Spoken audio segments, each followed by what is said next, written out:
ายขอดูเจ้าบุญจ้าเทียนถึงบ่หายเหงาสกตกสองคนพี่น้องมาปรึกษาหารือกันอีเอ้ยถามน้องอู้น้องว่าอีล่าถ้าว่าอีแม่เป็นบ่หายสักตัวอีมันให้ง่อมให้พ่อนะเดี๋ยวนี้เราป้ากับป้าขออีป้อคือมาอยู่กับอีแม่เนาะอีล่ามันว่าอีพี่ก็อีป้อเพิ่นมาจะได้อีแม่มันไล่เพิ่นลงอีแม่ถึงเหมาอีป้อละอีแม่ก็เท่าละเพิ่นต้องการอย่างละแม่อูอยู่ในเงินได้ยินเขาใส่โอ้ที่อีล่าห้องอีเอ้ยยังอีแม่กูขอติ่นตั้งปากอีล่าเข้าไป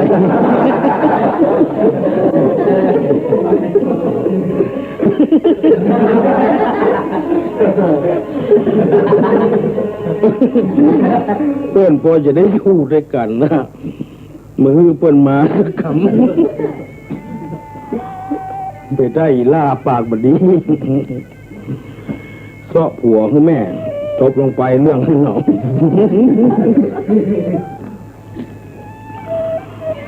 ต่อไปนี้ก็ฝันให้อันนี้ก็3 คนพ่อแม่ลูกเป็นลูกสาวพ่อเพิ่นมีอาชีพไถนาไถน้ำเนี่ยนามือเขากินกูปีแล้วเกิดมามีลูกคนหนึ่งเป็นลูกแม่ยิงหากันแฟนกันได้3 คนนี่ อยู่ด้วยกันถึงวันการว่าคนเฒ่าแม่ยิงเนี่ยกินแล้วก็คือลูกสาวไปส่งถึงวันหนึ่งลูกสาวไปส่งเขาป้อมันเจ้าไปน้อยงานป้อกำลังไถนาอยู่ก็เลยเอาปิ่นโตวางไว้ไปนอนปืนต้นไม้ถึงหยิบรับไป ลูกสาวก็ฝันหันนะฝันว่าตัวเป็นสาวแล้วก็มีพ่อชายคนหนึ่งมาปะเขาใส่ฮักกันชอบกันไม่ได้แต่งงานไปอยู่กับพ่อชายอันนี้ความฝันนะ อยู่ต่อมาเกิดลูกคนเป็นพ่อชายกำลังฮักต่างคนต่างอุ้มแล้วเสียลูกมือ เสียลูกมันเอาหัวตุ๊บใส่ที่ดินตาย อันนี้ความฝันนะ ตายก็สะดุ้งตื่นให้หาลูกนั่งให้ฟัดมาฟาดแล้วลืมป้อมันเนี่ยบอกไปส่งเข้าป้อของสักกรรมให้เข้าบ้านมาแม่มาถามอีน้อยให้อย่างก็เลยเล่ามันพระเจ้าไปส่งเข้าหนีป้อ ไปนอนปืนต้นไม้แล้วไปฝันหันว่าได้ลูกได้แต่งงานแล้วได้ลูกเดี๋ยวลูกตายไปเหี้ยเสียดายลูก แม่มันก็เดือดมึงอย่ามาเงาใบเงาบอดนะที่กูจะได้หันหน้าหลานนะ มึงเสียมันตายอย่าง 2 คนไปลูกก็นั่งให้สอกันไปสอกันมาพอเที่ยงพอขวายมากินข้าวกินน้ำพอขวายแล้วคนเฒ่าประจายก็บอกเขานี่ใดวันนี้มาส่งเข้าจะเกือบปดควายแล้วปีกมาบ้านหัน2 คนแม่ลูกนั่งให้สอกัน ก็เลยถามว่าสู่ให้อย่างนี้ใครเจ็บใครเป็นอย่าง ก็เลยมาอู้กันเนี่ยอู้ปรึกษาเรื่องกันบอกว่าอีล่ามันฝัน ไปแต่งงานแล้วมันได้ลูกคนแล้วลูกมันตายข้าก็จะได้หลานเนี่ยใบเนี่ยบอด คนเฒ่าไปใจสูนี่เงาถึงแม่ถึงลูกต้องมาอยู่ตัวละหนียังเหลือหนีออกบ้านออกจองไปเข้าไปป้าเสียบ้าน1กำลังเตะหลังคาเงิน 2 คน3 คนพ่อแม่ลูกเตะหลังคาเงินคนเฒ่าคนนี้ไปถามว่าสูเตะหลังคาอย่างข้าจะเอาสุดเอาพระตัวกากแดดนะโอ้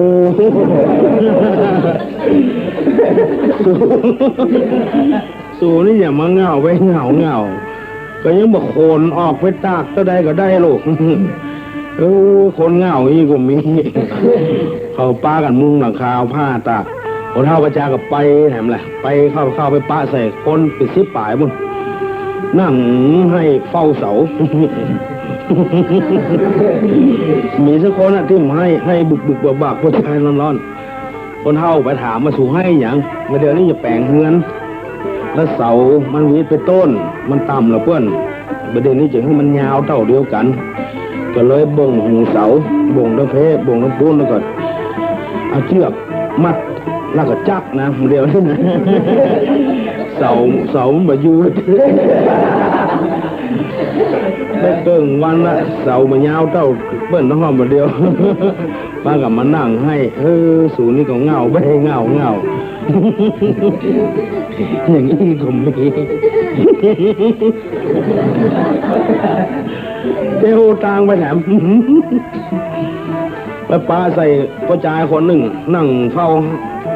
ให้นั่งเฝ้าอุ่งแล้วให้บึกเบือไปถามว่ามาให้อย่างนี้ให้เฝ้าอุ่งนี่โอ้เรื่องมันนะข้าจะเอาเกลือกำไปลากเปินมาเดี๋ยวนี้ข้าย่ามออกมันออกปากอุ่งมาได้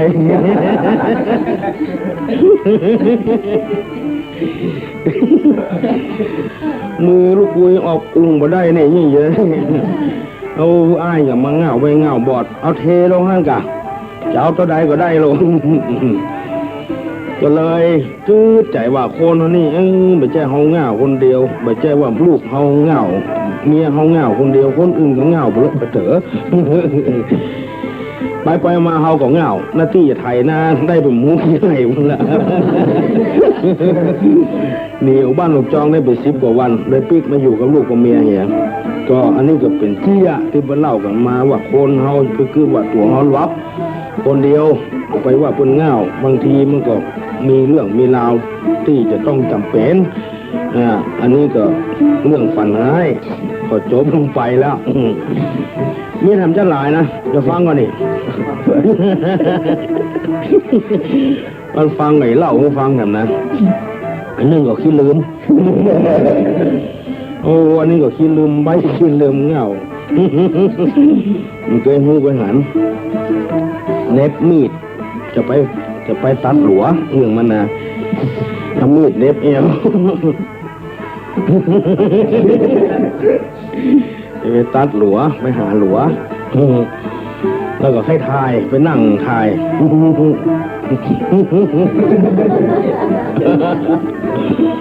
เราถอดมีดละไว้ ถ่ายเสร็จแล้วบัดเจ็ดโกนแล้วก็ ลืม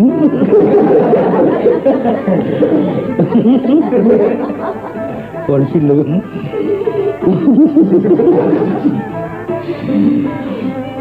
นุ่งเตี้ยว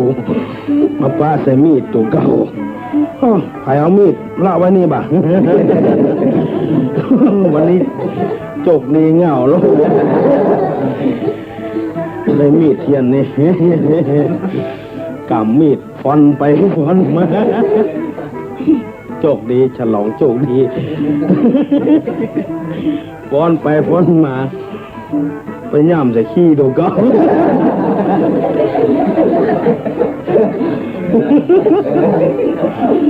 ดูกันเต็มแพะไอ้หมาไปขี้อะไรบ้าง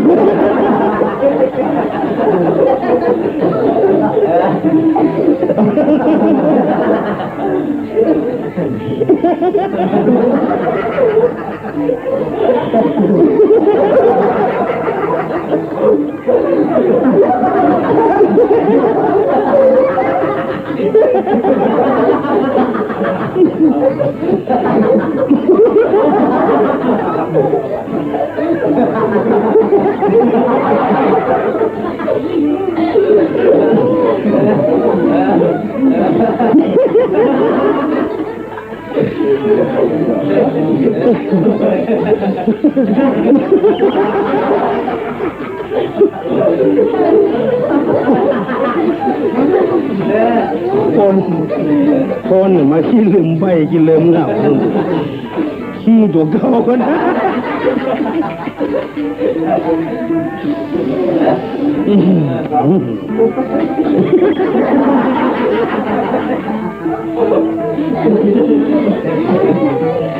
อันเนี้ยคนที่ลืม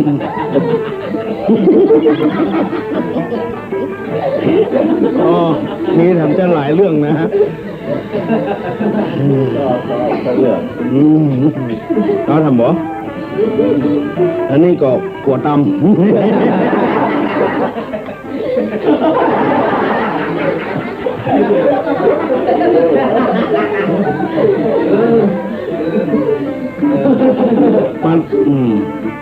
มันขี้บ้าคือปวดโหนกพัวปวดหมางามอย่างนั้นนี่ไปตัดตัวมันกับนอก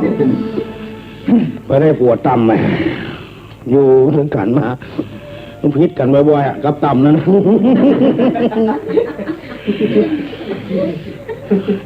อยู่มามันเข้าเกิดลูกคนเนี่ยเป็นพ่อใจ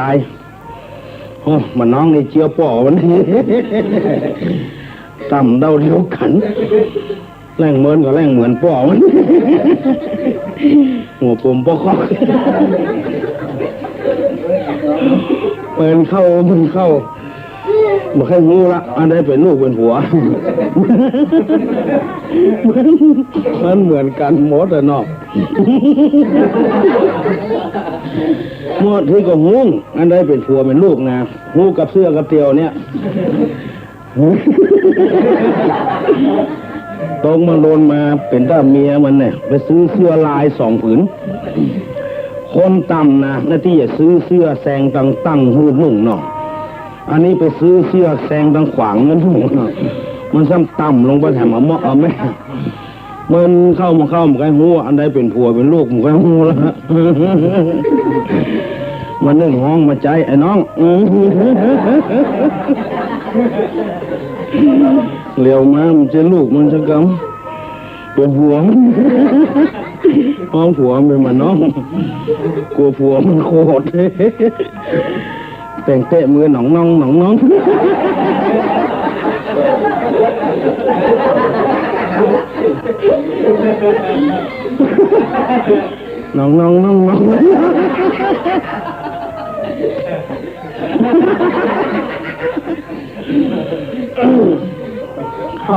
ทำตื้อหังไปเอาไปหลวงอย่างตึง3 คนก่อนนะตึงพ่อตึงแม่ตึงลูกเมียไปเงื้อพ่อยเกตามาพ่อยเกบุ้งปล่อยลูกกับผัวมาเล่นด้วยกัน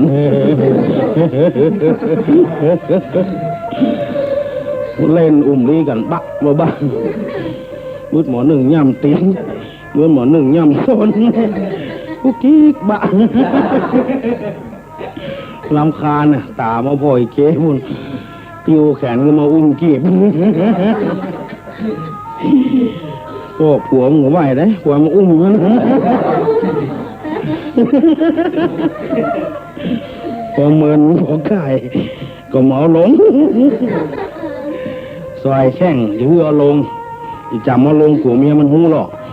ฝ่ายแข้งก็เลยจะเอาลงหมอลงเอากล้องนะหมอติดหลังเมียมันอมป้อมซัมซุงละเก่ามันซอยแข้งคนเท่ามันยิงรำคาญน่ะซื้อขนมยื่นเพื่ออ๋อก็นี่สบายละสบาย3 อย่างก่อนอีเก้ก็ได้หันขนมก็ได้ขิงอยู่จานพิเศษ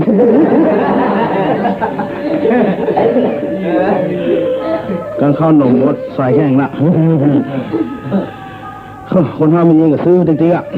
จนหมดขนมใส่เยอะกับมือละครบหัวแรงเลี้ยวพวกมันจะลูกมันจะกำเอาพ่อมากอกล้อง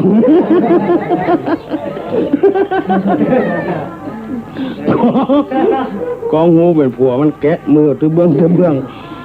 สวะหะหลังเมียมหั่งโอ้นั่งปอดังเงยใบเงยเงาปมพอบอกไว้ ไปเอี่ยวปวยหลวงปิกมามันนอนด้วยกัน เมื่อคืนมันเอาลูกเหี่ยวทั้งวัน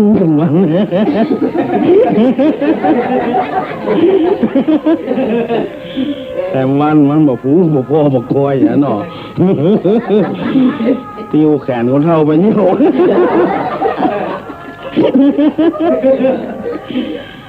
เอาผัวมันนั่งมาจ้องเชผัวมันเหี่ยว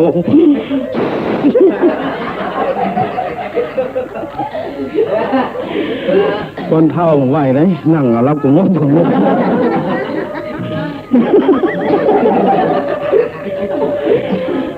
นึ่งเขียนอยู่นึ่งนั่งเงาลับว่าเดินก็ไปเที่ยวเกลือ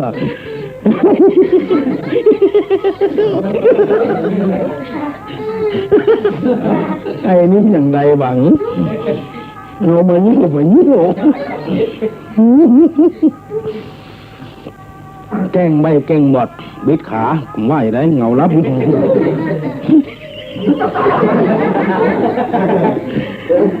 ิดหูผมว่าอย่างไรเงาลับอยู่ไม่พูดดังอ่ะไปต่ำเสนวนเป็นว่ามันจะลูกมันจะกำเป็นอุ้มพ่อมันเหี่ยวกองงูเป็นผัวมันโคตรแต่เจ้าก็มาอุ้มมาเลี้ยงมัน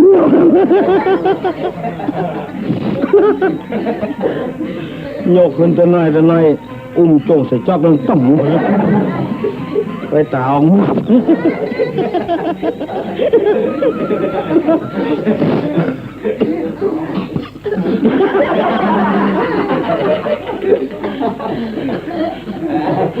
หนีไม่นอนเนี่ยแถมตะเบิดคนเข้าประจานให้หูคิงอะเนาะการบ่าที่นอนคนเดียวต่ำก้อมการตัวจุ่มตัวไปแล้วมา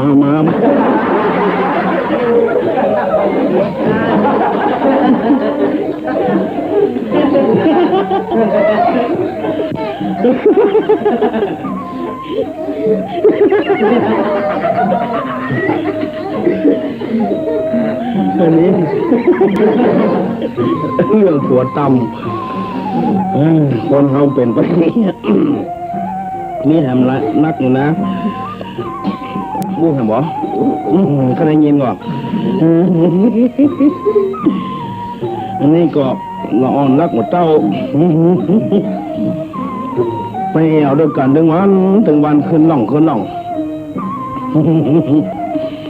แต่บ้านป้าก็ไปรักหมดเต้าเจ๊กคนแก่นได้หมดเต้าแบกออกสวนมาหมอด้วยก้อนขี้โลกผ่านหมวกคนซุกเนี่ยสวนพวกหมอเมือเนาะหมวกหุ้มมันนะไปลากหมวกซุปโดยโกนคู่มันออกมาเมื่อคืนน่ะเนาะหมอไปก่อนป้นสวนมาเหลียวพอแต่ละคนซุปหมวกโดยโกนนึกว่าเจ๊กเจ้าของสวนสวะบัดเต้าล้น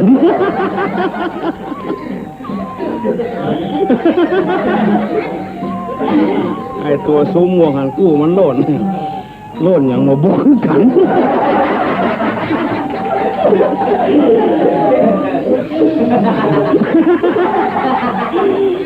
เพิ่งมาได้มานี่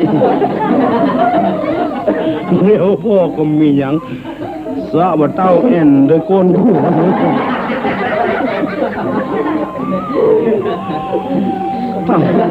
ไปที่ไหนที่เบาเร็วพ่อโตมาอยู่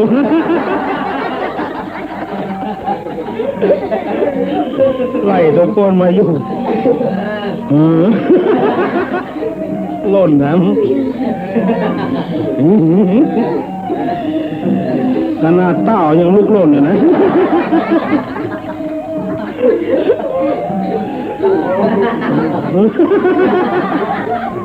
นักแกหมดเลย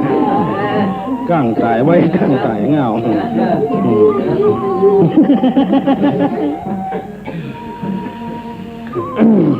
เนี่ยนักอันหนึ่งก็ ขมุกนะขมุกไปเอาศีลขมุกเอาศีลก็ทุกเจ้ามาอยู่บ้านวัดก่มเข้าพระเจ้าก่มไหวเมียมันก็รำคาญสูยังไปวัดไปวายอย่าพ้องเปิ่นไปทำบุญทำทานสูยังไปข้าไปประจ้างนะไม่จ้างจะได้เลยโอ้ยก็ไปฮับศีลฮับปอนเพิ่นกลางฮับศีลมาจะได้ก็กันทุกเจ้าไหวได้สูก็ไหวอย่างนั้นกะไม่ยากอย่างสวยไปก็ไปก็ไป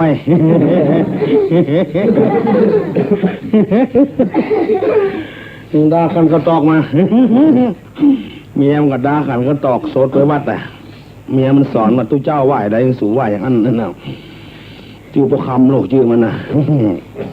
กองจุลเขาวิหารไปทุกเจ้าตักกะโลพวกข้ามาวัดกันพวกข้ามาวัดกัน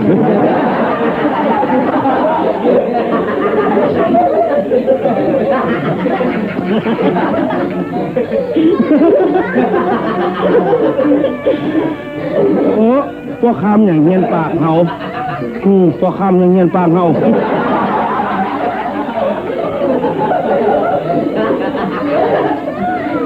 จะเอาอย่างใดกันแน่นี่เอาอย่างใดกันแน่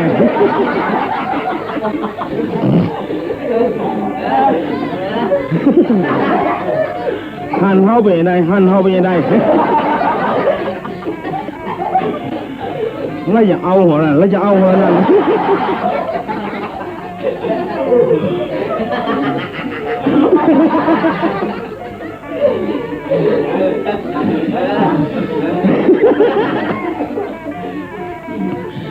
ตัวเจ้าลูกมันก็ลูก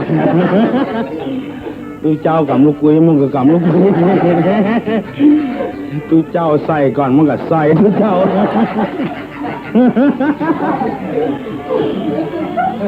เต็กกันไปเต็กกันมา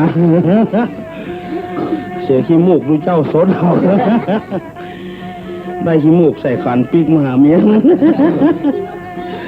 โอ้สูยังปีกมาเขาบุญเอาหยักไปหยักเอา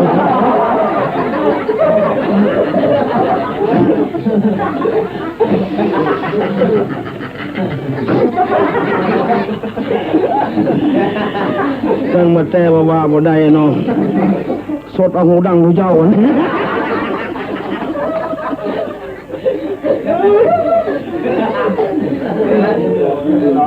ง่วนนะเนาะ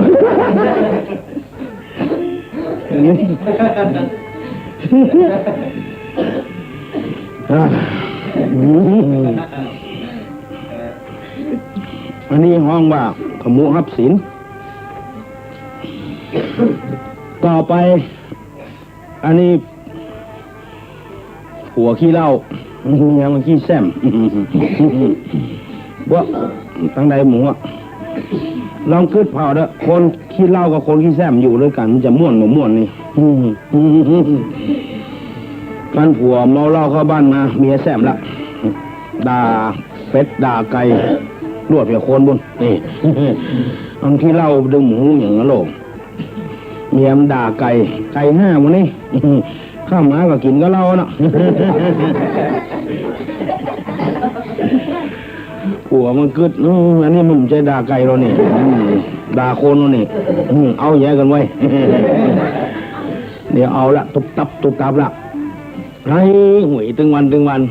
ล่ามมีที่จังที่เปิ่งแต่มันไปคือใจได้จะได้หมูสดเข้าไปวัดพุ่นหัวโนปลกปลักสดเข้าไปหาตุลุงถามไม่ออกเป็นอย่างหัวโนปลกปลักแตนจี้กันแตนเงาแล้วกันตุลุง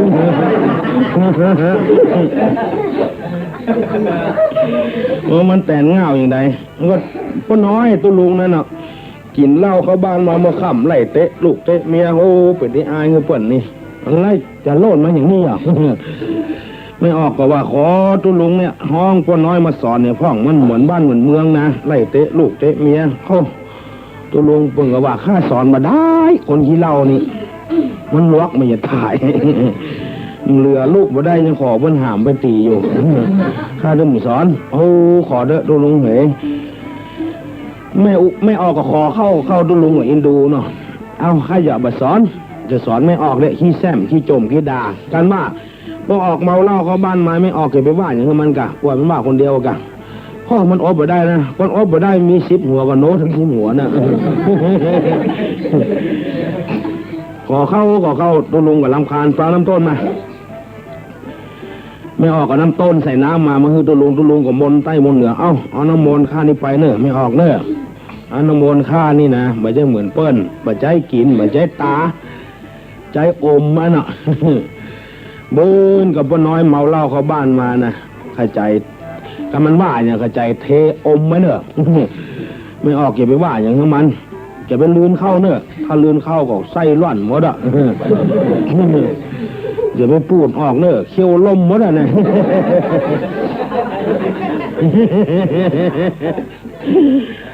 ไม่ออก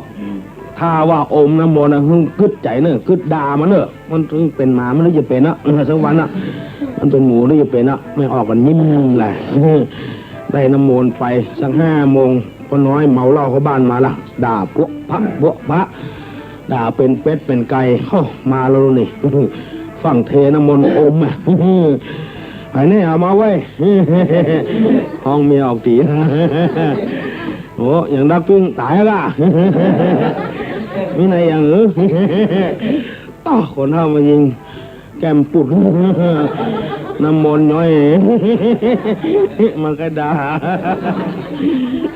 จะพูดออกก็กลัวเขี้ยวลมจะลื่นเข้าก็กลัวใส่ร้อนอมไว้มันน้ำมนต์ก็ย้อยปักปิกชิกคนเข้าประจายโจโลขึ้นเงินมาเอาแล้วแก้มพูดผัดชาติว่าถ้าอย่าลงมือนักไว้หน่อยนี่กำว่าอย่างไรคือมันหนีไปนอนเนี่ยกินข้าวกี่ข้าวแล้วไปนอนเนี่ยวันพูดกับไปบรรยากาศเนี่ย5 โมงป่ายวันพูดเอาทำแล้วด่าทำแล้วไม่ออกก็เทน้ำมนต์อมแถมนี่ใน7 วัน 8 วันก็ด่าอยู่วันที่9 ที่ 10มันมีไปต่อสู้แล้วลงมันมีไปด่าแตนมันละข่มด่าละวันที่11 12มันเข้าหัวไม่อุ้ยตกเก็บตกขาดไปเท่าน้อยตาที่จำหูมันทำก็ดีขึ้นมาเท่าน้อยละลักษณะนี้ปวดท้องว่าตบมือข้างเดียวบดดังคือมันด่ามาเขาก็งับปากไว้เหรอบัดถ้าว่าอย่างมันผัวเมียอยู่กันพวกหมูห่อของหมูจ้องอันนี้จะให้มันม่วนไหนแต่ว่าเป็นคติเตือนอกเตือนใจหลายอย่างให้เฮาได้พินิจพิจารณาผัวขี้เหล้าเมียขี้แซมอันนึงก็กลัวเสียเปรียบคนไปเฮียนกระถาข้าม2 คนนะเฮียนได้มาแล้วเพื่อเอามือตั้งบะเป้ามัดบะเป้าห้อยตั้งมาแถวบ้านกันลองกระถาแหละมัดเป้าห้อยตั้งแหละไอ้นึ่งตั้งกว่าแรกเอามือซ่อนดังหลังกี้งูกูมันเคี้ยวแถม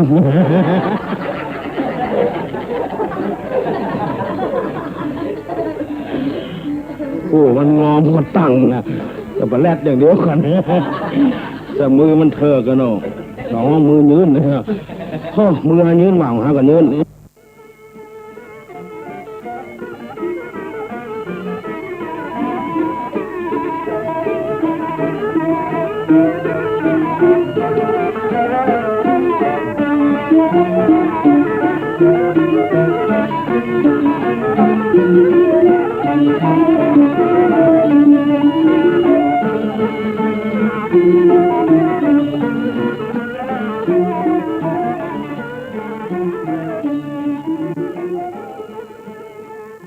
ก็ตัวตุลุง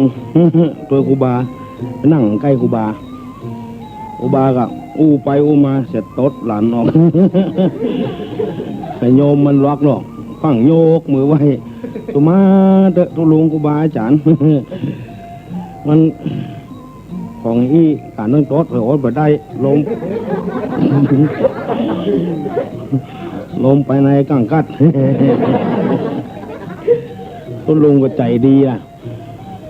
ขยมห้าไปหามาแบบบ้านยกคือมดตึงสั่งตึงสตางค์อ่อนมดคิงเอาหน้าเอาตาตุลุงไว้เรียบอ่ะได้สั่งได้ยอดตุลุงมดกู้มันหันก็ใส่อ่ะขี้ไม่ได้ป่ะได้ประตูไปเสียง ตุลุงคิงหมดนี่มันก็อู้ฟังอันตุลุงเบิ่นโต๊ดครูบาเบิ่นโต๊ดหาสุมาแตนเพิ่นนะหัวหน้าหาไปเนอะ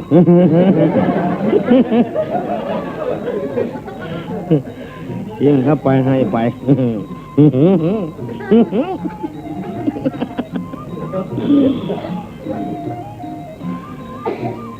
ไปอ่ะปล่อยให้มันไปตัวลุงนั่งมันถามมันลุงมันนี่ได้พ่องให้ก็นั่งใกล้ให้เขาเปิดโต๊ะให้ก็สุมาเหี้ยนี่จับไว้เด้อนั่งใกล้ครูบาเพราะมันพอใกล้ครูบาคือเปิดโต๊ะซื่อวันนี้ยังจะได้ครูบามาโต๊ะมือจี้ขี้ข้างครูบาครูบาเหลียวงี้ยังตัวแรก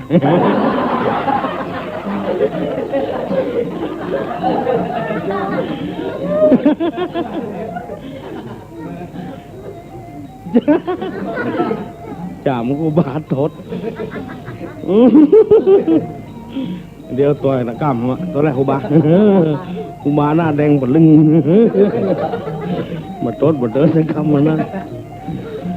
มาแผววัดเอาผ้าครัวออกห้องมาแล้วนี่มานี่ก่อน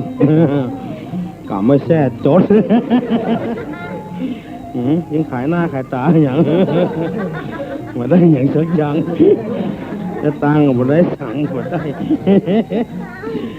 เสิร์ฟหากู้มันถามเราคิดได้อย่างพ่อบากว่าหลังอันนี้เนาะ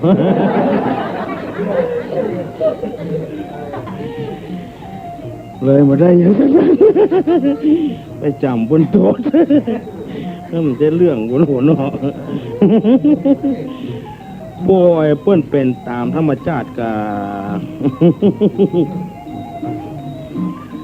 อันนี้ต่อไปนี่เป็นเรื่องบุญนี่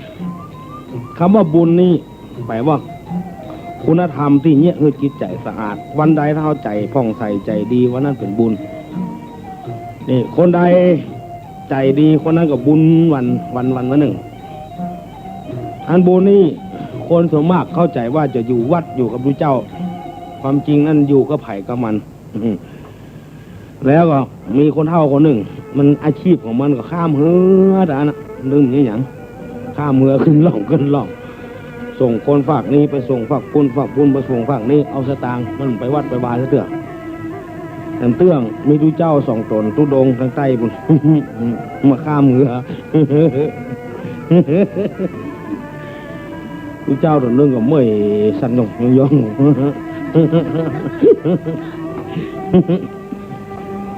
กองข้ามเรือคนเฒ่าเสร็จแล้วคนเฒ่าขอสตางค์ดูเจ้าไทยก็โยมเงินอาตมาไม่มีนะเอาบุญเลยนะเอาบุญนะโยมนะสาธุเอาบุญดูเจ้าเตียวไปเอิญนะโอ้มันไหนสตางค์เว้ยก็อาตมาให้บุญแล้วมันเป็นอย่างไรบุญให้หันบุญดูเจ้าตนเตียนเป็นวัดนี่นะเมื่อยนะควักขี้มูกได้เอากิ๊กกับมือเป็นอมล้อมลำคาญหนกมาได้ก็ถามสตางค์ก็ยืดอันนี้บุญนี่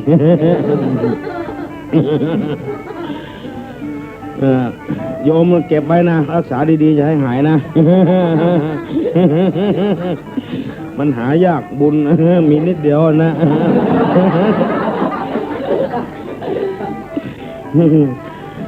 คนเฒ่าข้ามเรือก็เก็บเอาใส่ถุงเสื้อไว้กลัวมันหายเอากระดาษห่อไว้กระติดกระดาษเลยเจ็ดตึงกระดาษตึงอย่างเอาจ้องก็ใส่ปากอย่างเกมเดี๋ยวดูเจ้าบุญอย่างเกมหะไปมาก็ได้กินขี้มูกดูเจ้าหมูจากบุญ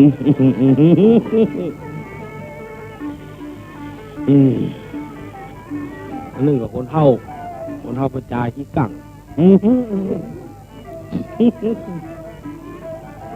แป่งเฮือนหิมกองไก่บนหัวมัน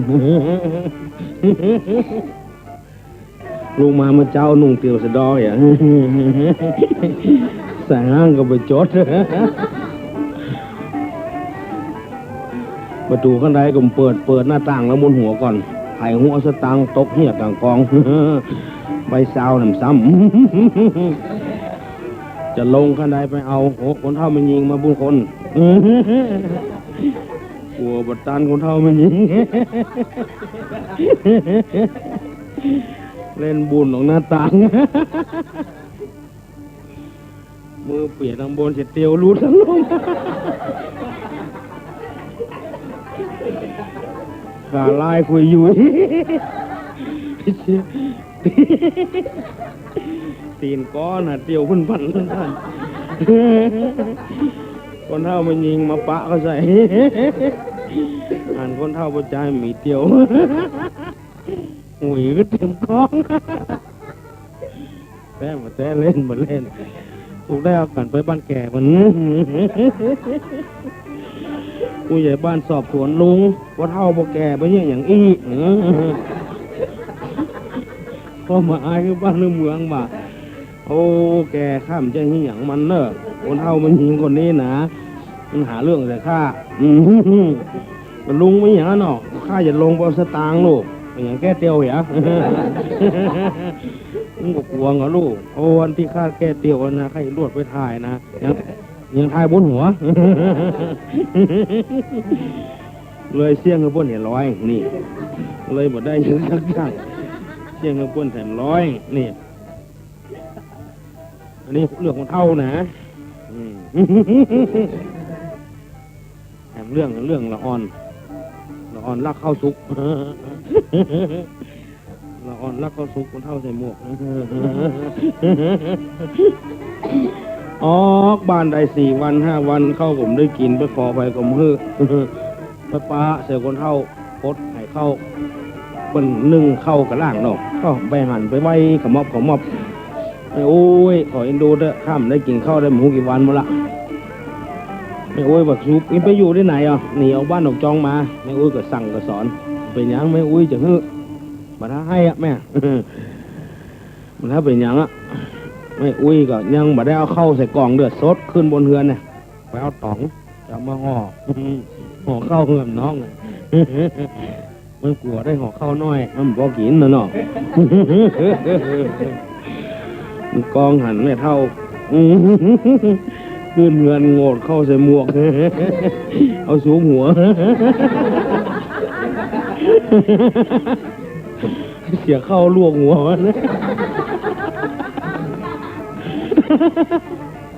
น้ำตาออกมง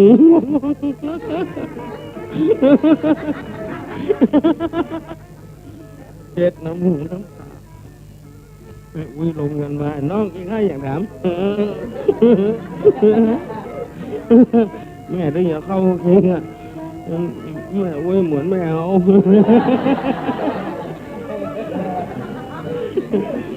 ความจริงเข้าลวกหัวมันเลยแต่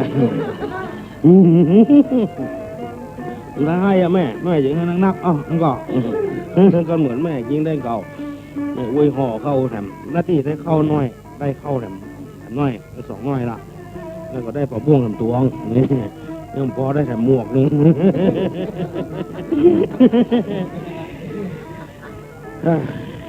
เราอ่อนเนี่ยมันล็อกไปล็อกเขาทำเดือดฟังก่อนนี่ไปถามลูกไอ้น้อยคนนี้นะไปเข้าบ้านคนจองไปหันเปิ้นต้มไก่แล้วไว้เปิ้นมาเฝ้า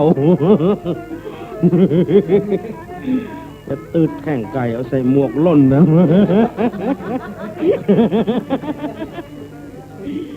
เจ้าของไก่มาหันมันมีไก่ในมุกแข็งออกไปบอกมาเป็นหมาน้อยนั้นหล่นมืออุ้มหมวกไล่ติดน้ำไก่ย้อยเสียเลยถามมันไล่เข้าไปโจรหัวไอ้มาอย่างนี้อู้อย่างมือหือออกนี่มา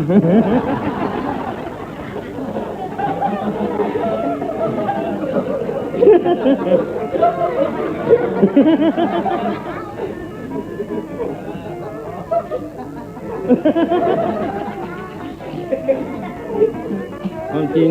น้ำไก่ในใจย้อยเสียหน้ามันหาว่าเหงื่อมัน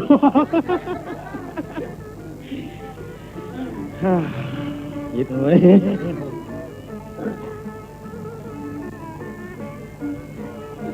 อันนี้ นี่ไปหาคนกินที่อาโกไปที่ไหนก็ห้องโกเนี่ยมันชื่อมันม่วนชื่อโกมันม่วนอดมาได้ขึ้นไปอำเภอไปขอเปลี่ยนชื่อแต่ว่าโกไปไหนขอมาเปลี่ยนชื่อเป็นของไทยไล่ก่อน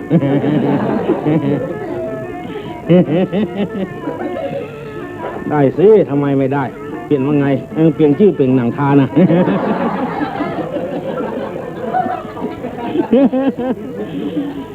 ตัวไปเจ้าหาได้บวช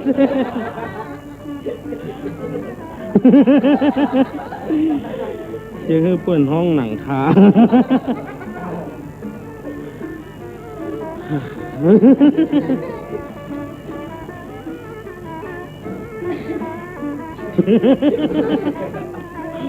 มันไข้หัวนักลงไปเจ็บท้องเลยแถมลายหนึ่งปัญญาเอาตัวรอดมีครอบครัวหนึ่งอยู่กับกันเมื่อน่ะแล้วก็คนประจายนั้นไปคบกับเจ้าเขาอีกก็พ่องแมวพ่องมูเซอร์พ่องนี่แล้วก็ปลามานอนบ้านคนเข้ามายิงกับลำพานมาผมจะมาดีเหรอ มาเชียงไก่เชียงนกอย่างนี้ได้ข้างหมู่นี้ใกล้นี่หาวิธีจนได้วันหนึ่งหมู่แมวลูกดอยมา มาถามหาคนเท่าประจาย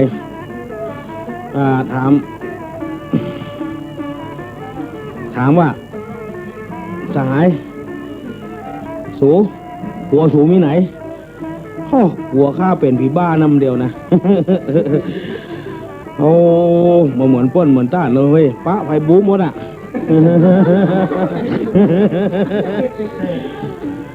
ไล่บุกป้นตำบันตำจองมาเดียวได้สากมองอย่างนั้นนะ พวกไปบนอ่ะ บุกแกบุกแขวนป้ากันไล่ยับปน แล้วมันหามันบุกหาบุกเนอะมันดึงบุก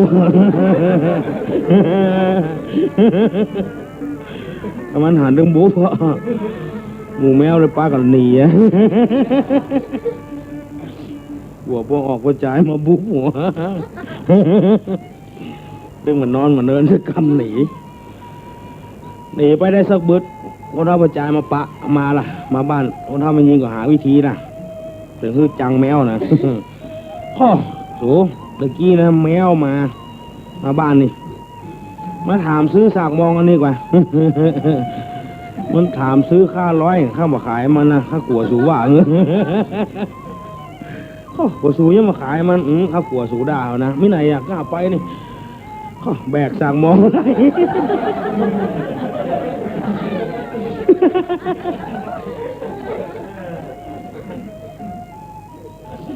แบกสากมองล่นตะก้นแมว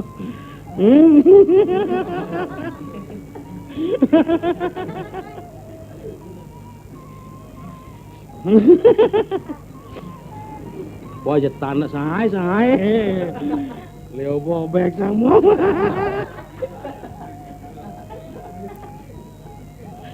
แมวก็นึกว่าคนเท่าประจายไล่บุ้มมันนะแบกสากมองทุกคนป้ากันหนีมุ่นวะมุ่นวายเดี๋ยวก่อนนะ100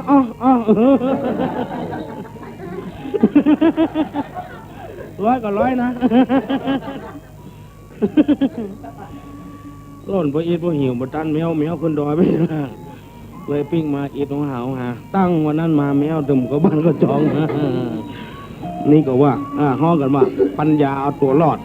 สามารถแก้ไขสถานการณ์ได้เป็นอย่างนี่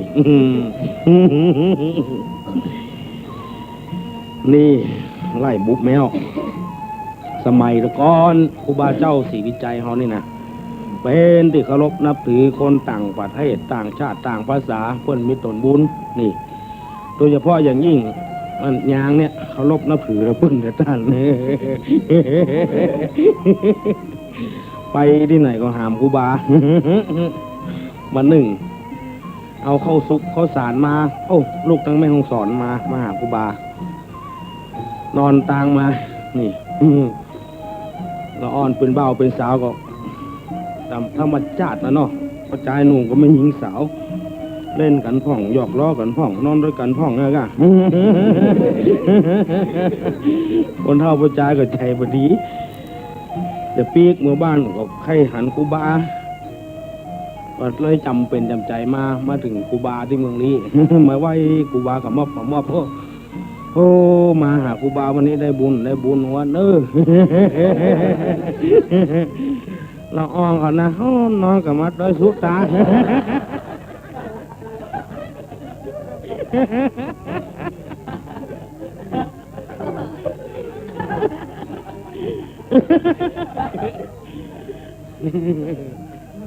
นอนแต่มาสุดตา แล้วก็ครูบาก็บีบหืมยางบีบเข้าครูบานี่ผ้าก็เปิดซื้อเงินนุ่งเนาะครูบาก็รับตัวเองซื้อเงินนุ่งนะ บีบไปครูบานี่เข้าไปส่งเขากี่เนาะไปส่งเขากินพอออกอันตีตาเนี่ยก็อยู่ของเพื่อนเนาะครูบาเนาะ เพื่อนอยู่ของเพื่อน ครูบาก็หยิบไปเถอะหน่อย ไปที่ไหนครูบาเพื่อนก็เอาโลกมาใส่เนาะรถมาใส่ครูบานี่ถ้ามีเมียเนาะฮะ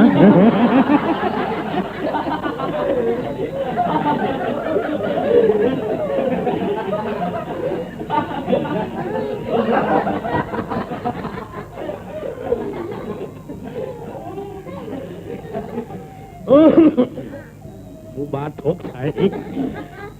ฮะ ถามเปิ้นถามไม่ถามเงี้ย เปิ้นไปมีลูกมีเมียอย่างได้ครูบา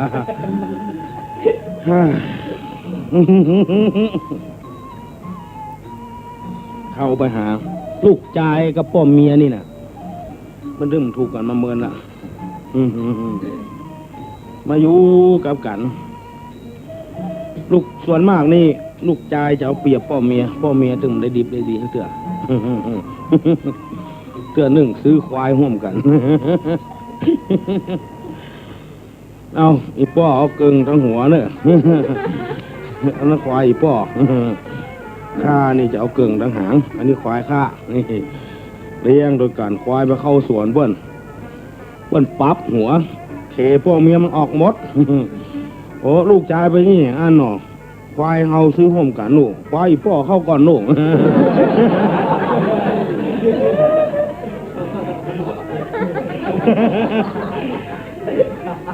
ควายเฮาตัวโก้นนี่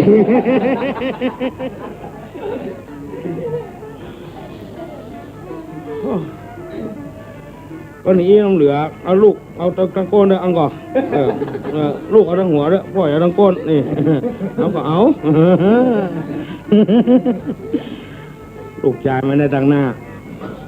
เกิ่งตั้งหน้าของลูกชายมันเกิ่งตั้งก้นของผมเมีย แต่วันควายไปเข้าสวนเพิ่นน่ะเหมาะ เขลูกชายมันเสี่ยงจะตังเนี่ยเพิ่นใหม่ว่าเอากับนี้ลูกชายเสี่ยงควายลูกชายก็ควายเฮาอ่ะมันเนาะควายป้อเคียนลูกเอาหางบุบมัน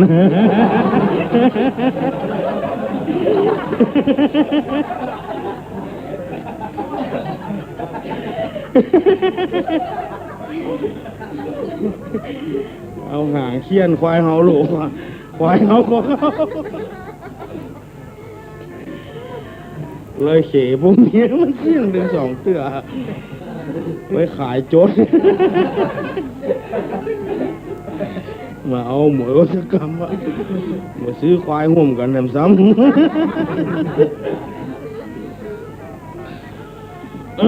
แต่บ้านป้ากับไปเอี่ยวดอย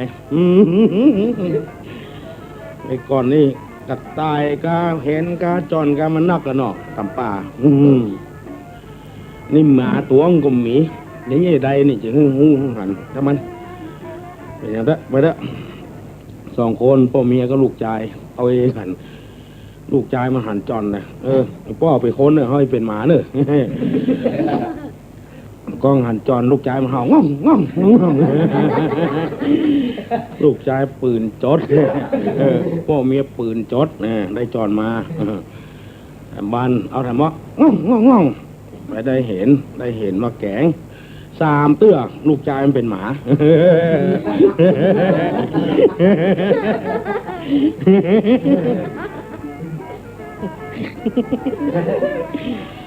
เตื้อมูลูนให้พ่อเป็นหมาเนอะ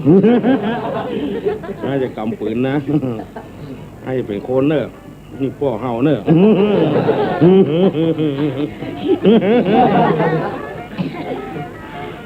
พ่อไม่ยังเป็นหมาไอ้เห่ามีสักอย่างง่องง่องพ่อยังก็หมีไม่แช่จนพ่อเมีย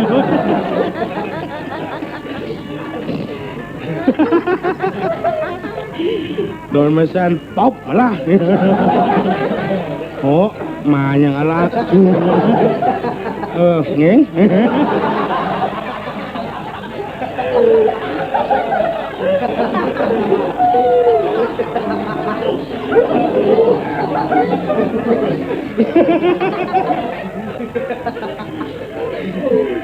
เฮ้ย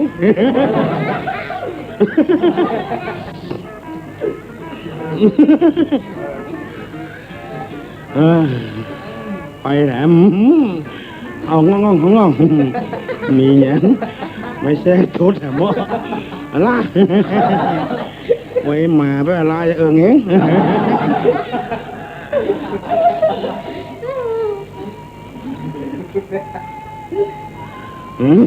ไปแถมไปเห่าง่องไปปะใส่แลนน่ะได้แลนมาแล้ว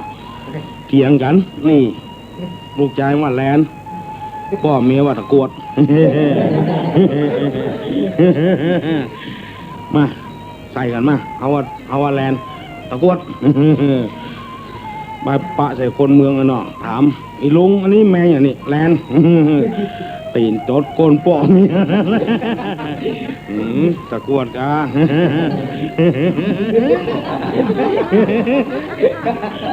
แล้วนี่ใส่อย่างแถมใส่เตโก้เนี่ยไปแถมไปจากคนเมืองอะอันนี้ลุงแมงอย่างนี้แลนน่ะ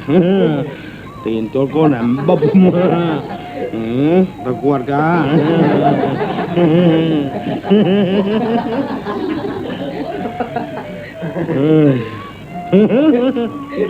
ไปแถมไปปลาจากคนไทยหรอลุงอันนี้ตัวอะไรตะกวดนี่พ่อมีมันใจดีหรอกจะได้เตะโกนลูกมันเตะกู2 กำจับไม่มึงนี่กาแลนกาจะเตะโกนลูกมันมีลูกใจมันน่ะจะเตะกำเดียวกลัวเสียเพียบแล้วเนาะโยกขึ้น2 เบื้องกำเดียว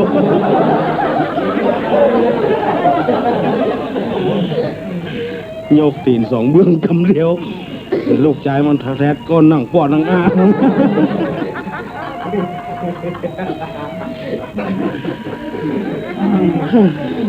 มันตึงมาได้ดิบได้ดีสักเถื่อ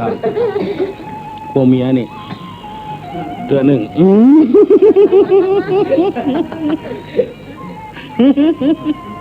เคยได้นกเขามาตวงเอามาลาบสู้กันพวกเมียมาเล่นแบบสวะจอนนะ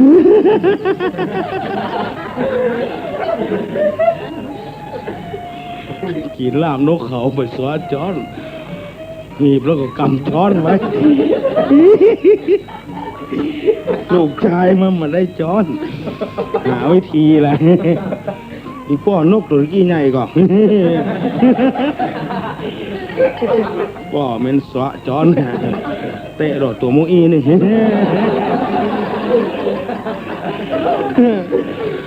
ลูกชายเปียจอนมากำตึงมาสวะตึงใหญ่แล้วทีไผ่ทีมัน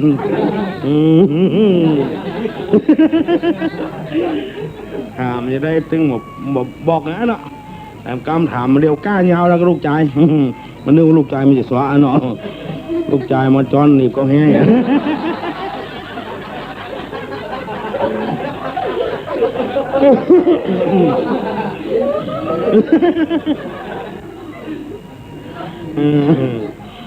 มองยาวมองอีนี่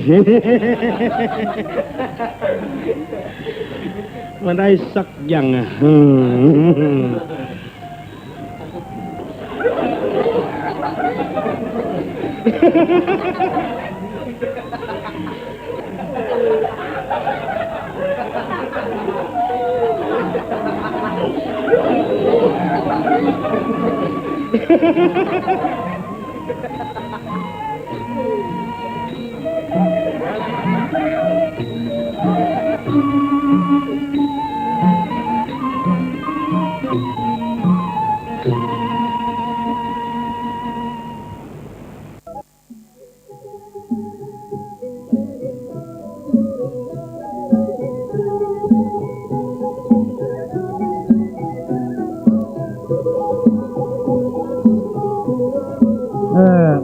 พ่อแม่พี่น้อง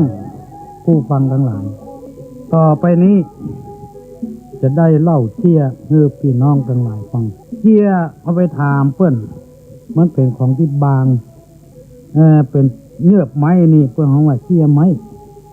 นี่คือเชี่ยไม้อย่างที่ข้าวหลามไหมนะที่เขากินข้าวหลามที่มันเยือบมันติดนะไอ้เชี่ยแต่ก่อนมันกำเขานี่มันเปลี่ยนไปลงอย่างเตียวเนี่ยมาเดียวห้องกางเกงไว้นะอันนี้มันเปลี่ยนไปจะน้อยเนี่ยเยือบไม้เป็นห้องว่าตะกอนห้องเชี่ยไม้เตียวนี่ตะกอนแต่ห้องโกนเนี่ยจากเปลี่ยนโกนมาเป็นเตียวโดยในนี้เป็นกางเกงจากกางเกงมาเป็นอย่างโหกางแกงนะเปลี่ยนไปเนี่ยสภาพแห่งความมันเที่ยงแท้แน่นอนของสภาวะมันเกิดขึ้นอย่างนี้ละอ่อนประเดียวหันมุยลุงออกมาเห็นคือว่าหันนั่นเองเพราะว่ามันเปลี่ยนไปได้เชี่ยนี่เป็นของบางอย่างเงือบไม้เชี่ยไม้คำว่าบางตัวนี้เราจะมาแปลได้คือคนที่มีความรู้สึกบ่อย เส้นตื้นเพราะว่าเส้นตื้นเนี่ยสำหรับคนเส้นตื้นฟังเส้นตื้นนี่ไอ้อย่างมาเข้าใจบ่อยอย่างว่าเท่าแก่เนี่ย เนี่ยรู้แล้วM150นี่แวะเวียนมาหาไงแก้วตายาใจ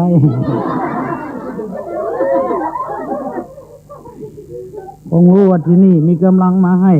ไม่ใช่อยู่ที่มือพี่เองอันนี้อันนี้คืออันนี้ของวัดเจียคนเส้นเลิกนี่มันดึงไปขึ้นไปเลยหรอกเรียกว่าโอ้บ้าน่าจะไปว่าอีกสักน้อยอย่างเนี้ยเป็นตู้เจ้าเป็นพระนายอาตมาขอยอมรับว่าด้านส่วนตัวนี้ขอยอมเสียในด้านพระสงฆ์พระเจ้านี่ขอไว้ทันสิ้นสำหรับคนที่จะไปเอาตู้เจ้ากับบุคคลมาสูนกันอาตมากับลูกเจ้าบ้านธรรมดาเนี่ยเพื่อจะอนุรักษ์สิ่งเหล่านี้ไว้ทีแรกอาตมาจะบ่เอามาว่าเพราะมันเป็นผลเสียหายสำหรับคนเส้นเลิกอย่างว่าคือว่าเพื่อนม่วนกับบ่ม่วนด้วยเพื่อนเนี่ยเพื่อนอู้ไข้หัวตึงเงาลับเนี่ยคนเส้นเลิกมันมาเหมาะสมสำหรับคนเส้นเลิกแล้วว่าไปแล้วก็ฟังตัวแล้วคืดไปทำบดีบดักตัวเนี่ยขอยอมครับเพราะว่าถ้าอาตมาบ่เล่าแล้วนะตุลุงทองบ่เล่าพ่อครูทองบ่เล่าหรือพ่อครูโสพลบุญญาพรบ่เล่าเนี่ยนะคนคนเดียวมีชื่อหมูกี่อย่างหรอกเนี่ยแถมน้อยมันจะทราบจะสูญจะหายไปมันเหมาะสมสำหรับคนที่เส้นตื้นคนที่อันนี้ปัญญาง่ายปัญญาเบาๆบางๆมันหู้หรอกในสมัยพระพุทธเจ้าจะประเทศทำมือไผ่ฟังกับพ่ออย่างเงี้ยมีพระเท้าสหัมบดีพรหมมาราธนาว่าคนเอาเนี้ยมันมีเส้นมาเหมือนกันมันสมองมาเหมือนกันบางคนบ่ฮู้อย่างสักสิ่งสักมิงพอเปิ้นแนะนำปุ๊บก็เข้าใจเดินไปได้เลยอย่างเงี้ยแต่อย่าเท่าแก่รู้แล้วเนี่ยมันเป็นอย่างนี้บางคนอู้ครั้งหนึ่งบ่ฮู้เรื่องครั้งที่สองอ๋อเป็นนี่เนี่ยอย่างว่าจบพที่เขา ขายสีเนาะ จบพเนี่ยอ๋อเนี่ย JBP อันนี้คือสีครั้งแรกหมูเรื่องว่าจงบอกเพื่อนมันไม่ใช่มันเป็น JBP คือสีนั่นเองสี JBP เนี่ยอันนี้คือคนเอาครั้งแรกหมูครั้งที่สองหูเนี่ยครั้งที่สองหมูครั้งที่สามหูครั้งที่สี่หูจึงเปรียบเหมือนดอกอุบลสีเหล่าอุบลสีเหล่านะคือมันจะบอกพอได้ครับแสงพระอาทิตย์ก็จะบานแถมดอกหนึ่งวันนี้ยังบ่ขึ้นน้ำเตื้อวันพุธขึ้นน้ำรับแสงพระอาทิตย์กับบานขึ้นไปอันสุดท้ายเนี่ยอันสำคัญที่สุดเพื่อนว่าดีตัวว่าให้เพื่อนว่าเสือตัวว่าพระเจ้าเนี่ยจะไปถอดต่อไอเสียออกมันดังกว่าหัวบนเนี่ยเท่ดิเนี่ยเขายังงูว่าข้านี่มีรถเครื่องในโลกนี่มีเครื่องกันเดียวได้ยังเนี่ยอันเนี้ยเพื่อนว่าดีเพื่อนว่าให้กับตัวว่าดีไปอย่างเงี้ยฟังวิทยุดังไปฟังมันอย่างดังเหลือซื้อมาลูกฟังแล้วกันเนี่ยอย่างหมูยะนะทำนองเนี้ยคือหมู่บทสุดท้ายละปะทะปรมะเหมือนกับดอกบัวที่อยู่ที่เปอะมันจะบานก็ได้บานก็ได้ถ้ามันปลอดภัยซัดน้ำบะหันมันก็บานถ้าซัดน้ำบะหันมันก็กินเนี่ยมันก็กินกับเป็นอาหารเนี่ยบานก็ได้หมูเนี่ยมันเข้าไผ่ก็บ่ได้โคนมันมี3จำพวกน่ะอันนึงเหมือนเปิ้นมดเปิ้นว่าดีมันก็ดีบ่ต้องเรื่องเพิ่นว่าบ่ดีก็ว่าบ่ดีนะเปิ้นเล่าขวัญไผ่มันก็เล่าขวัญด้วยเนี่ยคือเหมือนเปิ้นทั้งหมดเข้าได้เข้าหมดแถมอันเหมือนคนบางคนนี่เหมือนคนบางคนหมายก็ว่ามันชอบคนใดมันก็ไปเหมือนคนนั้นมันไม่ชอบมันก็เหมือนดีเสียงพ่อเสียงแม่มันก็เหมือนที่เจ้าสร้างวัดสร้างวามันก็ยังว่าบ่ดีด้วยเนี่ยมันกินต้อยลูกอย่างมันไปว่าจะประตูเสียงอันนี้คือเหมือนเป็นบางคนที่เจ้าบางตนสมบัติดีสังตึงใหญ่มันก็ว่ายังดีอยู่เนี่ยมันเข้าเป็นบางคนถึงบอกเข้าไผ่กรรมแล้วยังมันถึงบอกเอาไหนเลยดีกับบ่ดีให้กับบ่ให้มันมีบาลายจำพวกเพราะนั้นสำเชี่ยนี่สำหรับเหมาะสมสำหรับคนที่มีมันสมองมีมันสมองฮับไว้เปิดฮิตาเซียเปิดปุ๊บก็ติดตามโฆษณาเห็นไหมนี่เนี่ยฮิตาเซียเขาว่าอันนั้นก็ว่าด้วยเขานะเปิดปุ๊บกดติดปั๊บเนาะอันนี้คือคนอย่างเงี้ยน้ำปลากาหน่อไม้หน่อเมยเนี่ยบ้านผมก็ใช้ผมก็ใช้เหมือนกันเนี่ยอันนี้คือเพื่อนใจเขาก็ใจมาเข้ากันได้หมดโลกใจบ่ใจเขาก็ว่าใจนะเชื่อต่อไปนี้เป็นคำสอนด้วยนะคำสอนด้วยคำสอนสำหรับคนที่บ่ฮู้จักตัวเก่าที่บ่ฮู้จักตัวเก่าหมายก็ว่าตัวเป็นลูกจ้างเนี่ยเจ้านายว่าอย่างเพื่อนด่าเพื่อนเพื่อนอย่างเงี้ยหมู่เนี่ยบ่ฮู้จักตัวเก่าบางทีก็เป็นเจ้านายบ่ฮู้จักตัวเป็นเจ้านายกลับไปว่าอย่างบ่ถูกบ่เถื่อเนี่ยเขาจ้างเขากาเขาเป็นลูกน้องเขากาเขาเป็นอย่างกาฮู้จักตัวเก่าแกก็มีแคว้นก็มีแล้วยังจะลู่เป็นแกทุกเปิ้นเป็นแคว้นทุกเปิ้นเนี่ย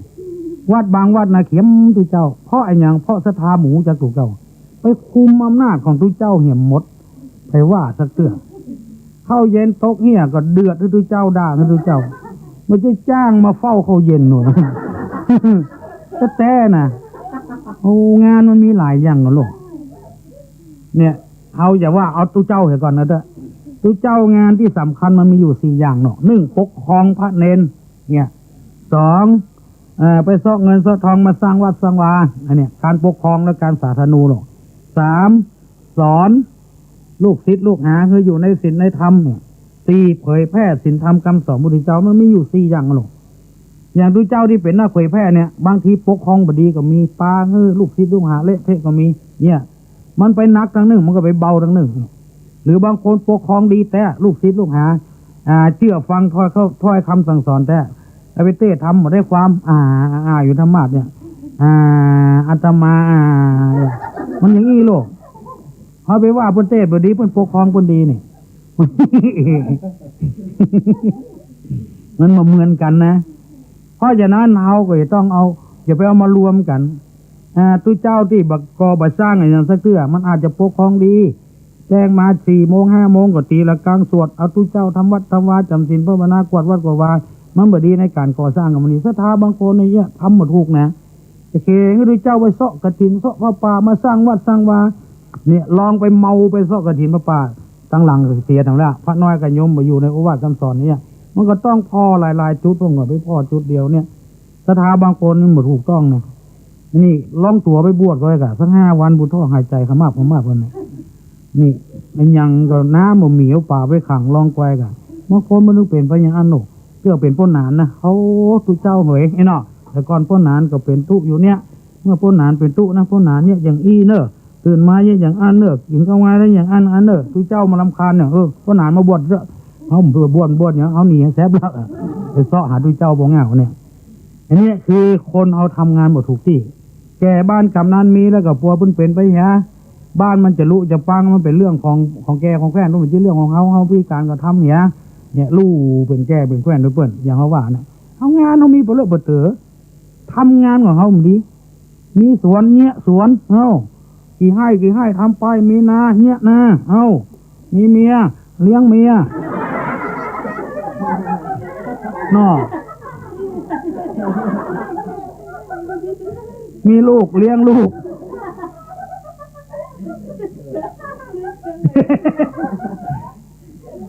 มีไก่เลี้ยงไก่มีหมูเลี้ยงหมูมีตุเจ้าเลี้ยงตุเจ้ามันไปเดือดร้อนอย่างอันนี้ห้องบัตรทามันมีนาก็เป็นเนี้ยมีสวนก็เป็นเนี้ยมีเมียก็บัตรเลี้ยงเมีย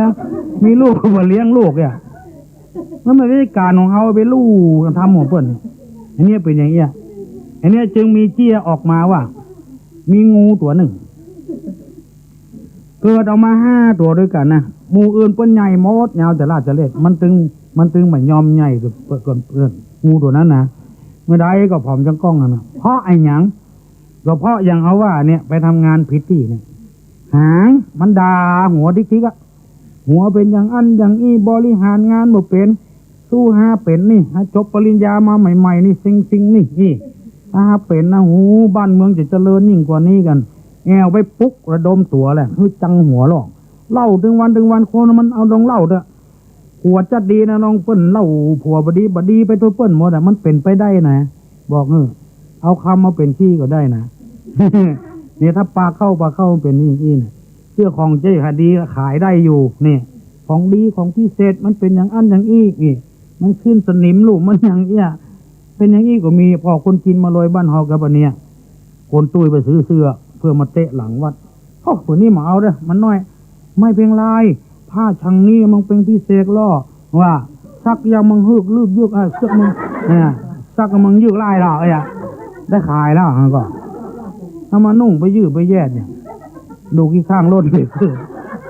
เนี่ยอยู่ที่กำปากเนี่ยเอาคำเป็นขี้ได้อย่างว่าเอาของบดีเป็นของดีได้มันเป็นอย่างนี้หามันก็ยุยงพุกปันเจ้าตำตัวแล้วล่ะตัวบดีเอาหัวบดีอย่างอ้อนอย่างอี้เอาเข้าสังเกตมันผิดพลาดนั่นก็โจมตีละเอาเข้าไปซอกกินก็ไปมาได้ห่างไปตัวนี่ตอนหัวไปห่างไปละมันเนี่ยอย่าได้มันไปมันห่างปันกิ่งไม้ไว้หรอกปันไว้ฮะเนาะแน่นแก้งหัวดึงอย่าได้ก็ดึงไปกระดูกจะโบราณผ้าเพ่วันค่ำได้กินอย่างสักอย่างหรอกหัวอย่างนี้ต้องเหลือตายถึงหัวถึงตัวถึงเปื่อนถึงเฮานี่ตายมาเข้าพี่ก็เกลือกันเลยตัดสินใจหรอหางถ้าอย่างเอี้ยมเหลือขอลาแล้วบ่กินแค่เป็นหัวเป็นวันนี้หายอมกินลักเลยนะทั้งอี้ตายหมดมันได้เป็นหัวหรอมันบอกมันดีเสียงอย่างนี่มันมีสักอย่างอุปกรณ์ในการเป็นหัวมันบ่มีอย่างนะหลวงพ่อตาก็มีป้าก็มีนะป้าก็ตัวก็ของสำคัญมันอยู่ที่หัวนี่หมดต้องคืดพอด้วยเนี่ยเราคืดพอด้วยไอ้อย่างมันอยู่ที่หัวนี่หมดตาคล้ายๆงามก็อยู่ที่หัวเนี่ยอย่างของที่หัวนี่หมดถ้ามันมีสักอย่างมันไปได้บุญไปเลยเข้าดินเข้าหน้าไปเลยไปวันค่ำมาได้กินอย่างซักอย่างเพราะมันมีปากหรอกปากอยู่ที่หางพุ่นหมดอยู่ที่เปื้อนประทงประเสียงมันมีประสบการณ์เข้าแพะเข้าป่าไฟไหม้ป่ามาตึงหน้าที่มันจะหนีลูกไฟลูกเมื่อของเย็นเมื่อใดของฮ้อนเนี่ยของตายมันมาหานะมันมีตาบุญไปหาไฟกับไหม้มาหามันต่างคนต่างเข้าหากันตายก็ตายไฟไหม้ถึงหัวถึงหางสิ้นยางตายเขาเหี่ยวลงคุมหมดเลยนี่คือการที่เอาไปทำงานพิธีไปทำงานของเพื่อนนะอันนี้ก็เป็นคำสั่งคำสอนจะดีนะลองพิจารณาเถอะอันนี้งูกำหางอย่างเจ้าบ้านจะจองบางคนไปยุยงปุกปั่นเจ้าบ้านจะจองจังแก่จังแขวนกินอย่างอันแก่กินอย่างอันนี่เจ้าบ้านมันก็จังแก่จังแขวนไปติ๊กหรอกลาบลาบ้านท่านดึงเหมือนเจริญหนูบางบ้านเพิ่นเจริญเป็นตัวเอกันเนาะมันจะกินกับเปลือกมันกินกับมันได้ไม่เนี่ยอย่าได้มาการมันเพิ่มได้เนี่ยบุดประชุมบุดนั่นบุดนี่เพิ่นมาเอี่ยวมาแหวงก็เอาพ่องอย่างพ่อง มันก็เมี่ยงแต่เขาว่าอย่างหมาลงน้ำอุ่นใจเลียตีนเนี่ยน่ะมันลงน้ำมันตีนมันเปรี้ยวก็เลียก็กินน้ำก็ได้กินตีนก็แห้งตัว อย่าเอาอย่างใดแต่มัน อันนี้คือว่าคืออย่าไปลูกอำนาจจะไปเป็นเจ้าเป็นนายเป็นอย่างเพื่อนทำงานของเขาเถอะทำติ๊กๆก็เขาเป็นผู้เจ้าก็ทำหน้าที่ของผู้เจ้าไปเยอะเขาขอเขาก็มาเยอะให้เขาเยอะเนี่ยถ้าเขาบอกขอเขาไปโลดมาเยอะอย่างจะเป็นยินดียินบานอย่างหมูนี่เป็นต้นก็เป็นนั้นว่าเชี่ยข้อแรกนี่จบไปอีกนี่ม่วนก็จ้างม่วนก็จ้างแล้ว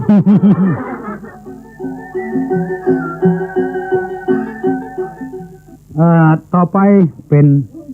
นเรื่องที่สองเรื่องที่สองนี่คนขี้โม้เหรอ คนขี้โม้นี่เตือบโม้ได้นะอันนี้ไม่ใช่โม้นะเอาความจริงมาอู้หรอก บางคนแบบมาละทุลุงสู้ขี้โม้มาแล้ว อันนี้ไม่ใช่โม้นะโม้คิงอยู่หรอก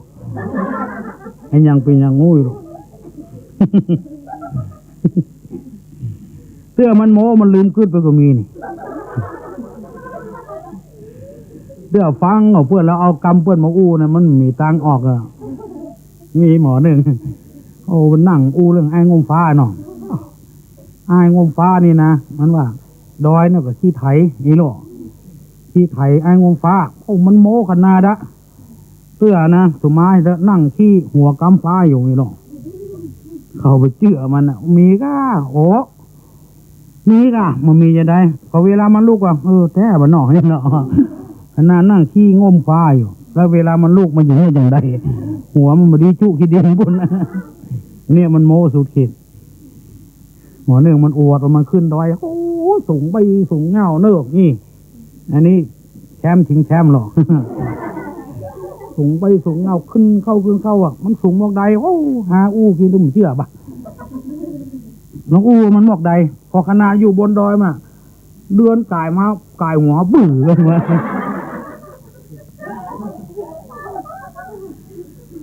โอ้วันนั้นเป็นว่าคิงกะหาอยู่บนดอยยังกวักอยู่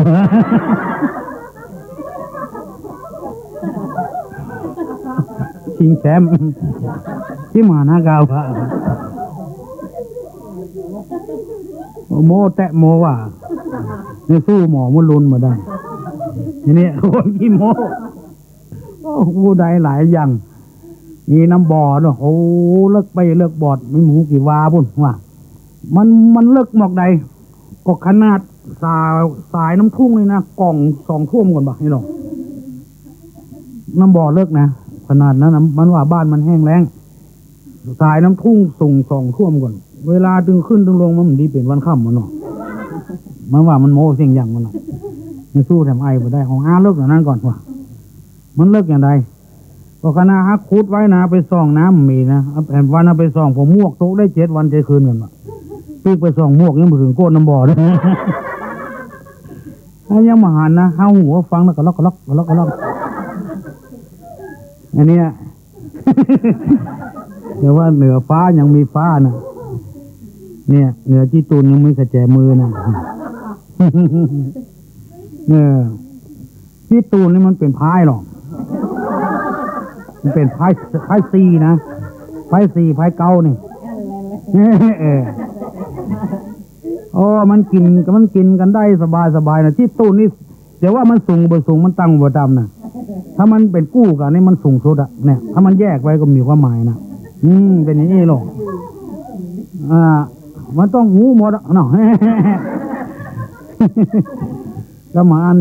จะประตันเขาหรอกเนี่ยแต่ว่าเหนือที่ตุนยังก็แจมืออ่ะคือหมายความว่าอย่างนี้เรื่องมันนะเราเล่นพายนั้นมันมี2 ปลายนะ1 ปลายห่อ1 ปลายไต เขาอู้ฟังเขาอู้กันไปไอ้กะ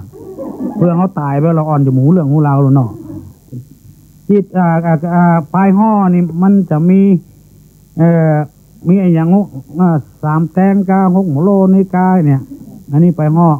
ปลายไตนี่ก็มีตีมีตังนี่มีอย่างงูมันตื้อมันมีหรอกเป็นยังเขาก็จำได้พ่องไม่ได้พ่องแล้วนี่อันเนี้ย2 อันนี้ถ้ามันออกมานะจะไปกินกันมาได้หรอก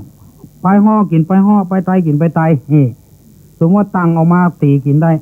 นี่วิหรอกมันตีชื่อมันนะไม่ใช่ว่าลูกกุยนะไม่ใช่ตีลูกกุยนะตังมันมี4 หู เนี่ยสามแตงออกมานี่ก็ห้ากินได้ห้ากินสามแตงได้หกกินห้าได้อย่างเนี้ยที่ป้าเก้าบนมีลำดับลำดาหนูห้าป้าเก้าดอกดังจักกำลังเท่ากันนี่เขาถึงว่ากันไปอันน่ะนี่เป็นอย่างนี้ทีนี้บางอย่างมาผสมกันได้เหรออย่างตีกับป้านี่เข้ากันได้เนี่ยไอ้ยังจะตีกินตีป้านี่มีแท่นกับเก้าแน่เป็นอย่างนี้หรอ อันนี้สื่อว่าไอ้ยังชิดตูนนี่มันเป็นกู้กันนะตีนี่มันมีสองตัวหรอกสองหูนะมีสองตัวสองอันเนี่ยก็ห้องว่าถ้ามาอยู่ด้วยกันเขาว่าตุยตีเนี่ยตุยตีมันเป็นอย่างนี้ถ้าสี่ตัวสองอันกับตุยตังเนี่ยตุยจักตุยอย่างวันเนี้ยมันต้องมีเป็นตุยนี่เปิ้นแบ่งกันนี่อีโรเป็นตุยนี่ถ้าสองหูห้องว่าตุยตีถ้าสี่งูตุยตังถ้าห้างูตุยห้า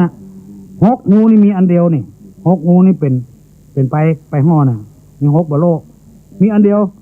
แล้วสามแตงนี่มีอันเดียวนี่ถ้าสองอันนี่มีแล้วสองอันนี่เป็นกู้กันได้นี่หกบะโลกับสามแตงนี่น่ะเอามาบวกกันหมอห้องวัดตุยห้องวัดชิตูนเนี่ยถ้ามันออกมาแล้วถ้าสองตัวนี้ออกมาตุยเก้าตุยป้ากินได้สักอย่างที่จะกินชิตูนได้มีกระแจมืออย่างเดียวนะ มันเล่นพายกับตำรวจอย่างตำรวจไม่ตุยหรอกตุยมันออกมาก่อนอย่างตำรวจกินยังก็ไม่ได้หรอกก็จี้ตู้นแล้วมีอย่างกินทำก็ขแจมือบัก จักมาใส่ไปโรงพักมันตำรวจบทีคอกมีจี้ตูนทีคอก เนี่ยก็ว่าจี้ตูนยังมีขแจมือนั่นแหละเรื่องไปเหนือฟ้ายังมีฟ้ามันทับกันลูกขุดบ่อเลิกน้ำบ่อเลิกเนี่ยจนเอาหูฟังแล้วก็ล็อกอันนี้โมขนาดนักอะ แล้วก็อันนี้ก็โมต่างคนต่างโมมีคนหนึ่งนะไอ้สามคนหรอกขี้ถึงสามมูนี่นะไอ้หนึ่งไปขี้ขากเต็มตัวนี่หมอเอายาเงือตาห้ามมือคันมามือเก่าก็ถ้าเก่ามันจะเป็นบาดทะยักไอ้ตัวหนึ่งก็ขี้มูกย้อย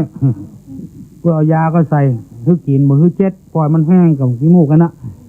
แล้วก็ไอ้หนึ่งไปขี้ตาเพื่อเอายากินเพื่อมือเจ็ดนี่ทรมานกันหนาตักอะเพื่อคันขึ้นมาให้เก่าพุทธก็มันได้เก่าไอ้ขี้มูกย้อยให้เจ็ดก็มันได้เจ็ดไอ้มีขี้ตาก็มันได้เจ็ดเอาเข้าเนี่ยใดก็มันปะใส่กันละโมละเอานี่นะมันมีลวดลายหรอกไอ้ขี้ขากมันเพื่อนฟังหนูมันคันขี้ขากมันเนาะแต่เขาป้อฮะนะมันมีงัวสามตัวนี่หรอตัวหนึ่งที่ตัวผู้คำมันสีแดงไว้ไงนอกไงตัวหนึ่งที่ผู้ไหมมันสีขาวมนไว้ตัวหนึ่งเป็นงัวแก้วบ่โอ้โหมันการโก้งลายเลนนะบ่ายมันคันเลยนะเดินต้านมันการโก้งลายเลนนะนี่หรอไอตัวขี้มูกให้เอาแล้วหรอเพิ่นมือเจ็ดขี้มูกอย่างตัวขี้คางโมก่อนมันเล่นหนำละก็หาซื้อปืนมาบอกวันนั้นไปยิงนกนะมันแน่โลกเอาแขนนี่กายมันดังเลยหรอจักลูก จักไก่เนาะไก่ปืนมันตั้ง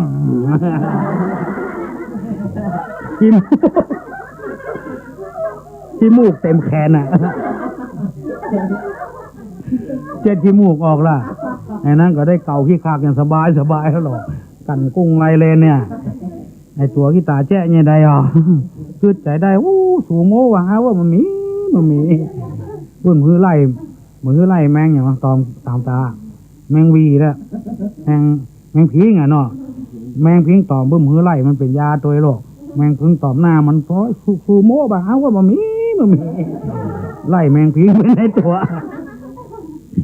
อันนี้คือความโม้ของคนได้ก็ประโยชน์ไม่ประโยชน์มากมาย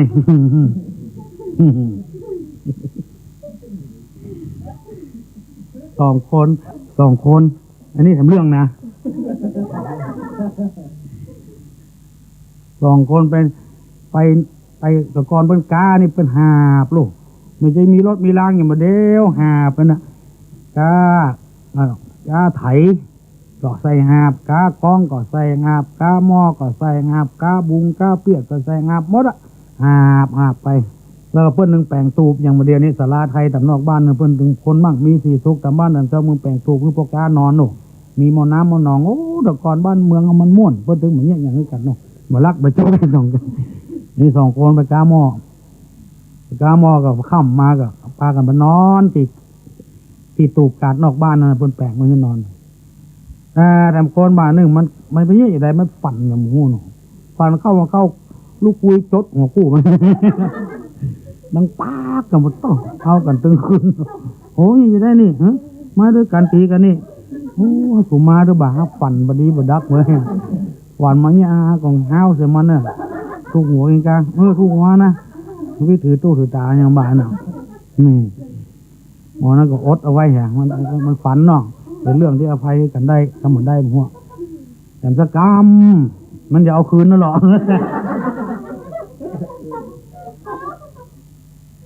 มันจะหอม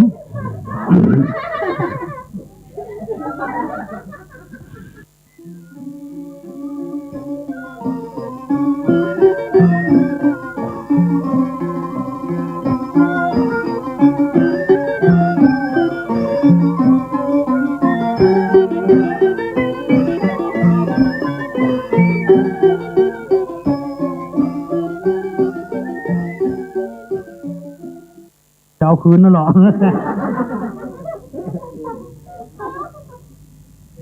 มันจะเอาคืนนี่เพิ่นเล่าเจี้ยนะมีหัวเนาะไอตัวที่กั้งวัดหัวนะ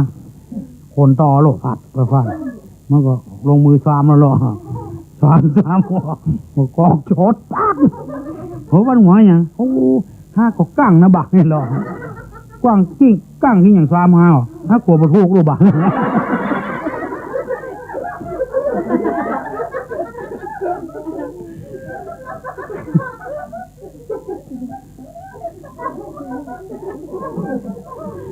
อันเนี้ยที่กั้งสองคนน่ะไปก้าด้วยกัน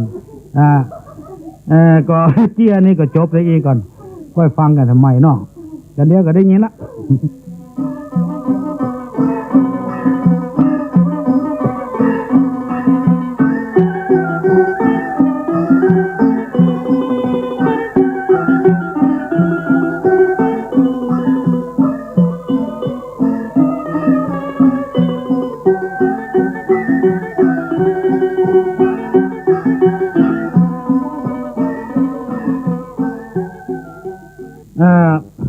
พี่น้องทั้งหลายเรื่องที่เขาโอ้ตะกี้มันยังไม่จบเรื่องกั้งวัดหัวมันมีแถมอันโคนเขานี่มันจะว่ากั้งก็ไปใจมันลืมก็มีได้มีไม่อุ้ยคนเข้ามาในเวียงขายนอ ขายนอไม่ก็ขายเสร็จแล้วรถจะออกแล้วเขาเก็บครอบเก็บครัวกันไม่อุ้ยรถจะออกแล้วล่นไปถึงกันไดรถถอดเกือบห้องน้ำละไปลุ้น มันนึกว่าขึ้นเงินน่ะเนาะมารยาทดีขนาดคือรถบรรทุกเกือบนั่งรถหน้าสื่อแล้วเบียบ้านลงรถซ่อเกือบซ่อจริงก็ได้รถนั่นแหละอุ้ยอย่างนั้นซ่อเกือบนะให้เราถอดไปลูกไม่น่าแผงไปไหนมันลืมคิงมันถอดไปเวียงไปไม่รู้ว่าถอดไปลูกมันฝังที่มันต้องมีหรอ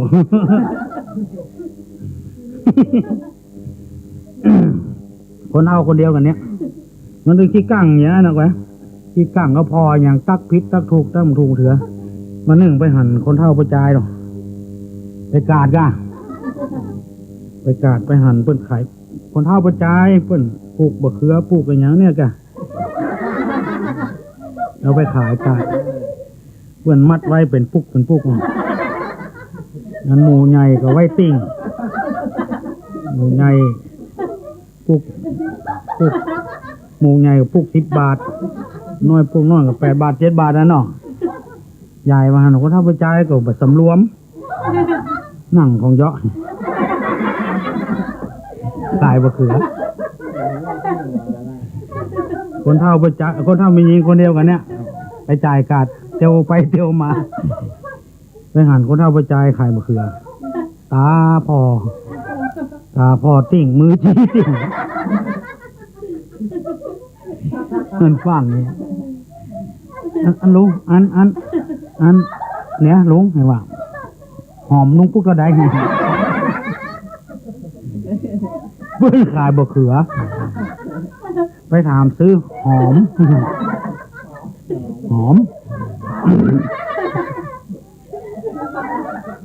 คนเท่าไปจ่ายก็สมองสั่งงานนะเนาะนั่งของย่อมู้สึกตัวปัดต่อฟังเมียดไว้หรอกนี่ไว้อย่างดีเลยเอกก็ใส่ก็มาขายนี่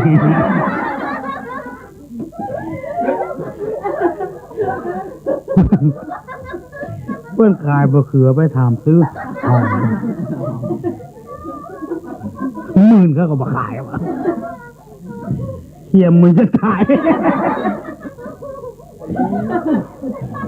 เอา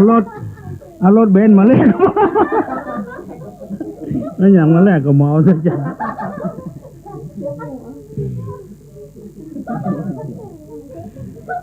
มีนักเรื่องคนมันฟังฟังจ๋านี่มันคนกั้งเนาะคนที่กั้งเนี่ยว่าไปเลย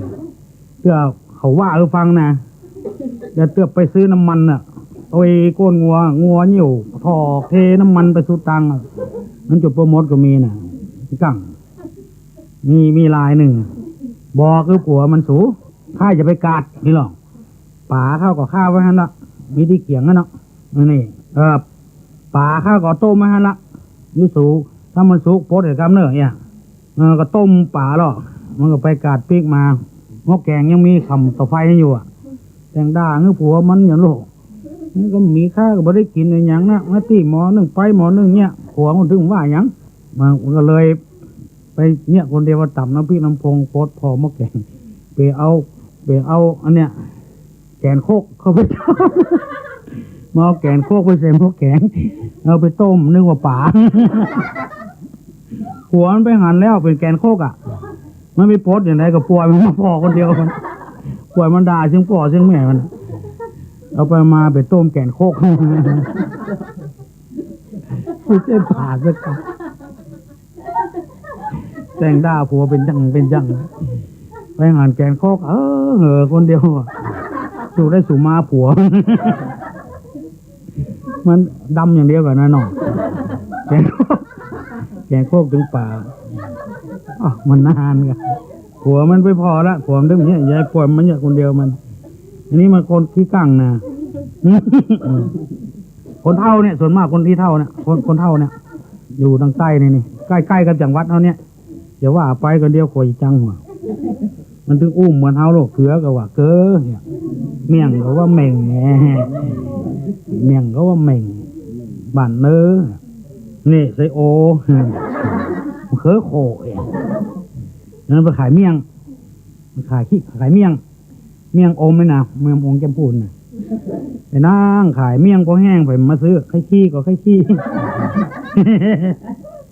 บีดไปบีดมาเมี่ยงก็แห้งนี่ไปมาซื้อคนเดียวมีคนเท่าคนฟังกายมันฟังกลุ่มได้ขายเนาะห้องลุงมันหนีกันมั้งลุงซื้อขี่ไปอมกัน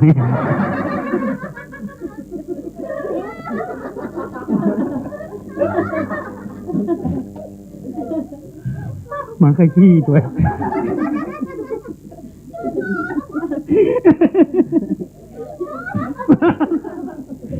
มันหมายว่าชื่อเหม่งไปอมไงเนาะ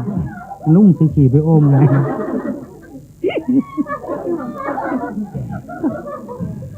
ไปโหลดมาซื้อนะ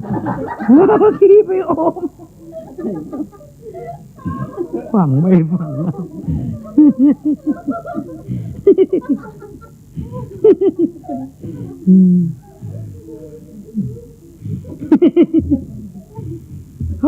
นะเรื่องการฟังการฮีบนี่ก็ให้จบเลยก่อนแล้วก็ค่อยฟังเจียต่อไปถันม่วนนะฟังต่อไปเถอะมาเสียผลประโยชน์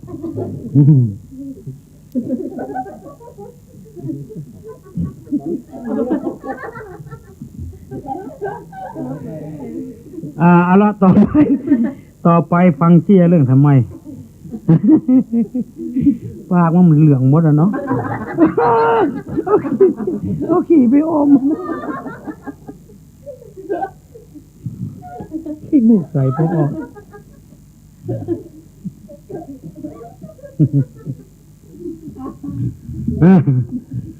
อันนี้มีแต่ลายเนี่ยโอ้คนก่อนเพิ่นเป็นแอวหัดสาวเนาะ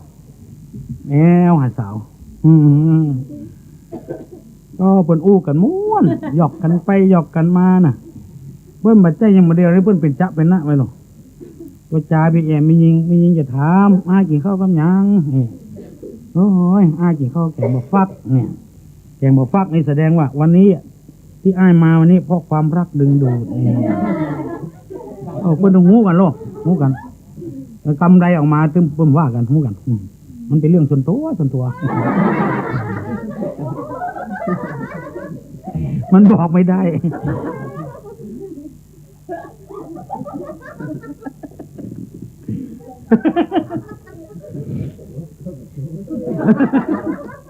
เรื่องส่วนตัว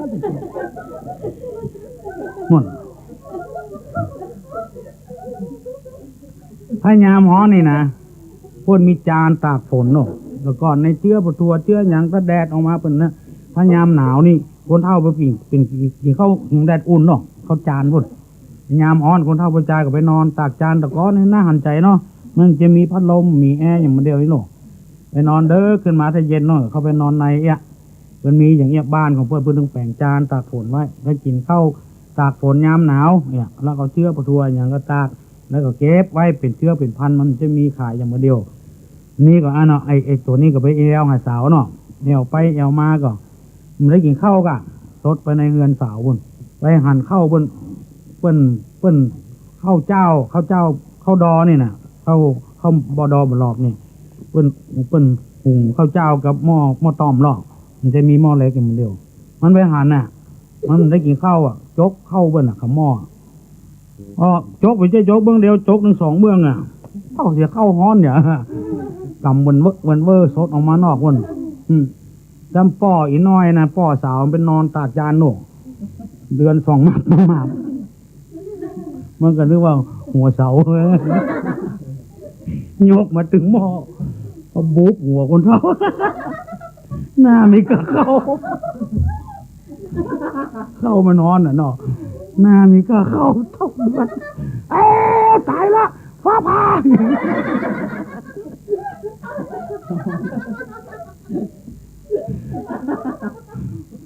ค่ะคนถ้ามันยิงอยู่ในเฮือนสะดุ้งยังก็ฟ้าผ่าโล่นน่ะเอาหน้าเอาหัวไปต่ำเอาคอเนี่ยไปต่ำเสร็จลวดหาวสูดเพื่อนนะมันลวดตึกคอมันจะเย็นเนี่ยเนาะมันตึกก็สายมันมาเพคนเท่ามันยิงจากหงายต่มโดนสายฟ้า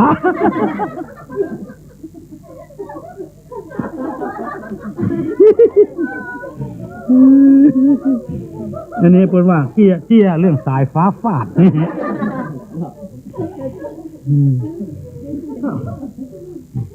แย่หาสาวตะกอนมันม้วนไปแอวนี่เปิ้นตึงหมูเอ็นเปิ้นว่าไอ้มีละกะไอ้ตึงหมีเนี่ยเดี๋ยวกับเป็นเจ้าทางใต้วันน่ะมีละกะกันขามีผีกินขาเตอกันขามีผีกินขาเตอเนาะมีจะได้แต่ขึ้นมันเป็นไผไอ้มาหันนั่งซิดนั่งซีอีนายมูลีสะดงเสื้อว่ากันใจเมื่อดงเสื้อจะเพราะนี่เพิ่นอู้กันนี้คนก่อนอู้สาวม่วนอู้สูงผู้กระจังต้องถ่อมตัวเนี่ยยามหนาวตุ้มพอตัวไปเอวเนี่ยเขาโฮมเลยนะมีเสื้อแจ็คเก็ตมีเสื้อกันหนาวยังมาเดียวเนี่ยขอถึงว่าตุ้มพลายมาเฮาคนกำเก่าพี่หนูกันเนี่ยบ่าวเนี่ยจังตุ้มพลายเป็นอย่างสาวนะมาเฮาชุดกองเนี่ยยามฮ้อนในแก้เสื้อมันแอวเหรอไปบ่ละเย็บละเกือบครบตีนติ้วแต่ก่อนมันเกือบหนังควายหรอถ้าเขาว่ารองเท้าเนี่ยมันเป็นกำใหม่ไว้หรอกเขาถึงจะรักษาอนุรักษ์กำเก่าไว้เนี่ยเกือบคือรองเท้าเนี่ยหนังเกือบหนังรองเท้าเนี่ยกระเลิบกับกระเป๋าลูกมาเดียวแต่ก่อนเป็นห้องกระเลิบเนี่ยเป็นนี่เกือบ เกียกเนี่ยเกียกเนี่ยเรียกว่าห้องเกิบมันก่อนแต่นี่ห้องแคปจากแคปมาเป็นอันอย่างก็ห้องซอกจากซอกเราเป็นเกิบจากเกิบก็เป็นรองเท้าเนี่ยแต่ก่อนเพิ่นใจหนังควายลูกหนังควายลูกแปลงเกิบนะครบกินดีมีตายนั่นเท่าถ้ามันครบถ้าเอาซื้อมานะเพิ่นครบมันอย่างก่อนลูกกาบเกิบครบนี่กูครบมึงก่อนนะมันมาครบกินกลับตึดนะเนี่ย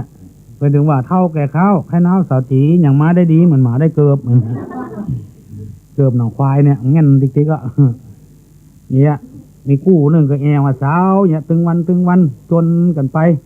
คนอื่นมันต้องไปจวนมันเกิดปีเดียวเดือนเดียวกันส่งกันไปส่งกันมาเมื่อไปบ่ส่งกันล่ะเพราะไปได้ตัวแม่เดี๋ยวเป็นห้องกับแฟนนี่หรอตัวแม่เงินเดียวกันเดี๋ยวเป็นตัวแม่คนพี่ชื่อคำป้อเกิดก่อนคนน้องชื่อคำปันกู้นี่งาม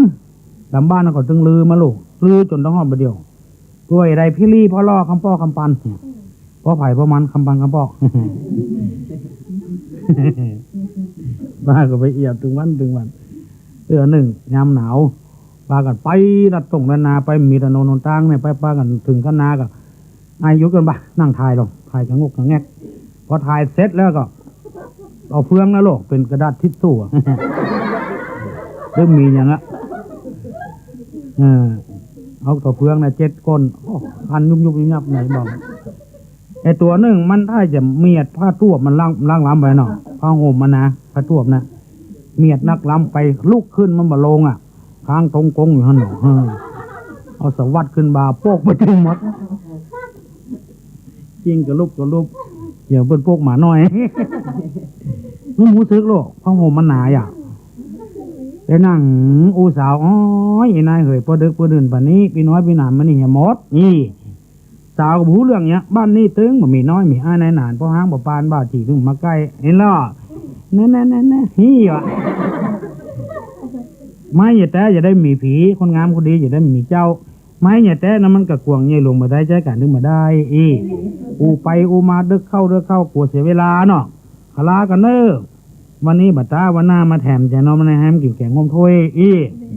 เวลาไปเลยลูกตกบกกัน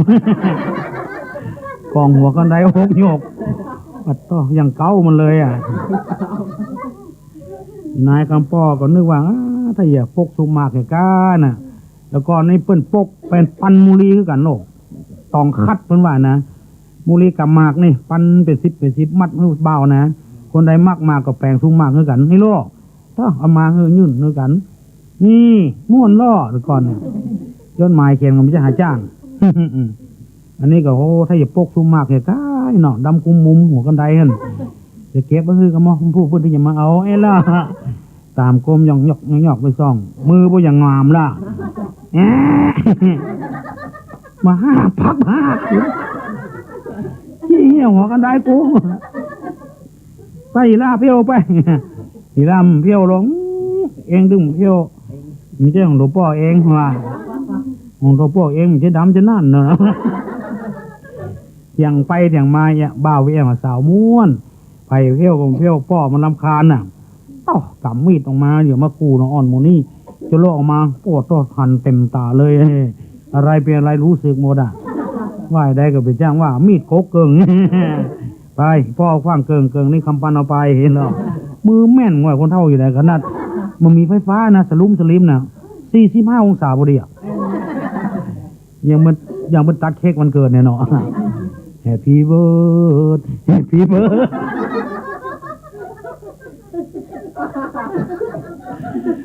ไปอีป้อคว้างเกิงอีปันเอาไปเหี่ยให้เบื่อบาดโดนเพียวขี้ให้ตาตัวจมตัว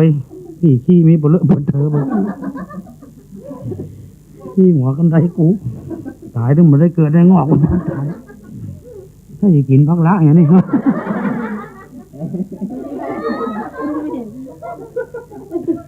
นี่เจ็บบ่หมด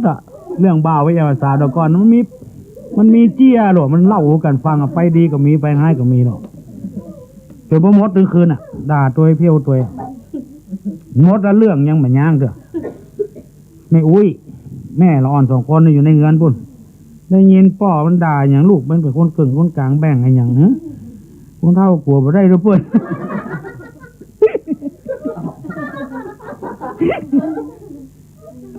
บูนออกในเฮือนมายุ่นตาผู้พี่ผมย้อยหน้าย้อยตาเอามือกำแม่ประตูเหรอนั้นป่อมันแหละตะกี้สู่แบ่งอย่างนี้ร้อนฮะเป็นคนเกินคนกลางอ่ะนี่เหรอมันกลัวบ่ได้ด้วยเพื่อนก็เท่าพอใจยั่วหรอกเอามีดยื่นอ้าวแม่มีไปล้างไงไปอยู่ดีบอกว่าดีเนี่ยคนตะกอนเพิ่นอย่างอันเนาะโตเปิ้นอู้กันนะเปิ้นต้องไปแอวกันไปจะบะนะซึ้งอย่าสะล้ออย่าโลกอันนี้ก็เป็นอย่างเงี้ยนี่ไปแอวหาสาวเอี้ยแอวไปแอวมาก็เหมือนเข้าเปิ้นก็ฮื้อแต่งงานอยู่กับการหามื้อจันทร์วันดีโลกเปิ้นบ่ใช่ว่าไปแต่งงานคนเดียวแบบคนเดียวมันพ่อแม่เนี่ยสำคัญมากก็เป็นนั้นว่าเรื่องคนตะกอนนี่ไปแอวหาสาวจบเลยอีกก่อนเนาะเรื่องนี้นะเดี๋ยวก็ฟังแถมมีเรื่องเต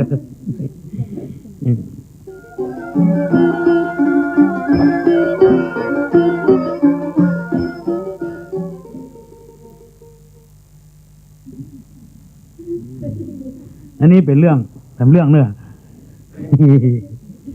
อันนี้เป็นคนจีนนะเรื่องคนจีนรุ่มถูกลงชื่อมันเจโกอ่ะ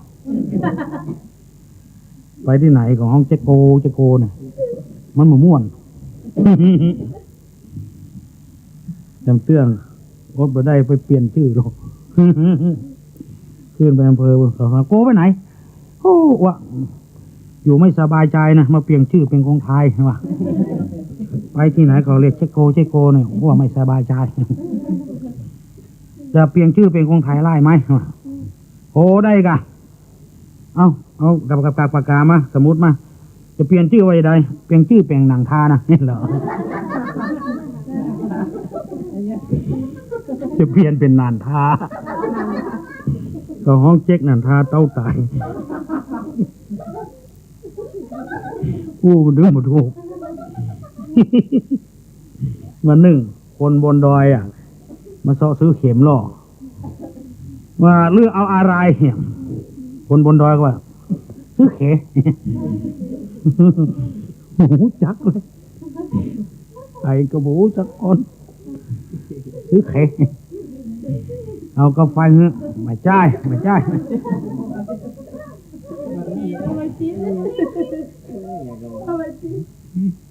เอากาแฟเงี้ยก็ไปจ่ายเอาสบู่เงี้ยก็ไปจ่ายเอาอย่างนี้ก็ไปจ่ายสักอย่างเอาเรียกของเลี้ยวนี่หรอ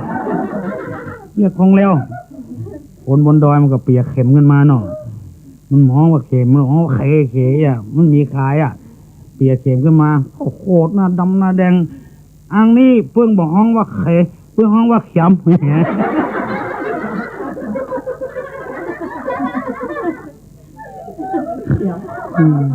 ห้องว่าเข็มตัวมันไม่ใช่หาถูก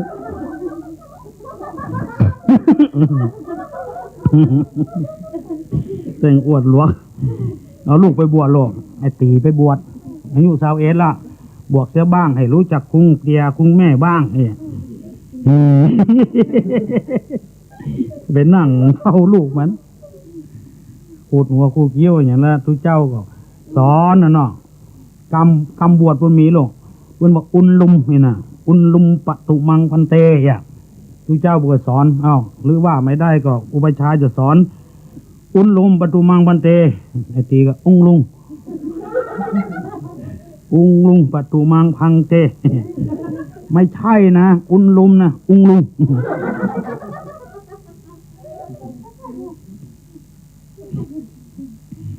ยังละอ่อนมูเซอร์ได้แบ่งกำหำ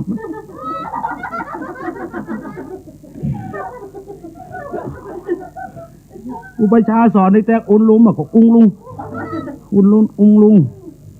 เจ๊กนันทามันได้ยินหรอลำคาญไอ้ตีนี่โลเอกใส่ปื้อว่าอ่องลอง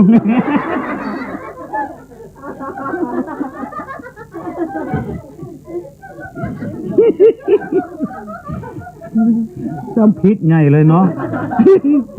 นั่นสระอองมาใส่อะลูกมันยังถูกหน่อยเป็นสระอุงอยู่ไหนนี่อองลองอองลองเนี่ย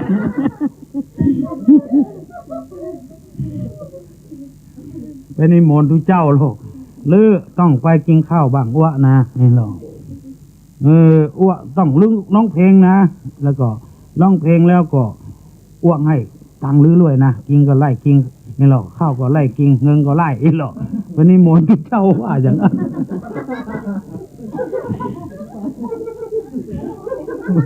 ไปสวดแล้วก็ฉันแล้วก็ถวายปัจจัยนะร้องเพลงให้อ้วฟังเนี่ยแล้วก็กินข้าวร้อยอ่ะอ้วให้เงินลื้อร้อยอ่ะ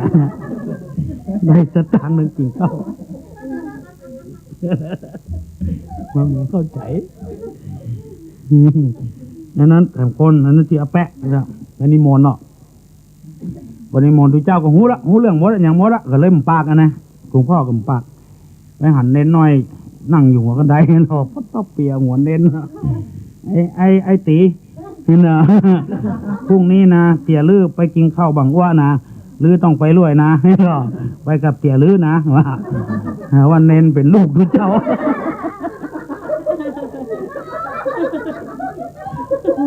ยุ่งเอาวันหันแม่ชีอยู่กลางควงนั่นหลวงไอ้แม่อ้วแม่ลื้อไม่ต้องเอาไปนะ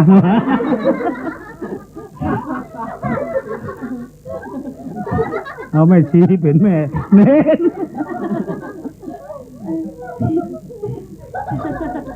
พระทุเจ้าเป็นป่อเน้น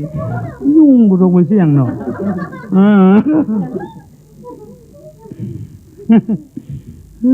วันพูกทุเจ้าก็ไปแหละทุเจ้าสวดหรอกสวดแล้วก็ฉันแล้วก็ปั่นปอนเนาะไปปั่นปอนเนี่ยปั่นปอนมงคลในเปิ้นเอาอายุวัฒโกธนวัฒโกศิริวัฒโกเนาะมันเหมือนกันเหรอถ้าปั่นปอนงานศพนี่เปิ้นเอาอัฏฐาสิเมอากาสิเมหรอกคนอย่างเนาะ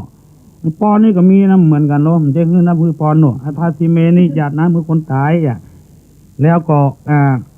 อายันจะโขอาญาติคนตายอายุวัฒโกนี่ก็อยู่ดีมีสุขอายุวัฒโกคือมีอายุวัฒนาถาวรเนี่ยวันณวัฒโกมีผิวพรรณวัฒนาถาวรเนี่ยวัฒโกนี่วัฒนาโลกนี่แปลคือหมดนะไม่มีไผ่ทุเจ้าอดหูอย่างนี้เนี่ยมันได้เปรียบนะเป็นทุเจ้าเลยนะหูบาลีตัวพ่องอย่างตัวพ่องเนี่ยหูล้ำกับหูมุยะไปแผ่วนั่นทุเจ้าปั่นปอนหนูอายุวัฒโกธานาวัฒโกศิริวัฒโกก็โกกับอดมาได้ลืออยู่กองเนี่ยว่านี่ไม่ใช่อาโกนะเป็นอาเปียนะเห็นหรอคือวันก่อนมันไปฟังเจโกนะเจ๊กหนังทายเนาะเดี๋ยวเพิ่งกันรู้ว่าปั่นปอนคืออาโกนะกะคือเจ้าก็เปลี่ยนนะอายุวัฒแปะ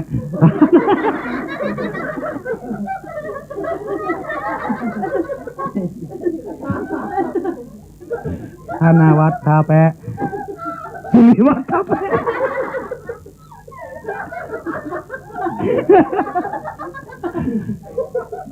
ญาติสวัสดิ์แปะทุกเจ้านี่ใจได้สะปะสะเปื้อนน่ะอันนี้คือปนห้องว่าคนเอาบูกับกันอาแปะก็เป็นอย่างเงี้ยจี้จะอีก็เอาไว้แต่อีก่อนนอกก็เดียวก็ฟังไปแถมม่วนไปเรื่อยๆมีแถมหลายอย่างอยู่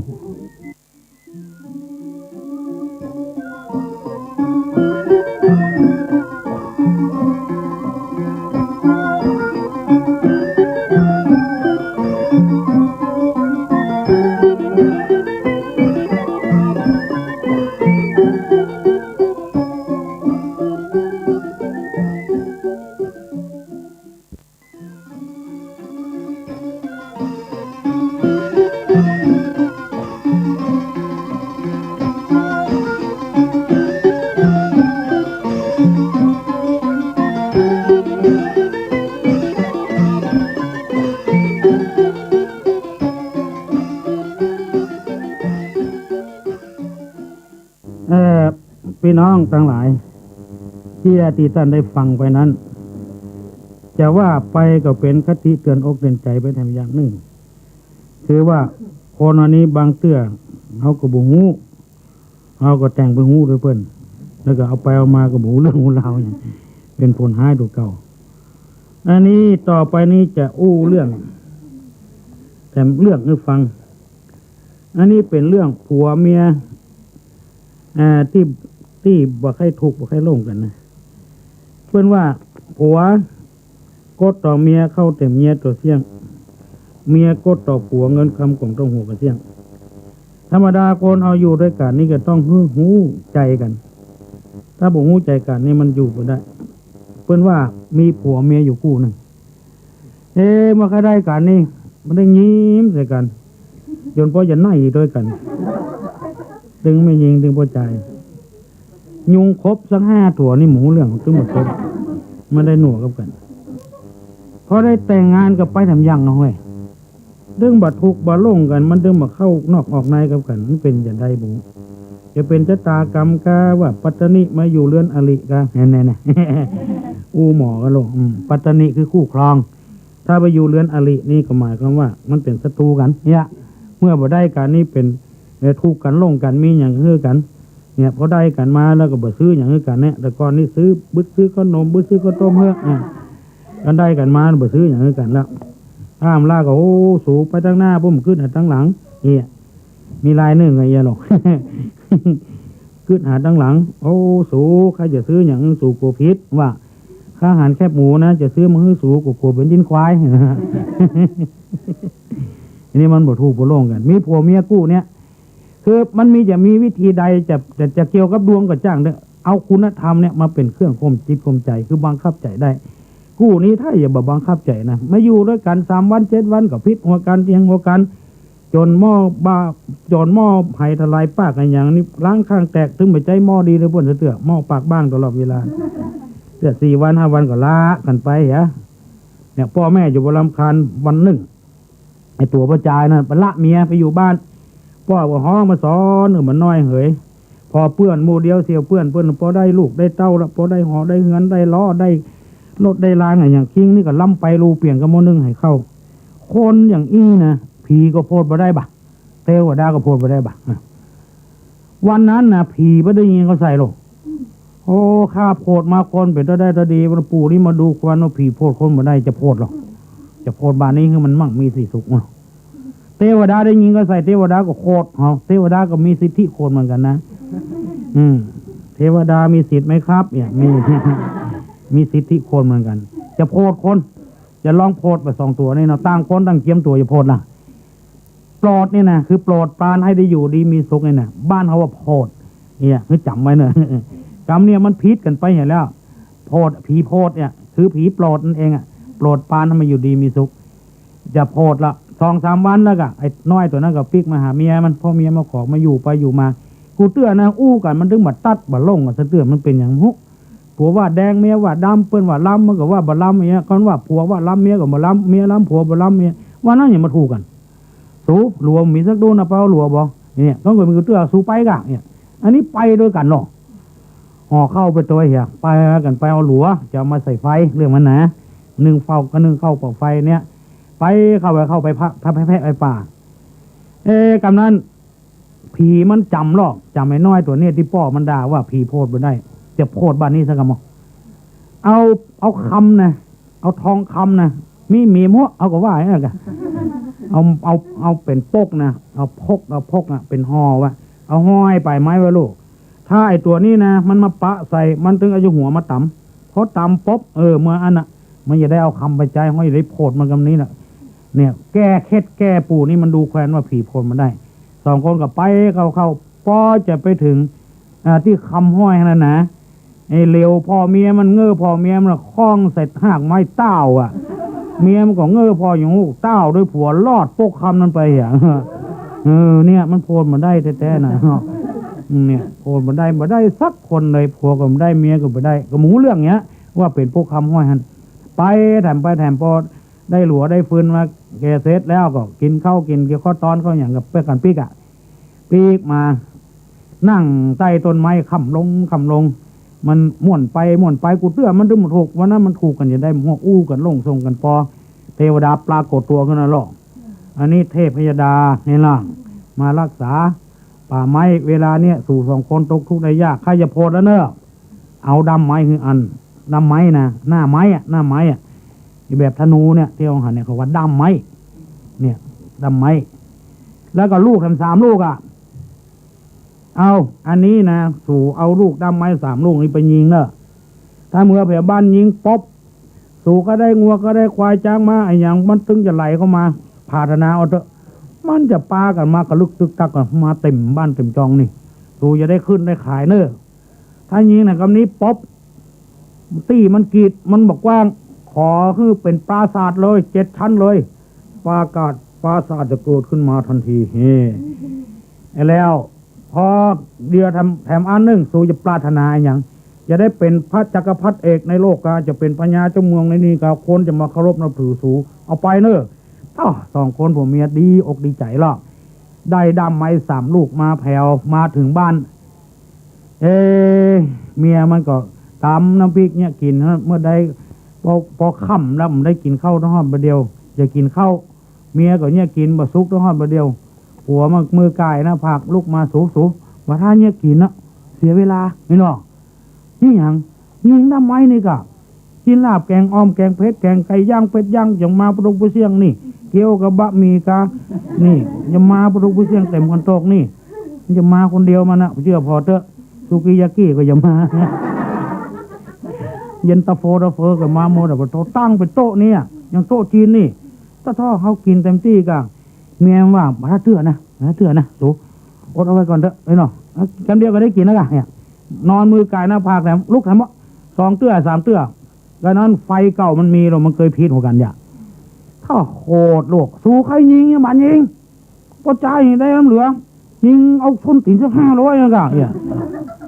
เขาผัวกันยิงอ่ะแป๊บมันเดียวมาแล้วเฮ้ยส้นตีน500บุ่นอ่ะ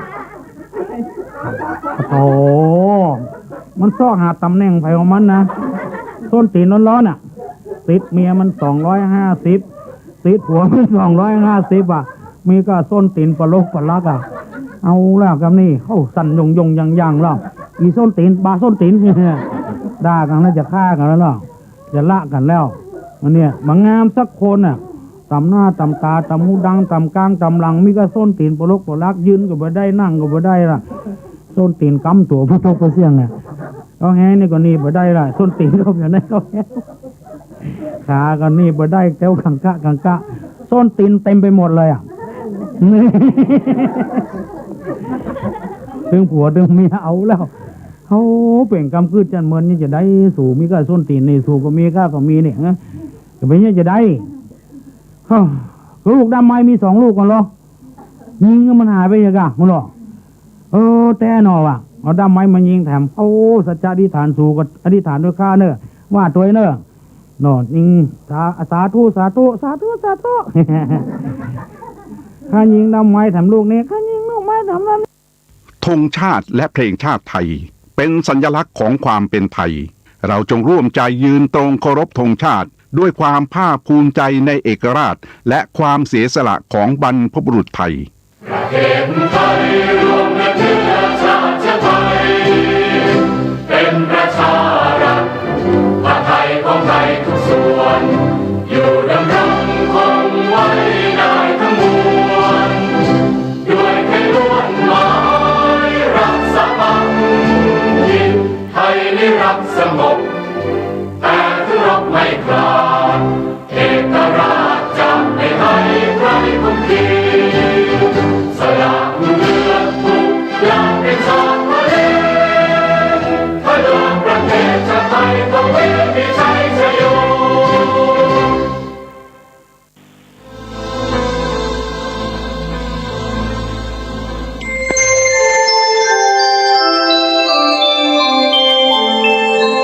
ขณะนี้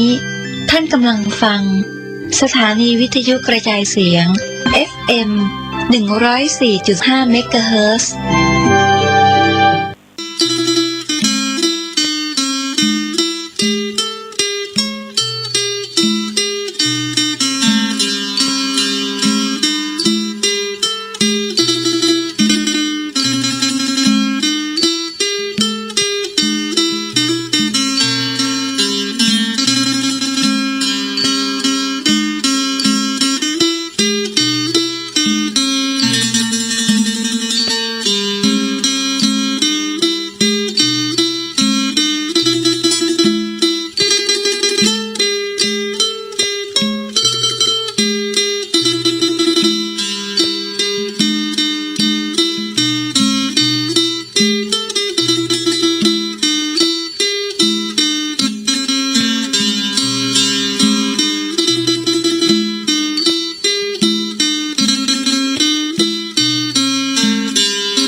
trên thằng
อความนอบน้อม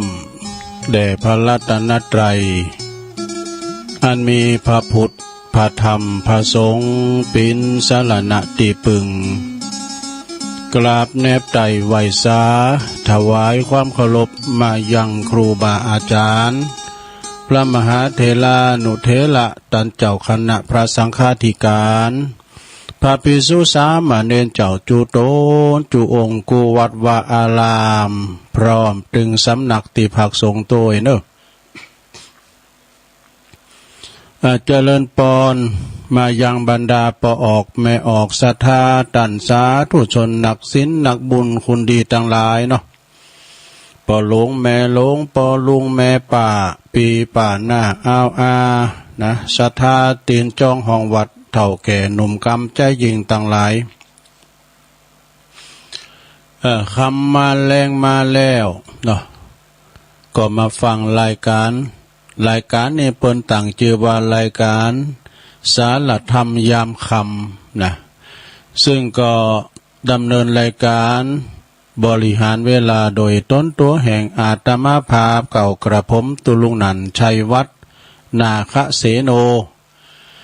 แห่งวัดพระธาตุดอยน้อยตำบลดอยหล่ออำเภอดอยหล่อจังหวัดเชียงใหม่ ก็มาปบมาปะกับปอออกไม่ออกศรัทธาในยามคำเข้าไปเมื่อคืน ก็ซึ่งก็ได้สลับซับเปลี่ยนกับครูบาอาจารย์หลายตุนหลายองค์เนื้อศรัทธาเวลานี้นะตั้งแต่6:10จนถึง2 ทุ่มแต่พัก7 โมงเนาะพัก1 ทุ่มกึ่งก็มามาจากันไปแถมมันเป็นอย่างอี้เนอะศรัทธาญาติโยมทั้งหลายมาปบมาปะกันบางตันบางคนก็ทำหุงหาอาหารทำสำหรับกับเขา ตำน้ำพริกก้ามสังก้าเนาะมีอย่างก็กินกันไปนะกินเปื่ออยู่มันจะอยู่เพื่อกินนะบางพองก็ไปเยการทำงานยังปิงปอกเตองานเลิกคำไม่เนาะฉันพองก็ไปทำงานกะเมื่อคืน เมื่อคืนปิ้นนกจันเมื่อวันปิ้นนกเก่าเจ้ามาก็รับไปก้ามหนึ่งไอ้เนาะคืนทำงานมันก็แล้วแต่โตไผ่โตมั่นแล้วแต่การแต่งงานเนาะทำไปเถอะเนาะเรียกว่าสัมมาอาชีโวอาชีพสอบหำได้ไปหลอกลวงไผ่นะบ่ได้ไปสอบไปโกงไผ่เนาะทำสุจริตทำตามความสามารถของเฮาไปการไผ่การม่านบางพองก็บกดินสินต่อไปหับจ่างอ่างใบไปเนาะพร้อมกับเมื่อก่อนนั่งอยู่บูธออฟฟิศเนี่ยกะนะอยู่ในห้องแอร์นะพร้อมกับเป็นครูบาอาจารย์เนี่ยนะศรัทธาญาติโยมทั้งหลายสอนคุณเนาะก็แล้วแต่โจกไผ่บุญมันเนาะที่ได้มาทำการทำงานถือว่าดีแล้วเนาะศรัทธาญาติโยมเนาะเขาทำการทำงานไปแบบพิษศีลพิษธรรมแต่บางพองเขาไปพอเปิ้นเนี่ยโอ้ยศรัทธาเป็นดีอินดูเนาะคนอยากไล่เขียนใจบางพองนี่ก็อยู่ไปไล่โหนอนไปตีนสุมาเด้อลองไปพอบางพองอยู่ปื้นโคปื้นสะพานก็มีนะซะนะห้อมหู้กับไผมได้เนาะซะนะเนาะเฮายังมีเหย้ามีเฮินมีหอมีเฮินมีปีมีน้องบางพองพัดถิ่นมาเป็นคุณสัตเสพเนจรเนอซะนะเนอบาฮู้ว่าอยู่ที่ไหนนะเป็นคุณพเนจรเนี่ยพอหันเตอศรัทธาญาติโยมทั้งหลายการถามว่าสัตว์เซพเนจรนั้นได้เบยังสีปกาเนาะต่อไปก็ขอบคุณทางสถานีกันเนอะศรัทธาญาติโยมเนอะก็ขอบคุณสถานีวิทยุแม่ขจารโมเดิร์นเรดิโอเวงป่าเป่าเนอของป้าน้อยสุวรรณคุณแม่อนงพรหมมิน FM 94.50 เมกะเฮิรตซ์เนอคืนนี้เปิ้นไปไกลก็ขอส่งกำลังใจปรารถนาดีไปยังพี่น้องหลายด้อยเนาะเวงป่าเป่าเนอศรัทธาเนอเพราะว่าเฮามีกินมีตานก็ไปฮอดตึงถึงกันเนาะศรัทธาเนาะพร้อมหยังก็เพราะคืนบุญนี่แหละนะคืนของปอน้อยเขาเนี่ยกันมีอันนี้เฮาบ่ได้ฟังกันศรัทธาเนาะเฮาไปหูจักกันน่ะศรัทธาเอ้ยถึงมื้อถึงวันเนี่ยเปิ้นฟังเฮาฟังเปิ้นโทรมาเฮาดีอกดีใจศรัทธาพร้อมหยังเพราะว่าปิ่นปีปิ่นน้องปิ่นสายธรรมด้วยกันน่ะศรัทธานะโดยความเมตตาธรรมเนาะโดยความเปิ้นเรียกว่าจะโดยความ ด้วยความสามารถเนาะของท่านพระอาจารย์พระครูอภิวัฒนวิกรมถ้าว่าเปิ้นเชิมสัญญาณไปเฮาก็ได้ยินเนาะเปิ้นก็ไปสัมพันธไมตรีตั้งเมืองฝางพองแม่แจ่มพองเมืองลี่พองเนี่ยเชียงแสนเชียงไฮ้เมืองเป่าเมืองฝางอย่างนั้นเนาะเปิ้นว่าถ้าเฮายิงกุ้งสติ๊กนะยิงไปตึงหันมันก็ตึงหันเอานะสมมติว่าคืนเอาไปตึงหันมันก็ตึงหันการมีคุณยิงหนังสติ๊กนั้นไปแถมยิงกุ้งไปแถมมันก็ไกลไปแถมเนี่ยใช่ไหมเฮียข้ามไปหลายห้วยหลายด้อยบนน่ะสะดาก็ฟังกันไปตัวเนอะนะFM 94.50เนอะเมกะเฮิรตซ์ของปนสุวรรณคุณแม่อนงพรหมมินทร์เนาะแล้วก็แถมคืนแถมขายไปขายแถมคืนนึงคืนนี้ก็วัดห้วยตองซักเนอะวัดห้วยตองซักก็ตั้งอยู่ที่ตำบลขวงเป้าอำเภอจอมทองเนอะ FM 98.75เมกะเฮิรตซ์อันนี้ก็ส่งกระแสขยายกระจายเสียงไปทางโซนไต่สายไต่เนอะนะสายจอมทองโพดปุ่นฮอดปุ่นนะเนาะ อันนี้ก็คืนก็ไปไกลอยู่เนาะต้องขอบคุณเนาะเจ้าหน้าที่ที่เปิ้นเชิมสัญญาณไปและบางทีก็ได้ข้ามไปตำบลบุญญาวาดจะให้เนาะหรือว่าท่านมหาเปิ้นออกก้าเดี๋ยวนี้เนาะท่านมหาสมชาติชาตปัญโยเปิ้นจะเลี่ยงสัญญาณไปจ้าแต่เมื่อเจ้านี่เปิ้นเปิดตั้งตี3เนอะ FM 106.50นี่นะวิทยาลัยสงฆ์นครลำปางมจรนะวัดบุญญาวาสวิหารเนาะสระบ้านพองก็ฟังกันได้ลายตั้งเนอะสระฟังตังเฟซตังลายเนี่ยฟังตังเฟซตังลายแล้วก็ฟังตังวิทยุพระเจ้าโจกดีต่อโปลงวินเขาเนาะฟังสายตรงนะตัวลุงนะฟัง104บ่เดิมได้เนอะ104นี่ปรากฏว่าฟ้าแพ้ฟ้าผ่านี่เปิ้นได้ยุติการกระจายเสียงเนอะโปลงวินแต่เจ้านี่ได้รับข่าวว่าเปิ้นยุติการกระจายเสียงเจ้าสั่งมาพอกันนะวัดฝายหินเนี่ยนั่นก็ขอบคุณเนอะสถานที่เปิ้นฟังกันไปนะวันนี้มาปบมาปากันก็30วันนี้แล้วเนอะสถานนะวันทีนะวันเสาร์ที่30กรกฎาคมพวกทำวันเนี่ย31แล้วก็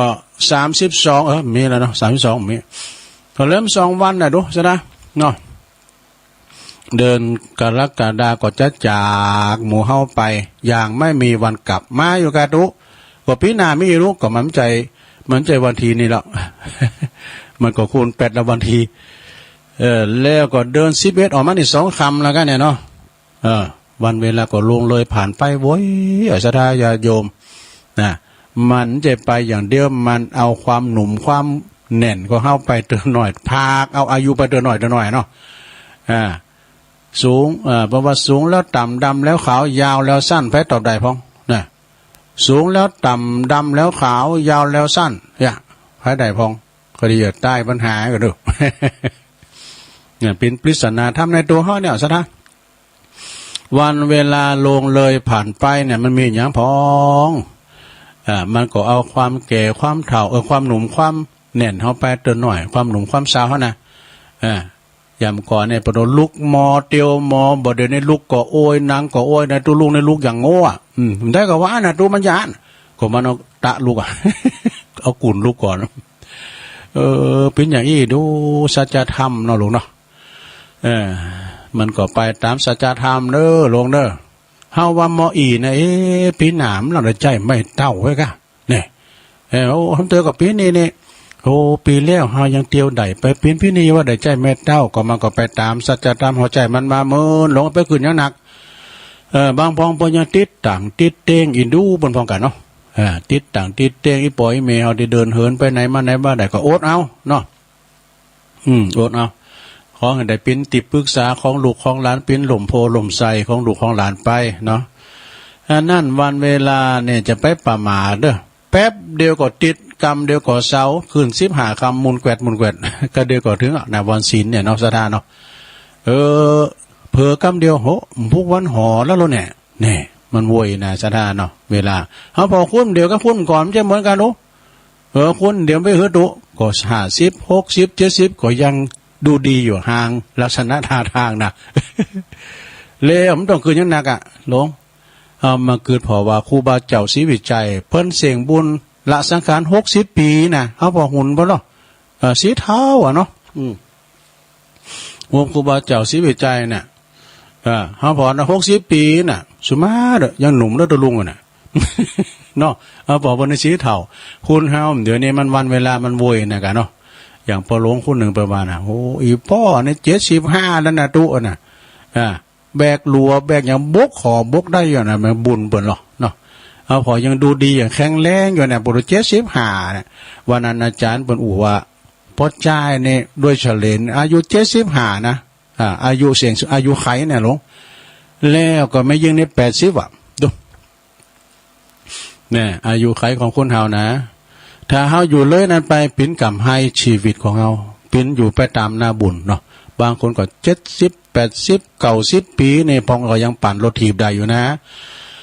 ก็ยังว่านะมันบุญภัยบุญมันลงเอ้ยบางพองใน40 50ปวดรู้เตียวปั่มเปื้อ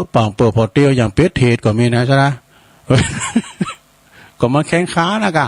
คุณทำเดี๋ยวนี้มันกินเนี่ยมันจะอย่างก่อนเนาะก่อนมันจะมีพุงโซโลดอ่ะหรอมีพุงโซโลดอ่ะมีแหละอันอย่างก็อันซุปไก่ก้านี่อย่างที่บนใส่น่ะกำนั้นใส่ก็ห้ามล่ำเลยนะแต่กำนั้นใส่ก็อาลีดอยอ่ะลองมาใส่ลองพี่ไตปอก่อนเนาะสมาเด้ออันเอาพักน้ำเกี่ยวนะมาได้แล้วมาตุ่มจืดแล้วก็ใส่ยักษ์สักอย่างเด้อใส่กะปิ5นี่ใส่แต่ว่าแป้งหวานเนี่ยยอมบอกว่าแป้งหวานน่ะคุณบอกว่าชูรสตึมใส่อย่างตุ่มจืดก็กินบ้างเนี่ยนะศรัทธาญาติโยมทั้งหลายตึงมื้อตึงวันเนี่ยเฮาก็กินเข้าไปสารปิดก็มาสะสมร่างกายเฮาเนาะผลยุกผลยาก้ากันว่าก็ไม่ได้กินแต่เนี่ยไม่ได้ขายแต่เนี่ยแมงน่ะมันมาศัตรูผืดเนาะสัปเดือกับบรมเปิ้นมีกำหนดโดด7 วันก่อยเก็บอ่ะก็เดือนแม่เลี้ยงโทรมาละนะเก็บเลยเนอะแม่เลี้ยงเขากำลังพ่งยาไปกับว่าจ้ามันต้องไปต้องมา คืนว่าอีแล้วก็มาขอนที่เฮาไปลงใบอันผักกาดก็ดีมันงามมันน่ะเปิ้นเอาใหม่เข็ดฟาดให้มันแล้วหน่อยเนาะแต่งว่าแมงบุ๋งกินนี่ ก็เขาเราฟังดุงๆกับหันก่อนละนะแล้วเนาะสนาญาโยมเนาะไปก็มูลไปตุลุงจะได้เล่านิทานเนี่ยเอานิทานเก่ามาปัดฝุ่นใหม่มาเล่าที่จริงก็เกมทำไปเหมือนกันนะจะมันเนาะมาตีต่ำเต้นเพราะว่าเฮาต้องพักตอน7 โมงหรือว่า1 ทุ่มเนาะละครั้งก็ดังเจ้าแล้วตุลุงก็ไม่ได้ทำวัดกับคน2 แรงแล้วนะญาตุก็ไม่ได้กรรมว่าก็เต้นเปิ้นวันนี้ก็เป็นรายการของโต๊ะเก่าเนาะเอาอันนี้มาไว้กันนะลงนะกำบะเก่าเล่าไว้เอานิทานเก่ามาปัดฝุ่นใหม่เป็นนิทงนิทานพองคติธรรมพองเอาคติธรรมมาก่อนเนาะคติธรรมวันนี้ก็เป็นขอหานิกรมีวันนี้เอา9ข้อคิดเตือนใจลงนะของแม่ทองคำพรหมมินทร์9 ข้อคิดเตือนอกเตือนใจนะเตือนไผ่มันเตือนมาเตือนตัวเองมันต้องเตือนไผ่นะมีอย่างพองมีเก่าอย่างหนึ่งนะจะไปอิจฉาริษยาพยาบาทป้องไล่แพนเนอร์เฮาสูงไว้แล้วนะเพราะว่าเพิ่นจะบินสูงแค่ไหนก็เมื่อถึงเวลาก็ล่วงลงมาทุกคนแหละ แต่กันเนาะตกมาหมดมีกรรมมาเก่าเป็นว่าเอ็นบินไปตะนกจักตายถูกบ่งสักวัน คุณเก่ามาเนาะบินไปตะนกจักตายถูกบ่งสักวันนี่อย่าไปคิดอิจฉาริษยาภายในโลกเนอเปิ้นว่าจะบินสูงแค่ไหนพอถึงเวลาเฮาก็ลงมาเหมือนกันทุกคนนี่เปิ้นว่าอย่างนั้นน่ะแถมข้อ1ข้อ2ฮัดมีความสุขกับตัวเองได้แล้วเพราะว่ามีไผที่จะอยู่กับเฮาตลอดไปลงเอ้ยทำอกทำใจดูแลตัวเองเนอะนะอันดีกินก็กินเต็มดีกินก็ไม่ต้องกินอันใดมันของแสลงนะฮักมีความสุขกับตัวเองได้แล้วเพราะว่ามีไผที่จะอยู่กับเฮาตลอดไปลูกก็อยู่ด้วยเฮาตลอดไปเฮาจะไปก่อนหรือเขาจะไปก่อนมั้งเนาะพ่อแม่เหมือนกันพ่อแม่ก็อันนะข้อที่3ลงฝึกอภัยเนี่ยอภัยหูจักอภัยนะอภัยนี่ก็คือหมายความว่าอภัยยกตัวมาเนี่ยกัน ฝึกอภัยแล้วก็ปล่อยวางกับความเจ็บปวดไปทีละนิดเพิ่มเวลาความสุขของเฮาหืนนักขึ้นนี่กันว่าไผเคยเหยียดยามเฮาเคยประมาทดูถูกดูแคลนเฮาเคยเย่มเฮาเคยบุบเคยตีเฮาอภัยน่ะจังมันเตอะน่ะโหมันถึงแป้ห่อแป้มานมันอันกรรมว่าจังมันเตอะน่ะช่างมันเถอะน่ะปล่อยมันน่ะบ่เอาเรื่องความหยังกับเขาน่ะเนาะข้อที่3ฝึกอภัยอันข้อที่4แล้วกันเนาะฝึกเข้าใจกรรมติแล้วก็กรรมชมกรรมติก็เฮาเฉยๆนะถ้าว่าคำชมก็ปล่อยวางนะถ้าว่าติเบอก็นำมาพัฒนาเด้อถ้าว่าติเบอทำลายก็อย่าไปใส่ใจว่านะติมันคอนตินี่กับคุณติมาเนี่ยติเบอก่อเนี่ยเปิ้นจี้คุ้มทรัพย์เฮาเด้อเปิ้นจี้คุ้มทรัพย์เฮานะเขาจะได้ปรับปรุงทำใหม่อ่ะถ้าว่าติเบอทำลายอันนั้นก็จะมาเดิมต้องไปใส่ใจเนาะข้อที่5ไม่หลงเดี๋ยวกันเด้อข้อที่5การฝึกการเป็นผู้แบบบ่ขาดหวังที่จะได้กลับมาอย่างสักอย่างนะคือการสร้างคุณค่าของการได้เกิดมาเนี่ยคุณเฮานี่ศรัทธาญาติโยมมันมีมสร้างที่ว่ามือนะคุณเฮานี่มันถึงหือเหมือนกันหมดบ่หือหยังย่ำหือน้อยก็หือนักหือนักก็หือน้อยเนาะการบริจาคอย่างต่างๆนี่นะจะไปคาดหวังมันจะได้ยังขึ้นมาก็เดี๋ยวจะเล่าให้ฟังนะข้อที่6อย่าไปทำลายความหวังไผเพราะว่าความหวังของเขาอาจจะเป็นความหวังครั้งสุดท้ายที่เขาเหลืออยู่ก็แล้วกันเนี่ยข้อที่7สดาการฝึกพอใจขวายการฝึกพอใจขวายคว้าแต่พอตัวอันยังเกินกำลังก็ปล่อยว่างมันไปเด้อหลวงเอ้ยปล่อยว่างแค่ไหนก็พอใจแค่นั้นแหละนะข้อที่8ลองข้อสุดท้ายจะไปกลัวว่าไผหักนะจะไปกลัวว่าไผบ้าหักแต่จงเริ่มจากการหักตัวเองก่อนเพราะเสน่ห์ของการหูจักหักตัวเองก็จะกระจายสู่คนรอบข้างนี่ข้อสุดท้ายนะลุงเด้อข้อที่9นะตึงวันนี้คือการเปลี่ยนแปลงเนอะทุกวันคือการเปลี่ยนแปลงอยู่เสมอแต่กับมันเปลี่ยนแปลงนะวันนี้ก็ไปอย่างหนึ่งเนี่ยแม้แต่ร่างกายของเขาก็เปลี่ยนแปลงนะเนาะอย่าไปยึดติดลิ่นกับอย่างเดิมแม้แต่ขนหนังฟันเล็บของเขาในย้ำอยู่ด้วยเขายังมีวันล่วงไปนะเล็บหนังขนฟันอันยังเขานี่นะเขียวก็เนี่ยมันยังลวงยังหล่อนไปนะตามกาลเวลาจงเข้าใจและก็หัดมีความสุขกับปัจจุบันได้แล้วนะสดาเอ้ยฮัดในปัจจุบันได้แล้วเนาะสดาเนาะก็เดี๋ยวกันเด้อขอได้นะอันนี้ก็เป็นการที่ว่าเอามาเราสู่จู้กันฟังเนาะสดานะเก่าอย่างแปลว่า9ข้อคิดเตือนใจไม่มีใครเตือนมันจะว่าไปเตือนไผหรือเตือนตัวเองเนี่ยนะเตือนโต๊ะเก่าในเนอสถานเนอก็จบลงไป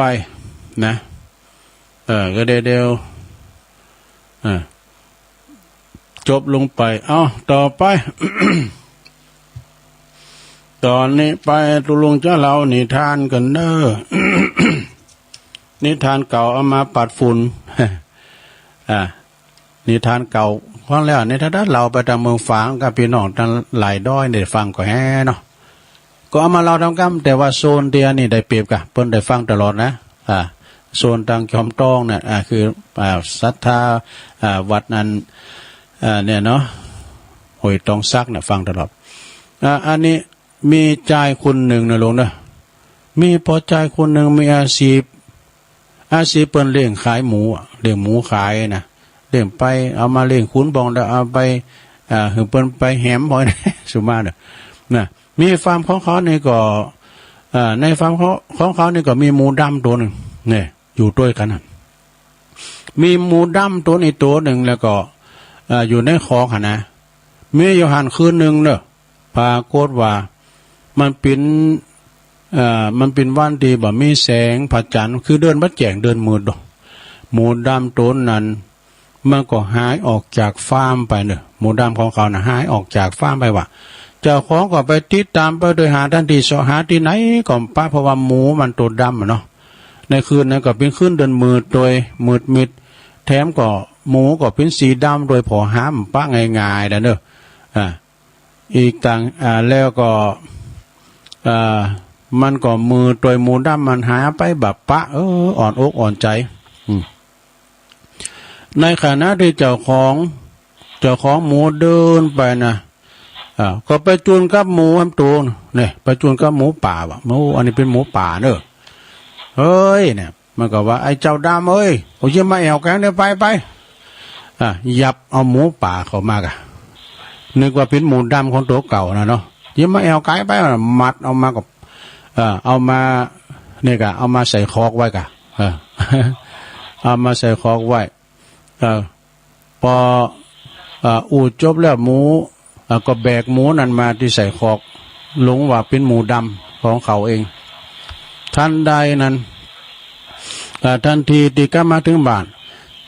เจ้าของหมูก็ปล่อยหมูตัวนั้นเข้าไปในคอกเข้าไปในเหล้าแล้วนะพอลุงเจ้าขึ้นมาเจ้าของฟาร์มหมูนั่นก็ลุกมาผอหมูกับปวดโตแทบล้มทั้งยืนลงเนอะตกอกตกใจปรากฏว่าหมูที่เลี้ยงมานั่นนะติ๋มของน่ะตายหมดหัวยานยึดตายก็เพราะว่าถูกหมูป่าเนี่ยมันบรรลัยครบมันไล่อย่างดุไล่ครบตายหมดแบบกูรู้ว่าน่าเลยตายหมดโตคุณนั้นเจ้าของนั่นก็แทบล้มทั้งยืนเนาะนิทานเรื่องนี้ก็จบลงไปนิทานเรื่องนี้เปิ้นมีข้อคิดสอนใจว่าเปิ้นมีสอนใจว่าความบ่หลบขอบนำมาซึ่งความหายนะเด้อศรัทธาเนี่ยคือพอดีเด้อความเฮาดิ้มหลบขอบอันมันจะแม่นหมูเฮาก็มันย่ำเอากลมบีบ2 ผอยก่อนเนาะบีบกลม2 ผอยก่อนเนาะอันนี้ก็จบไปเนอะศรัทธาญาติโยมทั้งหลายมีปิ้นเหลืองเอามาปัดฝุ่นยังมีทำหลายเหลืองอยู่เนาะศรัทธาเนาะที่แรกว่าจะทำมือมาเต้นได้ก็เต้นทำนะเต้นกุมาเอานิทานนะครับเอานิทานในกรรมหนึ่งก่อนเนาะพอสมควรเนาะเอาทำกรรมหนึ่งเรืองนี่มีเรืองมามีอยู่ข้างหนึ่งเนอะศรัทธาว่าจืดเนาะเดี๋ยวฟังกันเด้อแม้ในการเรื่องเก่านะไอ้น่ะมีอยู่ครั้งหนึ่งนานมาแล้วนานก็แปลว่ามึนมาแล้วก็ยังมีเจ้าราชสีห์ตัวหนึ่งในศาลามักแล้วมันเฒ่าแล้วเจ้าราชสีห์ตัวเนี่ยเฒ่าแก่เลมอนแล้วนี่นะมันก็บ่สามารถที่จะออกเดินไปหาเหยื่อได้แล้วพอมันศาลาแล้วว่ะเพราะว่าเหยื่อก็เหมือนอย่างเก่าแล้วมันไล่ต้นเคิดมันเฒ่าแล้วมันจึงคิดอุบายคิดหาอุบายที่จะหือสัตว์อื่นเดินทางเข้ามาหามันแล้วมันจะกินเอาเดินทางมาหามันเดินทางมาถึงมันกินถึงตีอยู่ของมันวะนะโดยมันได้บอกเปล่าประกาศไปโทรป่าว่ามันประกาศว่าบรรดาสัตว์ทั้งหลายทั้งสัตว์เล็กสัตว์น้อยฟังข้าพเจ้านะมันจะได้ประกาศไปเอาดิยุจ้ะเนาะหรือมันส่งเฟซส่งไลน์จ้ะบรรดาสัตว์น้อยสัตว์ใหญ่ทั้งหลายข้าพเจ้ารู้สึกคลุ้มดีคลุ้มลายเป็นอย่างยิ่ง สัตว์ป่าทั้งหลาย ผู้ทุกข์ผู้ยากทั้งหลายเนี่ยโปรดทราบเนี่ยบัดนี้นะข้าพเจ้านี่นะได้ไปศึกษาห้ำเฮนการแผนโบราณใหม่แผนโบราณใหม่วะแผนใหม่มาจากหมอวิเศษเด้อนะ ในแว่นแคว้นต่างๆที่แดนไกลปุ่นที่อื่นปุ่นนะเฮานี่รักษาไผที่เป็นโรคโควิดกันเนี่ยภูมิใจก็ผู้ใดมีความประสงค์ที่จะเข้ามารักษาเด้อเจ็บโผโมตาโมตาฝ่าตาฟังเจ็บหัวเข่าแข้งขาเจ็บในคองอได้ดูรักษาได้หมดไอ้ดูมันโฆษณาไปนะรักษาได้หมดแล้วก็ขอให้เดินทางมาเฮาเนอะที่เฮาอยู่นี่นะที่หิมในถ้ำเลยนะเนี่ยมาได้ทุกวันไม่มีวันหยุดราชการว่ะวันเสาร์วันอาทิตย์ก็มาเด้อเนาะรับรองจะหักษาฟรีไม่เสียค่าใช้จ่ายอะไรทั้งสิ้นสัตว์ทั้งหลายก็หูต่างนี้เนี่ยหูต่างกันป้าเนี่ยป้าเจ๊พวกเขาไม่ใช่กะ อันป้อนไปเหรอเดี๋ยวข่อยมาสูงอ่ะข่อยนี่ว่าผมเนี่ยนะข่อยนะภาษาย่อบอกว่าข่อยอันป้อยไปข่อยเอาใส่ล่อพงไปสูงอ่ะ ไปก็ดีไม่ก็หนาเลยเอาปอไปสูงไว้ หาตีกะเนาะโอ้ปรากฏว่าสัตว์ตั้งหลายเนาะสัตว์ป่าตั้งหลายนี่ไปก็ถูกเจ้าราชสีห์ตัวแก่เนี่ยนะมันกินหมดว่ะกินไปหมดถึงสัตว์เล็กสัตว์น้อยเข้าไปก็ขอรักษาเอามาไกลๆกันมาไกลๆไหนเจ็บไหนเจ็บหลังไหนเต็กพอร้อยน่ะควับ โบกกินไปควับกินไปว่ามัมม้าหนุ่มต้นหนึ่งผู้ฉลาดด้วยมีม้าต้นหนึ่งผู้ฉลาดอันนี้มันเป็นม้าเวลาหกจ้ะหรือว่าม้าอัสดรจ้ะเนาะมันมีความฉลาดด้วยม้าหนุ่มต้นนี้นะพอมันได้ยินเกินเปิ้นประกาศดังนั้นแล้วทันทีเนี่ยมันโหดทันทีว่าอันนี้มันเป็นอุบายดูอุบายอันโชนลายของราชสีห์เจ้าเลนะราชสีห์เท่าเจ้าเล่เจ้าม้าหนุ่มตัวนี้ก็มันก็แซงกะจึงแซงแก่งเนาะแก่งก็ทำตัวเป็นเจ็บขาเนาะเจ็บขาพลางลองออกมาขอเจ้าราชสีห์เท่าว่าขอช่วยหน่อยเด้อท่านราชสีห์เอ้ยข้าพเจ้าเนี่ยขอเถิดท่านราชสีห์ผู้เป็นหมอวิเศษเนี่ยขอเถิดท่านได้ดูแลขาหลังของข้าพเจ้าเด้อขาหลังทั้งสองข้างเนี่ยไอ้วะขาหลังทั้งสองข้างของขาเนี่ยเถิดนะดูเถิดนะมันเก็บขานะเนาะบอกหูปิ้นอย่างเด้อเวลาเดินเจ็บเหลือเกินอย่างอันแล้วก็หันหลังมาไปทางราชสีห์กันเจ้าม้าหนุ่มนี่ก็หันหลังไปทางเจ้าราชสีห์เถ่าเจ้าเลราชสีห์เถ่าเจ้าเลนะก็บอกหูลงของม้าหนุ่มเนาะไหนอันเจ้าม้าเขามาไก่ป้อมหน่อยละเขามาไก่ป้อมเอาเขามาไก่หน่อยแล้วพอได้ชามพอยนะเขามาไก่นะมันเจ้าราชสีห์มันนึกก็ยิ้มใจว่ะนะลำพึงลำพันไว้ว่าเจ้าม้าหนุ่มเจ้าม้าหนุ่มทำไมถึงโง่อย่างนี้นะมันก็ยิ้มในใจนะวันนี้แหละเจ้าจะได้ปิดอาหารอันริมรสของข้าเนื้อของท่านนี่ถ้าจะลาบหวานเลยนะปุตรูลาบหวานแน่นอนนะกึดแล้วราชสีห์เถ่าก็แซงว่าเดี๋ยวจะตรวจพอก่อนเนอะดูอาการก่อนแผลมีไหนพองเจ้าม้าหนุ่มได้โอกาสก่อนเนอะเนียบออันนี้ก็ดีดพึด ดีเข้าไปกลางว่ะเจ้าราชสีห์ตัวขาพลังนี่มันดีจ้ะมันแห้งเนี่ยมาดีเนี่ยนะพุทโธดีใส่ปลายกลางของเจ้าราชสีห์เถ่าเจ้าเลก็อย่างแห้งกะพุทโธเปลี่ยนผลเจ้าราชสีห์เถ่ากระเด็นออกมาในปุตนอนหงายต้องเลยห้องครวญครางโดยความเจ็บปวดอย่างมดลายนะมดลายของความเป็นราชสีห์เจ้าป่า เลยถูกม้าดีดเนาะบรรดาสัตว์ต่างหลายเนาะสัตว์ป่าต่างหลายหันด้านนั้นต่างก็พอใจปากันยืนดูโดยความเวทนาว่ะส่วนเจ้าม้าหนุ่มนั้นก็เดินจากไปอย่างบ่สนใจใยดีกับเจ้าม้าป่าเจ้าราชสีห์เจ้าเลเถ่าจบลงไปซะท่าขอคิดเรื่องนี้เพิ่นก็บอกว่าการที่เราจะคิดร้ายต่อผู้อื่นนะสักวันหนึ่งเมื่อว่าเขามีคุณหูตันยอมต้องได้รับผลตอบแทนอย่างสะสมจบสหายาติโยม ปัดฝุ่นเคยเล่าแล้วเนาะแต่เราพี่น้องตั้งเวงป่าเป่าลายด้อยได้ฟังกันนำคำบองพองพวกก็ได้ฟังแล้วตัวฟังมาพอกายแล้วก็เอามาเล่าลูกขาเวลาเดี๋ยวจะร้ายเนาะยังมีทั้งสองเรื่องอยู่นะ ยังมีทั้งสองเรื่องอยู่วันนี้ก็จะมีเรื่องเล่าถึงเป็นนิทานเหมือนกันนะกำเดียวจะเอาเรื่องชาวนากับงูเห่านี่ใช่ไหมงูเห่านี่ไม่มีหลายชนิดนะงูเห่าหอมงูเห่าปากงูเห่าหลายงูเห่าถ้างูมีปิดนะลูก เวลาว่าเห่าไปก่อนเนี่ยเห่าไปแพะไปป่างูที่มันมีปิดเนี่ยมันจะกู้นนะหูจักคำว่ากู้นมันจะเชื่องนะมันจะโกโก้ไหนแต่เป็นงูสิงกันเนี่ยพ่อวิวไปโอ้มันจะด้วยนะมันมีปิดดูมันนี่นะ ถ้าว่างูเห่านี่มันจะจ้ามันจะไปจ้าเมื่อก่อนนี่ปดโถงูหอมงูเห่าหอมนี่มันหนาโกนมันตัวใหญ่นะ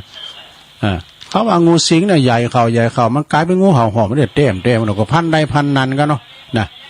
ชาวนากับงูเห่ามีเรื่องเล่าให้ฟังว่าอย่างนี้นะโลนเนอร์มีปอจายคนหนึ่งอาศัยอยู่ตามลำพังในกระท่อมเล็กๆนะเขาเป็นคนที่มีจิตใจเมตตากรุณาต่อเปิ้นมนุษย์และสัตว์ทั้งหลายผู้ตกทุกข์ได้ยากเนี่ยเปิ้นจะได้ไปช่วยหมดนะอันนี้ใจผู้ใจบุญเนอะเมื่อได้ว่าก็ตามนะที่เขาหันเปิ้นบ้านเปิ้นต้องการความช่วยเหลือเขาก็บัลละโอกาสอันดีเนอะบัดต้องคือว่าเขาเนี่ยก็จะต้องเข้าไปช่วยทันทีนะโดยที่บัดต้องเหือพายได้ออกปากห้องคอร้องนะไปเลย เบิ่งจิตอาสาอย่างเนาะแม้กระทั่งว่าสัตว์ที่ได้รับความทุกข์ยากเนาะเขาก็เกยละเว้นก็จะช่วยเหลือตลอดนี่แล้วก็มีเจ้าวันหนึ่งเนอะในฤดูหนาวนะในฤดูหนาวนี่หนาวเนียบขนาดขนาดนกก็ตกก้อนตายวะดูมันหนาวขนาดไหนลงเขาก็แบกจอบก่อนในตุลมจะหูจักดูจอบนี่แปลว่าอย่างครูอ่ะ ก็ขอบกนะกายอ่ะดูแล้วก็ทัพพีนี่แปลว่าอย่างก็ปากนะกายเขาก็แบกจอบแบกคอบกออกจากบ้านไปเพื่อจะไปทำนาตามปกติไปเยนาโดยจะไปบกแต่นาเองเนาะขณะที่เดินทางมานั้นก็ไปหันแสงงูเห่าตัวหนึ่งวันไปหันแสงงูเห่าตัวหนึ่งนอนโคตรหลงง่องโดยแข็งทื่อว่ะตัวแข็งทื่ออยู่ข้างต่างเพราะว่าความหนาวนะงูมันหนาวเนาะเขาจึงเดินไปเข้าไปดูโดยอาการอันน่าสงสารเนาะโดยความสงสารโอ้เจ้านานี่ก่อนนั่งผองูเห่าที่อยู่เป็นเวลามื่นเหมือนกันมันก่อนแต่ว่างูเห่านั้นก็ยังคงนอนนิ่งอยู่อย่างบักกระดุกกระดิกนะสัตว์ที่มีปิดเนี่ยนะหลวงจะไปประมาทมันสัตว์น่ะคุณก็ดีสัตว์มีปิดแม้แต่แม่มันแรงนี่ก็น้ำผึ่งก็ต่อแต่นี่นะไปประมาทมันก็มันจีเขานะบอกว่าพึ่งมรณะก็มีนะหลวงต่อมรณะก็มีนะมันครบคุณจนตายซะนะแล้วก็เจ้านาผู้นั้นหันงูนอนดินต้นนะก่อนมันเจ้านาก็ลำพึงกับตัวเองว่าโอ้เจ้าคงจะหนาวเนาะเจ้างูเอ้ยเจ้าคงจะหนาวฉันจะหาคนที่จะช่วยทำให้เจ้าเนี่ยอบอุ่นเนาะเจ้างูเนาะจะได้อันหื่นโตเก่าเนี่ยอบอุ่นเนาะเพราะเช่นนั้นแล้วนี่เจ้าคงจะตายหนาวตายแน่ๆอีกว่าแล้วเขาก็เข้าไปอุ้มงูขึ้นมาแนบกับอกเอาไออุ่นของโต๊ะเก่าเนี่ยมันอุ่นไปหางูไอ้กะนะเปิดโจยมันได้รับความอบอุ่นขึ้นมานะต่อจากนั้นก็เอามือลูโผงูนะโอ้หล่าเอ้ยรับไอ้โอ้หล่าหาตีกะเนาะเอามือลูโผงูอย่างเบาๆนะพอดีในขณะที่มันกำลังอุ้มงูนะใจคนนี้นะก็มีเปิ้นบ่านคนหนึ่งเดินผ่านมาหันก็โอ้ห้ามปามเนิดโดยความตกใจโอ้นานมันใจนั้นโอ้ทานปุดโตอันนี้นะมันเป็นงูนะมันเป็นงูพิษนะอสรพิษนะไปไว้ใจมาเลยนะเปิ้นทำอย่างนั้นเปิ้นทำอย่างนั้นนะมันอันตรายเนอะมันอันตรายมากนักนะที่เอางูเห่ามาอุ้มไว้นั่นน่ะปล่อยมันไปเดินให้เถิดปล่อยมันเสียเถิดนะเจ้าอันคือว่าเปิ้นบ้านก็มีความเป็นห่วงเลยเพราะว่าโอ้ไปมันไว้ใจนะอสรพิษด้วยกันปากดว่าแล้วลิ้นย่ำแต้นเข้าปากเด้อลงเอ้ยใจเปิ้นบ้านว่าแล้วลิ้นย่ำแต้นเข้าปากเจ้าหน้านั้นฟังก็เพราะว่าเจ้าหน้าได้ฟังเปิ้นขอร้องอย่างนั้นก็ตอบว่าฉันก็ต้องการให้มันอบอุ่นนะกับเปิ้นบ้านเอ้ยกำลังมันกำลังจะหนาวตายว่ะนะยังบัดตันขาดคำเปิ้น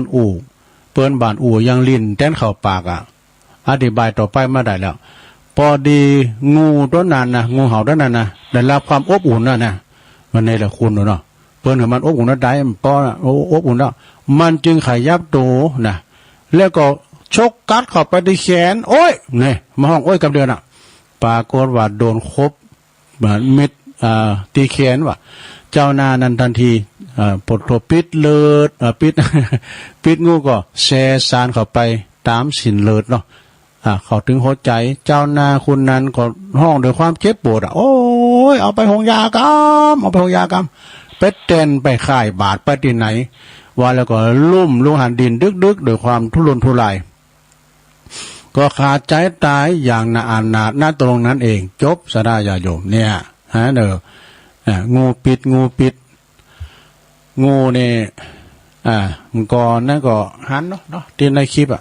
คุณเฒ่าคนหนึ่งมันหลินงูจงอางกับเขาก็เดี๋ยวมันไม่แน่แต่ก็เป็นว่ามือสมัครหลินกันเนาะเอากำมันแอวงูงูก็มีแอวมันกำทั้งกลางแล้วก็งูเปอร์เซอร์ไปเปอร์เซอร์มาให้กับเจ้าบ้านก็พอกันนี่กันโดยความมนงานสันแล้วแล้วงูนั่นก็ว่ายมาคบแขนเหมือนกันเด้อตัวมันขึ้นมาเนี่ยคุณเต็มเฮิร์นพี่ว่ามีแต่ว่าตายเอี้ยเนาะปิดงูเนี่ยมันแจมห้ามดีนะเขาก็ว่าสดาญาโยมว่า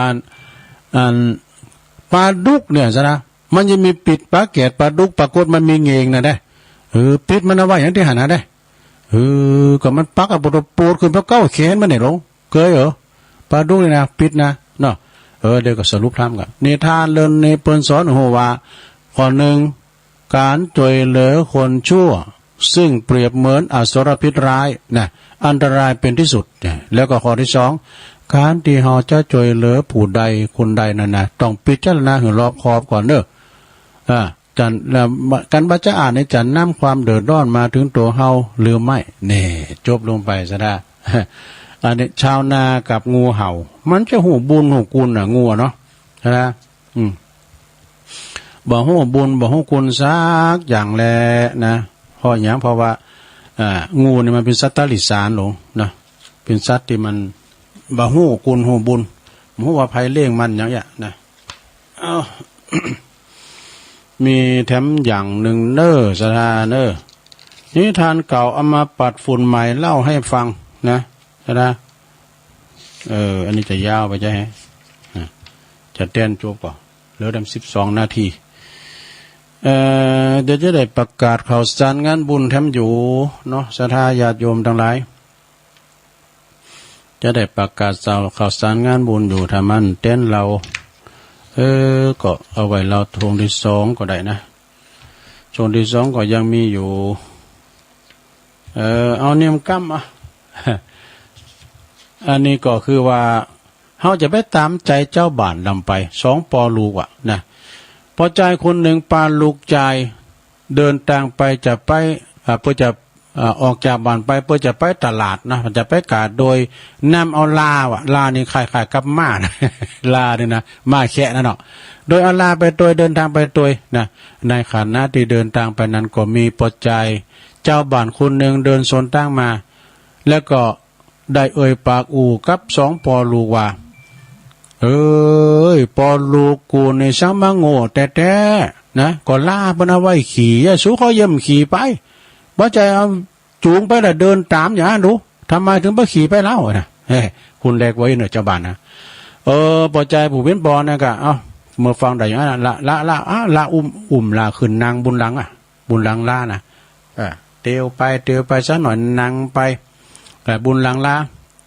เอาลูกบ่าวนางบุญหลังล่าไปแล้วก็พากันเดินไปต่อตั้งไปเดินทางมาถึงประเดี๋ยวประดาวไปปะกับพอใจทั้งกลุ่มหนึ่งว่ะพอใจทั้งกลุ่มหนึ่งเดินสวนมาหนึ่งในกลุ่มนั้นก็อู่ขึ้นมาว่าโอ้ดูสิเจ้าเด็กน้อยสันดานขี้ข้านนั่นสิน่ะปล่อยคือปอเตียวปล่อยคือปอเดินมันในขณะที่มันเนี่ยบอกขี้ข้านสันนัญญาเป็นนางอยู่บนหลังล่ามันอย่างสบายว่ะอย่างอ่านละอ่อนย่านยังเมื่อปอมันขี่ว่ะใจผู้เป็นปอนั่นได้ฟังแล้วก็เลยอุ้มลูกมานะอุ้มลูกมาใจผู้เป็นปอนะอุ้มลูกมาแล้วก็ลูกเดินไปว่ะ ส่วนโตของเขาน่ะขึ้นบุญขี่บุญหลังลาดเนี่ย ปอมันขึ้นกำเดินมาเตียวมาสักพักก็มาหันเดินมาสักพักสองปอลูกก็โซนตั้งกับไม่ยิงทั้งสองคุณไม่ยิงทั้งสองคุณน่ะเตียวมาเจ้าบ้านแล้วก็ได้ยินคนหนึ่งอู่ขึ้นมาว่าไม่ยิงคนหนึ่งอู่ขึ้นมาว่าเฮ้อดูสิดูใจคนนั้นสิขี้ข้านว่ะขี้เกียจน่าอายเหลือเกินน่าอายเหลือเกินตัวเองไปขี่บุญหลังอย่างสบายปล่อยให้ลูกชายตัวเล็กๆเดินตามไผว่าสักเถอะ เอาแล้วเอาไปเอามาเมื่อปิ้นอย่างนี้แล้วเนาะเมื่อปิ้นเมื่อได้ยินอย่างนั้นแล้วเนาะชายผู้เป็นปอนะเอาอย่างนี้ดีกว่าชายผู้เป็นปอก็เลยบ่ฮู้จะทำประการสันใดเนี่ยแต่ก็ในที่สุดเขาก็เลยตัดสินใจอุ้มลูกชายขึ้นมาขี่ด้วยว่าขี่ซ้อนสองป่ะเอาลูกชายมาขี่ด้วยกับปอขั้นปอเดินทางมาถึงเขตเมืองแล้วเด้อเขตตัวเมืองแล้วพวกเจ้าบ้านตั้งหลายปาการหันก็ไข่โหเลาะย่อเย้ยล่ะกวักจี้ว่ะกวักจี้มาทั้งสองไปปอแม่ลูกแม่มันไม่ได้สองปอลูกเนาะไม่ยิงตะหลายตบไม้ตัวมือไข่โหกันย่อเย้ยแล้วก็จี้ไม้จี้มือมาทั้งสองปอลูกขี่ล่ามาใจผู้ปิ้นปอนได้ยินดังนั้นแล้วก็สงสัยนะจึงห้องถามว่าเอ้ยพวกท่านไข่โหยังกันอ่ะไข่โหยังหรือใช่ป่ะหัวเราะอะไรหรือมีเจ้าบ้านคนหนึ่งก็ได้ตอบมาว่าก็โหเราะไข่โหเสร็จทันนั่นแหละทันทำไมบ้านละอายตัวเองพองนะหรือว่าไปทำทารุณกับลาแล้วมันตัวเล็กๆนะมาซ่อนสอง โดยไปขี่ถึงบนหลังถึงสองคู่เนี่ยมันนักเหลือเกินเนอะนะโอ้ใจผู้ปิ้นปอได้ฟังดังนั้นแล้วก็ป้าลาลุงเตียว ลุงจากลังลาน่ะแล้วก็มาปรึกษากันเขาจะยังได้ล่ะบ่ะ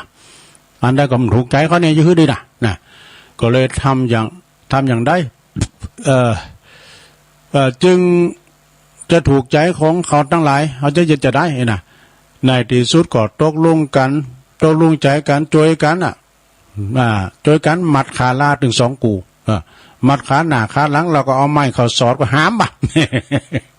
หามลากะหามไปเอาไม้สอดก็หามไปนักก่อนนักแล้วนอนลาถึงตัวนี่กระทั่งไปถึงสะพานเตรียมมันจะถอดขามลำน้ำไปหาตลาดนะปรากฏว่าเจอเตรียมมัดขาลามันรุดมันรุดไปทำหือลาพลาดตกลูกน้ำบดแก้นน้ำสำลักน้ำว่ะในลำคลองนะลามันตกน้ำจุ่มน้ำตายไปในที่สุดอ่อนนานจบสะนะเนี่ยสะนะแล้วขอคิดเรื่องนี้เปิ้นว่าเนาะนิทานเรื่องนี้เปิ้นสอนหน่อยฮู้ว่าการทำอย่างสิ่งใดที่จะถูกใจของคุณทุกคนนั้นยอมปีนไปบ่ได้ยอมปีนไปได้ยากนะเพราะต่างคุณต่างความคิดต่างจิตต่างใจเรียกว่านาจิตตังเนี่ยนาจิตตังเดโรเนอร์เนี่ยมันไปมีไผเดี๋ยวมาถูกใจกูกรรมเนาะต่างคุณไปมองเห็นต่างเนี่ยนะมองเห็นต่างเนาะนะแล้วตอนนี้ตุลุงจะได้อาศัยประกาศข่าวสารงานบุญซะหน่อยเนาะแจ้งประกาศนะอันนี้ก็ ขอแจ้งประกาศนำเรียนครูบาอาจารย์เนอะประสงค์ผู้จัดรายการทุกรูปแล้วก็ศรัทธาญาติโยมทุกท่านนะเนื่องโดยวันที่17สิงหาคม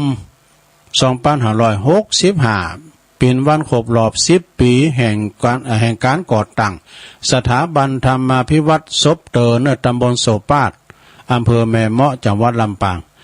จึงขอนิมนต์ครูบาอาจารย์ประสงค์ทุกท่านได้ประชาสัมพันธ์เชิญชวนญาติโยมรวมตัวกันไปรวมนะไปรวมกิจกรรมโดยการร่วมกลุ่มกันนะลงเด้อเดินทางปากันไปเองแบบรถตู้หรือว่ารถส่วนตัวก็ได้ตามกำหนดรายการดังต่อไปนี้เด้อวันที่17สิงหาคม2565เวลา 5 โมงนะ5 โมงก็รอบหมุนนะรถเด้อ5 โมงก็ออกเดินทาง7 โมงนี่ปากันไปถึงกะที่7 โมงแล้วก็ถวายภัตตาหารเจ้าแล้วก็รับประทานอาหาร เจ้าการตีตลาดตุงเกวนเนอะสถานที่เก่าเวลาเดิมตุงเกวนนะตุงเกวนห้องน้ำห้องยามเพื่อสะดวกสบายเข้าไปด้านในได้แล้วเนอะแล้วก็ไปฮับเบอร์ก็ฮะเวลา7:30ก็ออกเดินทางจากตลาดตุงเกวนไปยังอำเภอแม่เมาะเนี่ยแล้วก็เวลา9:00 นถึงสถาบันธรรมาภิวัตรอำเภอแม่เมาะจังหวัดลำปางเวลาตั้งแต่9:00 นถึง11:00 นเนี่ยเปิดโอกาสถึงศรัทธาญาติโยมทำบุญตามอัธยาศัยไปจะปูจ้าตุ่นไม้ตุ่นดอกตุ่นไม้ที่เพิ่นจะปลูกนะตุ่นละ200ก็เจิญนะหรือว่าตาทำบุญที่ของประชาสัมพันธ์ก็ได้แล้วก็รถนะที่เพิ่นจะไปนะก็เฮาก็เจาะห้อมกันในรถแล้วก็เอาไปมอบแล้วก็เฮาก็ประกาศไปว่ารถขบวนนั้นแม่บุญปันได้ด่านเนาะแล้วก็เวลา11:00 นถึง12:00 น11:00 นถึงเตงเนี่ยถวายภัตตาหารเพลคือ11:00 นเนี่ยถวายภัตตาหารเพลนะแล้วก็เตงวันเนี่ยก็เชิญญาติโยมรวมรับประทานอาหารแบบโฮงตาลเนอะสดาญาติโยมก็กันป้าไปหน่อยนะห่อขนมห่อเข่าไปพร้อมนะพร้อมกันเพียงแต่ว่าปุณในเปิ้นจะมีโฮงตาลด้วยเนาะกินข้าวน้ำข้าวตองกันพร้อมเพรียงกันเรียบร้อยดีงามแล้วบ่ตองอิ่มแล้วก็ตาอันนี้เวลา12:00 นคือเตงกึ่งเป็นต้นไปก็โลมกิจกรรมสถาบันธรรมาภิวัตรเนอะเวลา13:30 นคือบ่ายโมงครึ่งนะก็เฮาก็เดินทางปิกบ้านภูมิลำเนาโดยสวัสดิภาพโดยปลอดภัยนะฉะนั้นจึงขอความร่วมมือนะร่วมมือของจึงขอความร่วมมือกับพระสงฆ์ผู้นักจัดรายการทุกท่านแล้วก็ประชาชนเชิญชวนได้ประชาสัมพันธ์เชิญชวนผู้ที่สนใจที่จะรวมเดินทางรวมทำบุญตามกำหนดเวลาดังกล่าวไปเลยนะพระครูอภิวัฒนวิกรมเจ้าวัดปักตางเจริญผู้ประสานงานเนอะอันนี้ก็เลยประกาศให้ศรัทธาได้รับหูรับทราบด้วยกันเนอะลงเนอะก็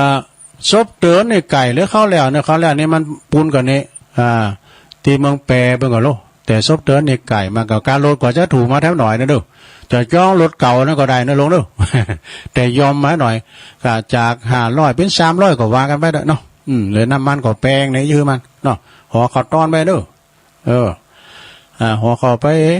เกมซุปหมากไปเด้อนะลงเด้อไผเกี่ยวหมากก็เกมซุปหมากเกมปู่ย่าขืนไปเด้อ อันนี้ก็ประชาสัมพันธ์ไปเนาะศรัทธาญาติโยมทั้งหลายเอาละเนาะตอนนี้ตุลุงก็จะได้พักรายการนี้ก่อนเน้อศรัทธาเนาะก่อนเดียวเขาก็มาปะมาอู่มาจากันแถมกรรมตอนเวลาทุ่มกึ่งก็จะมาเราเนี่ยทานน้ำสักเหลือง2เหลืองแล้วก็เปิดสายกันเนาะตามแบบเบาตามสไตล์ตุลุงกันต่อไปเอาถ้าว่าตั้งเวงเปล่าก็ฟังข่าวจากกรมประชาสัมพันธ์ถ้าว่าตั้งดอยหล่อตั้งนี้ก็ฟังสวดธรรมจักรกับพระวรรณสูตรกันต่อไปเดี๋ยวพักกันเจริญพร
สัทธรรมสารถิข้อหกก็มีความแปลให้ฟังเป็นผู้ฝึก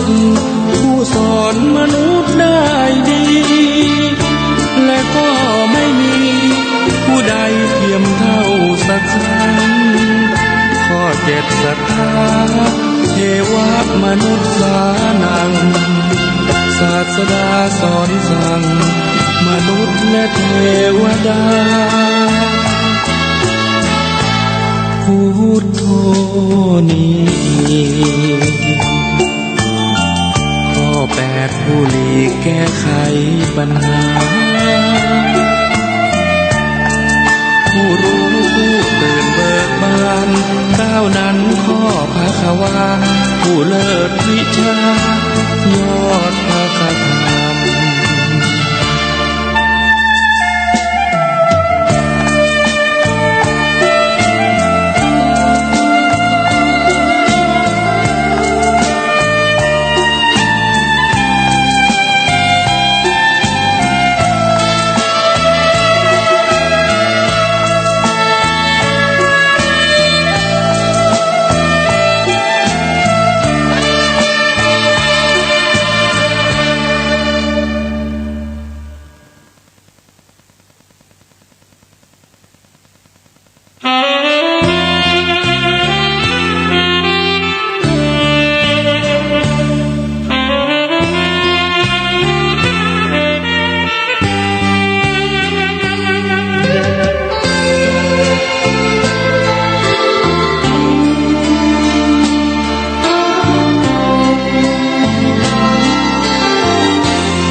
พุทธองค์ท่านตรัสชี้แจงแจ่มชัดคือคนสังคมต้องการจะอยู่ที่ไหนสังคมสดใสชื่นบานช่วยกิจการสังคมมนุษย์เจริญความดีทางของสัตบุรุษดีไม่เสื่อมสุดคุณค่ามากมายเหลือเกินทุกยุคสมัยที่ใดใครก็ขอเชิญบทบาทก้าวเดินสังคมมนุษย์ศรัทธาใช่แล้วคนในอุดมคติสังคมเรานี้พร้อมใจเฝ้าปรารถนาเลิศศีลธรรมพร้อมความกตัญญูตาชุ่มช่ำอุราเมื่อมาเจอคนที่ดีพนมมือพร้อมขอก้มลงกราบใจมันยอมรับประดับไว้ในชีวิตชั่วลูกเล่นหลานตราบนานละลึกความดีแม้สิ้นชีวิตความดีก็ยังยิ่งยง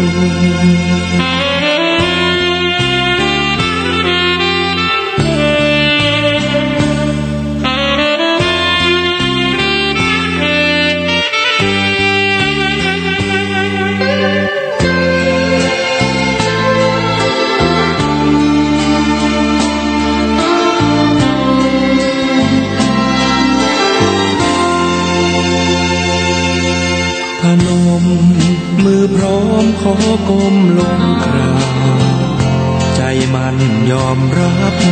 ประดับไว้ในชีวิตชั่วลูกเล่นหลานตราบนานละลึกความดีแม้สิ้นชีวิต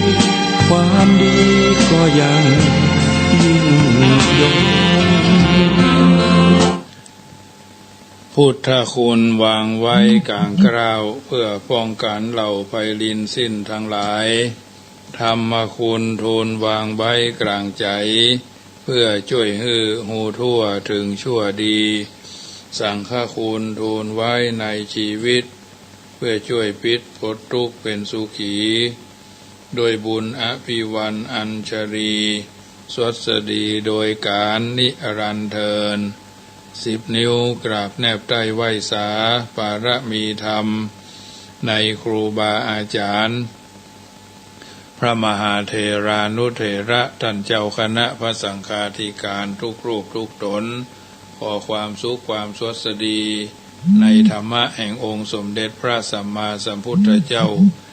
จงมีแก่บรรดาสาธุชนท่านผู้ฟังทุกท่านที่ได้มีโอกาสเปิดวิทยุรับฟังรายการเสียงธรรมก่อนรับตาตั้งสถานีวิทยุท้องที่สถานีวิทยุเพื่อการศึกษาพระพุทธศาสนาและวัฒนธรรม FM ความถี่ 104.50 เมกะเฮิรตซ์วัดฝ่ายหินตำบลสุเทพอำเภอเมืองจังหวัดเชียงใหม่เมตตาในท่านพระครูสมุวิสุวัตรวรกิโจท่านเจ้าวาดและท่านผู้อำนวยการสถานีค่ำยามแรงของวันนี้เป็นค่ำยามแรงของวันเสาร์นะวันเสาร์เอาท่านทั้งหลายส่วนมากก็จะหยุดการหยุดงานถ้าเป็นข้าราชการเนาะ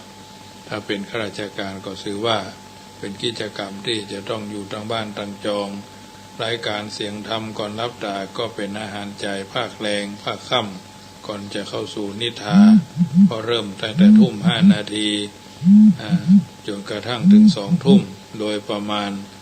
เวลา2 ทุ่มบางท่านก็เริ่มจะง่วงนอนเนาะง่วงนอนการเป็นส่วนใหญ่เสียงธรรมก่อนรับตาก็ถือว่าเป็นการทบทวนบทเรียนชีวิตนะของเฮาท่านทั้งหลายตั้งแต่เจ้ามาเนาะตั้งแต่เจ้ามาใส่บาตรหยาดน้ำไปหั่นไปนี่เนาะกิจกรรมที่เฮาได้ไปตรงนั้นตรงนี้เฮาก็ไปกันว่างานส่วนใดส่วนหนึ่งงานขาวดำงานมงคลซึ่งทุกคนทุกท่านก็ไปกันมาร่วมกันมาเป็นส่วนใหญ่ก็เป็นกิจกรรมที่จะต้องเนื่องด้วยบุคคลจำนวนนักจำนวนหลายบางทีบางครั้งก็เป็นกิจกรรมที่อาศัยการร่วมมือร่วมกายร่วมใจซึ่งกันและกันเป็นต้นมาก็เป็นสิ่งที่เรื่องการงานขาวดำก็ดีงานมงคลก็ดีเกิดขึ้นกับหมู่กับคณะเอาท่านทั้งหลายก็ไปร่วมกันก็เป็นการร่วมกันบ้านเหนือจะเพิ่งพระอาศัยเพราะเราอยู่ในสังคมแห่งการอยู่ร่วมหรอกพริกมีบ้านเหนือเกลือมีบ้านใต้เราช่วยเหลือกันไปตามที่จะพึงกระทำบำเพ็ญให้เป็นไปนี่ก็เป็นส่วนหนึ่งนะที่เราร่วมกันมาอยู่ในสังคมแห่งการอยู่ร่วมมันก็เป็นอย่างนี้แหละนะอยู่ในสังคมแห่งการอยู่ร่วมด้วยช่วยกันเป็นกิจลักษณะบางทีมีงานขาวดำในหมู่บ้านเขาก็ไปช่วยงานมงคลนี่โดยมากก็จะบอกสายพี่สายน้องยิ่งช่วงนี้คนเฒ่าคนแก่ที่มีการเสาะว่าหากินมีเงินมีทองทำมาหากินเกี่ยวกับการประกอบอาชีพการงานไปใส่บารมีใหญ่ไปขึ้นบารมีใหญ่นี่ก็เป็นภาระ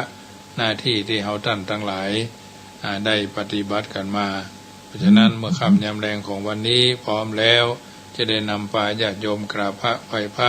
จำเริญพระพุทธคุณพระธรรมคุณพระสังฆคุณเป็นเบื้องต้นแล้วก็จะได้ธรรมะเป็นลำดับไปเนอพร้อมแล้วกราบ1กราบ2กราบ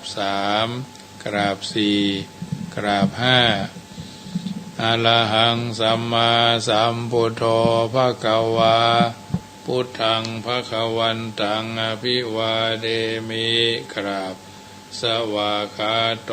ภควตาธัมโมธัมมังนัมมัสสามิกราบ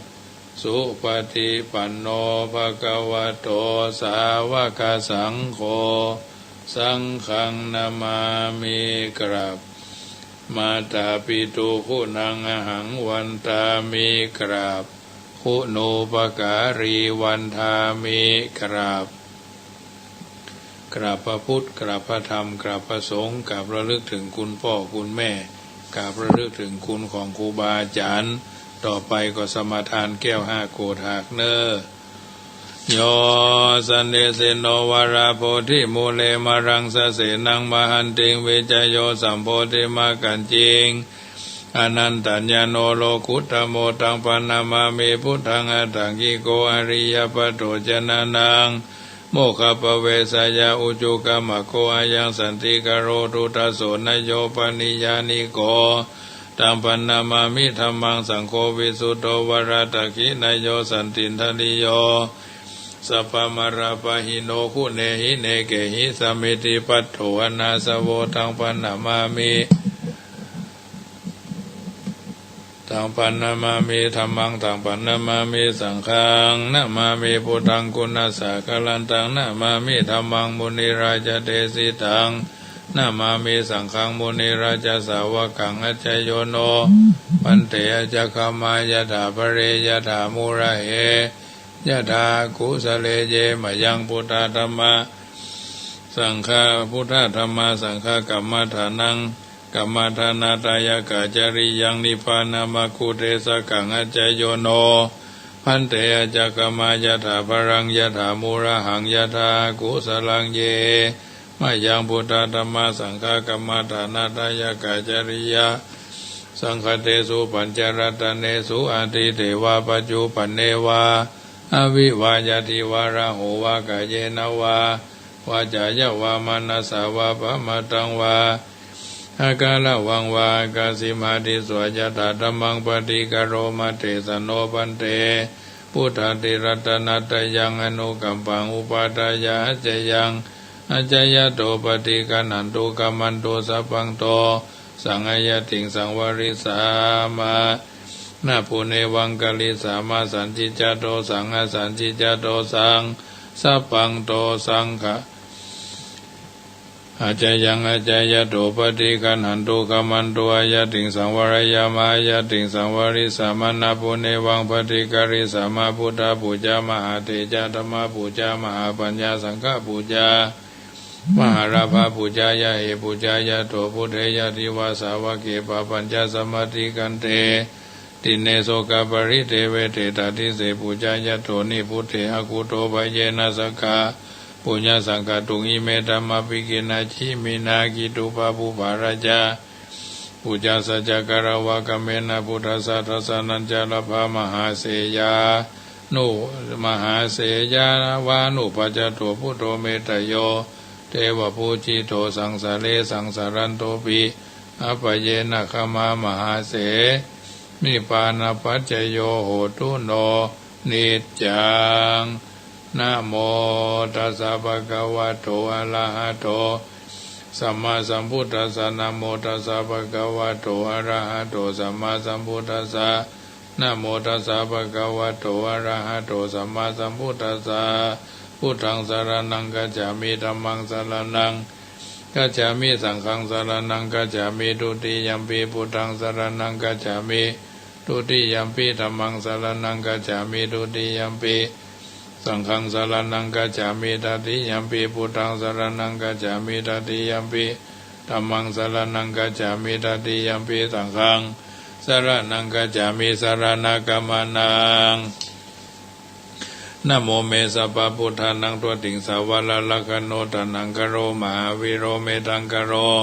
มหาญาโสสลานังกโลโลกาหิโตติปังกโลยุตินทโลกนัญโยจนะปะโมโขมังกโลปุริสาสะโพสุมาโนติโลเลวะโตรติวัตโนโสภิโตกุณสัมปันโนอโนมัตตสีจานุตโมปะตุโมโรกปะโจโตนารโตวรสารถิปะตุโมตโลสัตตสาโลสุเมโทอากาภูกโรสุจโตสัพพโลกโกปิยตัสสีนาราสโพอัตตสีกรุณิโกธรรมตัสสีธรรมโมนุโตสิทธาโตอาสโมโลเกติโสจวัตตังวโรปุโสจปวโรพุทโธวิปัสสิจานุปโมสิกิสปาหิโตสัตเวสโพสุขตายโกกโกสันโตสัตวะโหโกนากมโนรานันจะโหกัสสะโพสิริสัมปันโนโกตโมสกยาปุกขโวอัตวิสติสังฆทาอิเมพุทธามหิติกากรุณากุณาสัมปันนาสัพพโลกาภิปุจิโตเอเตตัสสะปะระพุทธาอุตตมะกะปุกะลา เตปิสังฆกุณาสุปิติเยมาตัมปตังเอเตพุทธาติตาจามังกราอุติสัพพตาอัทวิสติเมพุทเทหังวันตามิสัพพตาเตสังญาเนนาขันติเมตตาปเรนะจเตปิโนอนุรักขันตุอโรกเยนะสุเขนะจอัทวิสติเมพุทเทโยนะโลสระนังกะโตกัปปานิสัตตาสหัสสานิลูกาติงโสนกาจันติอัตวิสติพุทธปริทังสวดโพชังคะสูตรยะโตหังภคินีอานิยายาจติยาจโต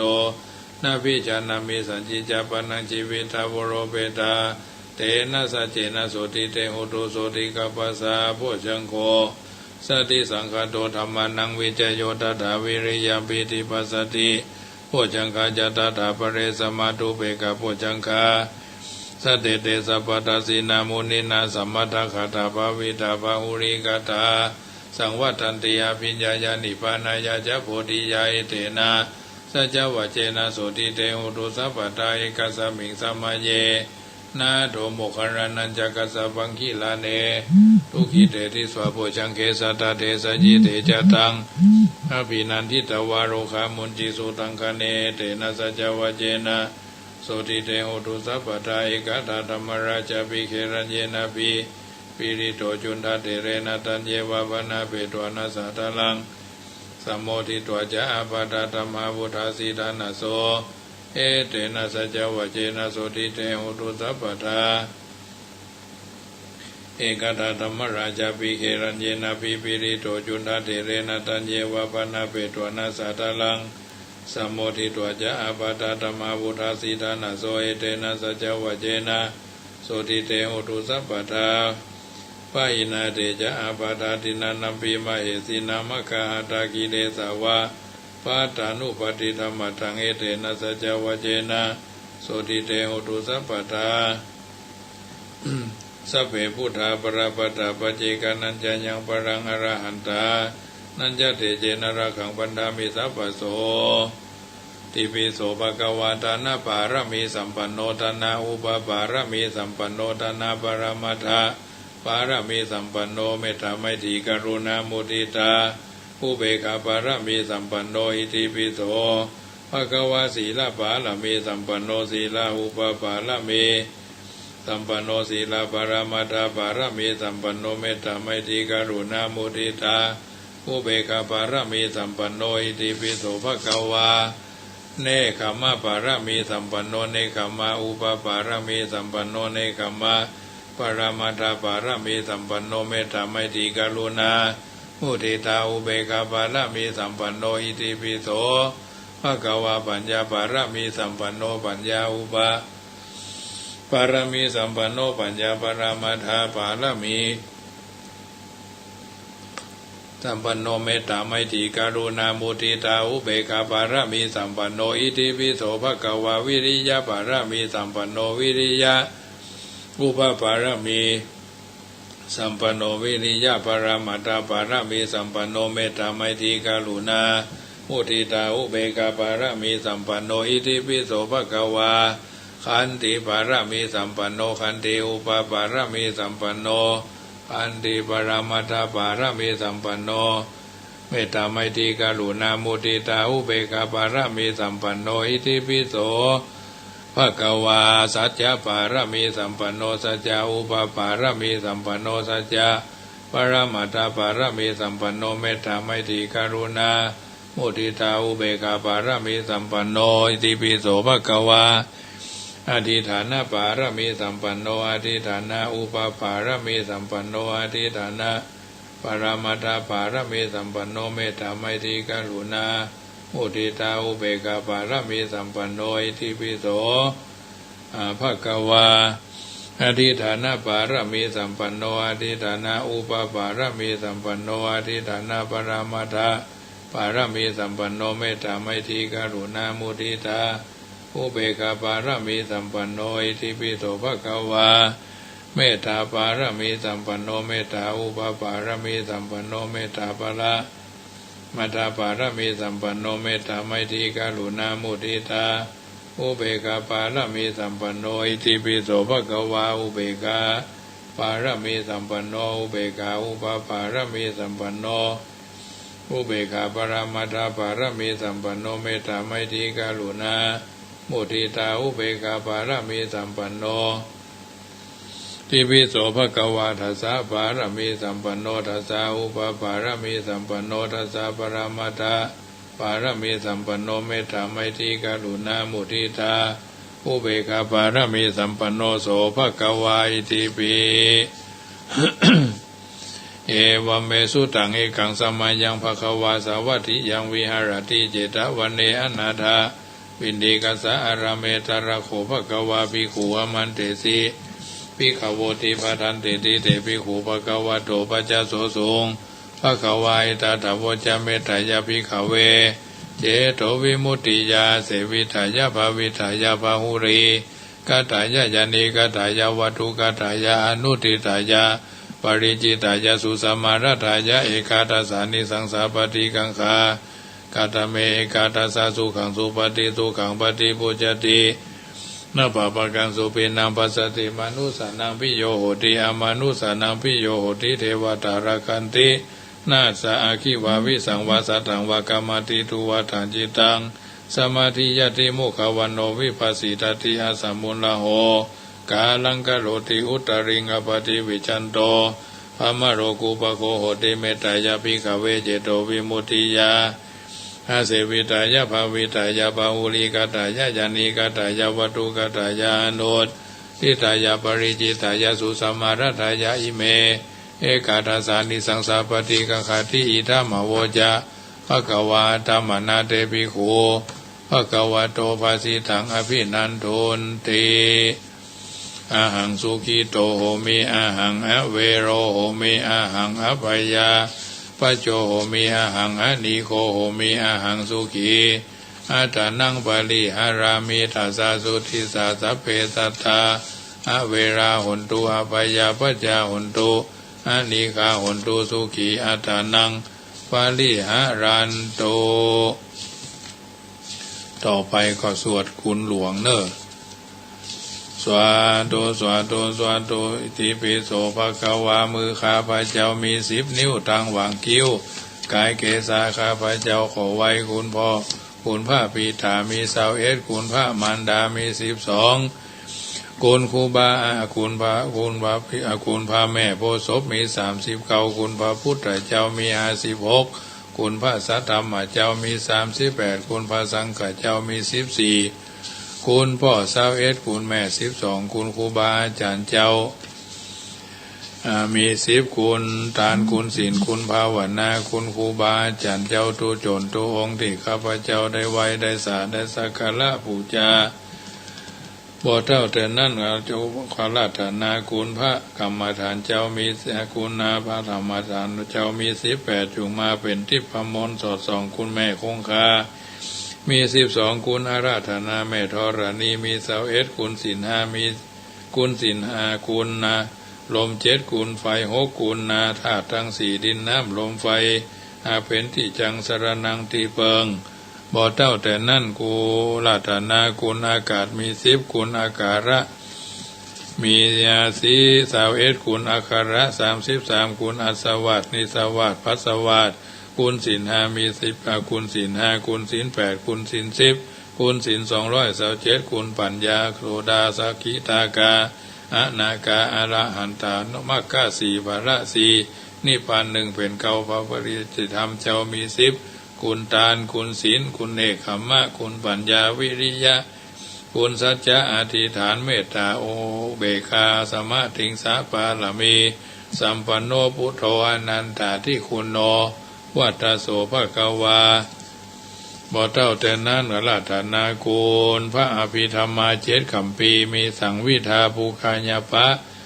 และอาราธนาคุณนิกายทั้ง5ทีมะสังอังคุอาราธนาคุณพระวินัยมี5อาปามะจุปะอาราธนาคุณพระสัทธาทั้ง8อาจินวาอากาอาทากะญะคุณอาราธนาคุณอาจาอาถาจยะคุณปามานาอุคาสานาตุอยู่มาเป็นดาบสลีกันใจอันกราโคมเหมันตาราธนามาอยู่กลางสานนฐานะชัวโคผู้คาจักฟันโดยพาไทย สรณคมคือพุทโธตัจจคามิธัมมังตัจจคามิสังฆังตัจจคามินะโมตัสสะตัสโมนะโมตัสสะระภัสสะทะรูอาราธนาปิตอาก็เอาเฮาจักราธาอาคูจักปิตวันตังเกาจักเล่าภกาถาวะอสังวิสุโรปุสะปูภานาปิตตังทวารังปิสมิตพุทโธตมัชชิโมเสโทสริพุทโธจตาคีเนอุตเรโมคารโนจะอนันโตปัจจิเมวัจจะโกณดัญโยปุภาโตภาเคภยเปจะขวัมปติอุบาริหลาติฐานเนอากะนายโยจะกัสสะโปราหุโรเจวะอิสาเนกัพเพเตปุถามังกลาโยยัตวะปุจิโตโหตินิทุโคนิรุปัตตโวมหาเตโจสัทธาโหติจยสุธีภวันตุเมสวาธุพระปัญญาภารมี30ทัศสวาธุพระปัญญาภารมีวัดแวดล้อมวิริยะภารมีอ้อมระวังดีศีลภารมีบางหอกบางดาบเมตตาภารมีป่าแปะดังปืนตาหน้าภารมีคือเป็นผืนดังต่อ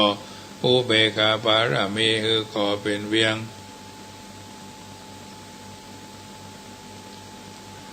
เป็นเรียงสัจจะปารามีแวดระวังดีเป็นไม้ไตรคันธีปารามีกายเป็นหอกเป็นดาบนั่งมาไม้และตื่นไฟอธิฐานหน้าปารามีพันดาไปทุกแห่งแข็งแห่งป่าฝูงหมู่มารปีสางภายเพศทุกตะเวโปผีปังไปนี้นั่งแถวนางทรณีอัศจรรย์โสสะเหมือนฝันอยู่ข้างๆน้ำนาทีนองกวางดอกกวางแตกที่ฟองระนองระนอกกลายเป็นข้าวตอกดอกไม้ถวายปู่ย่าพระแก้วแก่นไทยสถานพระพุทธังเอ่ยจุงมาภายโพธิอนุญาตโทษโปรดผู้คาแต่ดีหลีแม่ธรณีออกมาหีดมวยผมโปรดอยู่ที่ท่าทางหายคายขัดจังงาสับดินพ้นน้ำนาทีลงพัดผายขอจ้างพายหักโตบดาวพยามานห้องอ่าวปูนกัวกับมอยอมือคืนดูนหัวใส่เกาผู้ข้างนี้ไรเราชื่อว่าลูกศิษย์พระพุทธเจ้าผู้มีบุญสมภารอันมากนักพระพุทธเจ้าจึงตั้งพระปัญญาไว้พระละมีไว้เกาจันตั้งไว้ทางนาก็ได้เกาจันตั้งไว้ทางหลังก็ได้เกาจันตั้งแต่หัวแผ่วตีนก็ได้เกาจันตั้งแต่ตีนแผ่วหัวก็ได้เกาจันแสนว่าลูกปืนจะมาเสมอเหมือนฝนแสนหาก็บ่มีมาจักได้ข้าพเจ้าเลยได้ชื่อว่าพุทธกุณังธรรมะกุณังสังฆกุณังพุทธอินตาธรรมะอินตาสังฆอินตาอาสาหับแม่ธรณีผู้อยู่เหนือน้ำผู้อยู่กำแผ่นดินกันคาในระลึกคือถึงหาคุณพ่อคุณแม่คุณครูบาอาจารย์คุณพระแก้วเจ้าทั้ง3ประการคือคุณพระพุทธคุณพระธรรมคุณพระสงฆ์คุณแดดคุณฝนคุณน้ำคุณลมคุณไฟคุณกุศลเจ้าก็ดีคุณนางอุตราเจ้าก็ดีคุณนางอุตราเจ้าก็ดีคุณพระปเจกเจ้าก็ดีคุณพระแม่ธรณีเจ้าก็ดีจุงมาสัมพิทักษ์อาสาคุ้มครองตั้งกำนาและกำลังยังตนตัวแห่งผู้ฆ่าตั้งแต่ที่ฆ่าการละยามนี้วันนี้ค่ำคืนนี้และต่อไปนี้จิ้มแด่เธอพุทโธพุทธังรักษาธัมโมธัมมังรักษาสังโฆสังฆารักษาพุทโธพุทธังอรหังธัมโมธัมมังอรหังสังโฆสังฆังอรหังพุทโธพุทธังกันหะธัมโมธัมมังกันหะสังโฆสังฆังกันหะยุวันโนสุขังปาลังเอาละญาติโยมสาธุชนท่านผู้ฟังทั้งหลายได้ยินได้ฟังการสังวาสสวดที่ยายพุทธคุณธรรมคุณสังฆคุณจากรายการเสียงธรรมก่อนรับตาทางสถานีวิทยุแห่งนี้มอบเป็นปฏิพรให้บรรดาญาติโยมนำไปปรับใช้ในการดำเนินชีวิตเนอะเพราะฉะนั้นเมื่อค่ำยามแรงของวันนี้เอาท่านทั้งหลายได้นึกถึงอุบายในการแก้จนสำหรับพี่น้องชาวบ้านว่านึกถึงภัยของความยากจนนึกถึงผลของความขยันนึกถึงอาชีพของเศรษฐีนั้นๆนึกถึงอาหารที่ต้องหามาเลี้ยงชีวิตตรวจตรามรดกหรือทุนรอนที่เป็นกรรมสิทธิ์ นึกถึงคำของบรรพบุรุษว่าเฮายังมีค่ามีชีวิตและวงศ์ตระกูลได้อย่างใดภูมิใจในภาวะที่ได้เกิดมาเป็นมนุษย์อุดมชาติเปรียบเทียบเคียงฐานะวิชาและอาชีพตัวว่าเป็นเหมือนเพื่อนหรือบ้านหรือไม่เลิกคบคนขี้ข้านสันดานหยาบเลือกคบสมาคมแต่คนขยันซึ่งเป็นตัวอย่างแห่งการแห่งความหมั่นขยันของเฮาปลุกใจให้เกิดอุตสาหะเป็นนิจนิรันดร์เมื่อมั่งมีมากมายมิตรหมายมองเมื่อมัวมองมิตรมองเหมือนหมูหมาเมื่อไม่มีหมดมิตรมุ่งมองมาเมื่อหมดม้วยแม้หมูหมาไม่มามองนะพระนว่าคนดีต้องตั้งใจอยู่ในกฎคนดีต้องกำหนดสิ่งทั้งหลายคนดีต้องสุภาพไม่หยาบคายคนดีต้องทำลายสิ่งเลวทรามคนดีต้องรักเรื่องศักดิ์ศรีคนดีต้องทำดีคนไม่หยามคนดีต้องทำดีคนไม่หยาบคนดีต้องอุตสาห์พยายามคนดีต้องรักงามรักความดีเนี่ยความเมาเป็นห้องว่าเมาในความบ่มีโลกเมาในความมีทรัพย์เมาตัวหลงตนเมาในความหนุ่มสาวเดินหนีจากสิ่งที่เฮาอยากได้ความบ่อยากเจ็บบ่อยากแก่เดินเข้าใกล้สิ่งที่เฮาเกลียดกลัวความเจ็บความตายอุปสรรคในการพัฒนาก็คือปัญหาความขี้ข้านปัญหาความฟุ่มเฟือยปัญหาความหันแก่ตัวปัญหาความสามัคคีคบพระครูคบมหาพันได้เป็นหนานคบสมภารทูตเจ้าสร้างวิมานบนฟ้าคบพ่อค้าแม่ค้าพันได้เป็นเศรษฐีคบคนบดีตายวันตายพุกนะคนเฮาถ้าเปลี่ยนไปแบบนี้ก็จะเกิดความเสียหายวุ่นวายในการที่จะอยู่ในสังคมฉะนั้นเมื่อค่ำยามแรงของวันนี้นำเอาธรรมะสาระสิ่งละอันพันละน้อยมาอู้เอิ้นเจริญพรให้บรรดาญาติโยมฟังกันไปพิจารณากันไปวันเฮาอู้กันเรื่องความคิดนะความคิดก็เป็นเรื่องที่ทำเมื่อเอาท่านทั้งหลายเสียหายก็เยอะประสบความสำเร็จก็มากเพิ่นเฮาว่าอยู่คนเดียวระวังความคิดอยู่ร่วมมิตรระวังกรรมอู้นะเมื่อมาคืดดูเนื้อถึงเนื้อภาษิตข้อนี้ก็สมกับที่ท่านกล่าวว่าเพราะธรรมดาคนเฮาคณะอยู่บ่ได้มามีการมามีงานทำอันอย่างทำก็ห้องกันว่าอยู่ว่างๆเมื่ออยู่ว่างๆก็มักจะมีอารมณ์ชนิดหนึ่งเกิดขึ้นบางทีก็เป็นอารมณ์เก่าที่คิดไว้เมินมาแล้วเก็บเอามาคิดใหม่ว่าเคยกินเคยแอวอย่างอันอย่างอี้บางทีก็เป็นอารมณ์ใหม่ที่เกิดขึ้นในขณะนั้นความคิดฟุ้งซ่านความทำตามธรรมดาของคนที่มีเวลาเหลือความนึกคิดอันนี้แหละสำคัญยิ่งถ้านึกไปในทางที่ดีก็ดีเช่นคิดถึงพระพุทธพระธรรมพระสงฆ์อย่างนี้ก็ทำจิตใจสงบอยากจะทำดีอย่างพระพุทธเจ้าทำตามคำสอนของพระพุทธเจ้าประพฤติปฏิบัติตามเยี่ยงอย่างของพระอริยสงฆ์สมมุติสงฆ์ถ้านึกคิดไปในทางที่บดีก็จะทำให้เดือดร้อนวุ่นวายในใจก็เหมือนกันเช่นนึกถึงเรื่องที่ชวนฮือฮักชวนฮือโกรธเหล่านี้ก็เป็นการทำลายความสงบของจิตใจเพราะฉะนั้นการนึกการคิดเนี่ยจึงเป็นของสำคัญโดยเฉพาะของคนที่อยู่คนเดียวมักจะส่งความคิดฟุ้งซ่านไปได้นักกว่าคนที่อยู่รวมกันเป็นหมู่เป็นคณะบางเทื่อก็นึกไปถึงสิ่งที่ตัวเองมีบ่ได้เป็นบ่ได้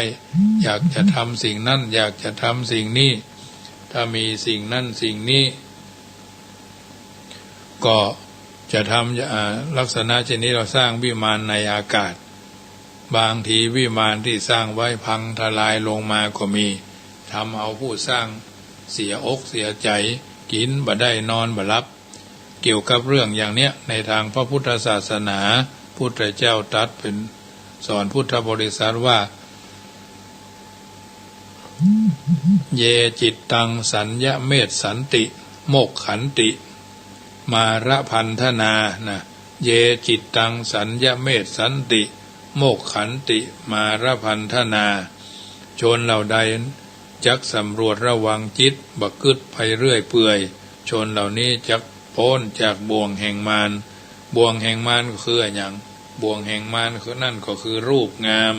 เสียงเพราะกลิ่นหอมรสอร่อยพอใจ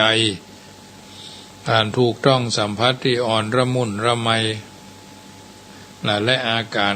ฝันหวานที่ส่งอารมณ์ไปเรื่อยเปื่อยการที่เฮาห้องมานั่นก็เพราะว่ามันเป็นสภาพที่สร้างผ่านที่ล้างผ่านคุณงามความดีถ้าหากเฮาไปปล่อยจิตใจไปปล่อยจิตปล่อยใจคือตกไปอยู่ในอารมณ์ที่น่าปรารถนาในสิ่งเหล่านั้นชนิดถอนตัวบ่ขึ้นย่อมทำให้เสียคนไปได้ผู้ที่ปรารถนาจะคือพ้นจากทางนี้แล้วจึงต้องระวังจิตสำรวมจิตความคิดความนึกคิด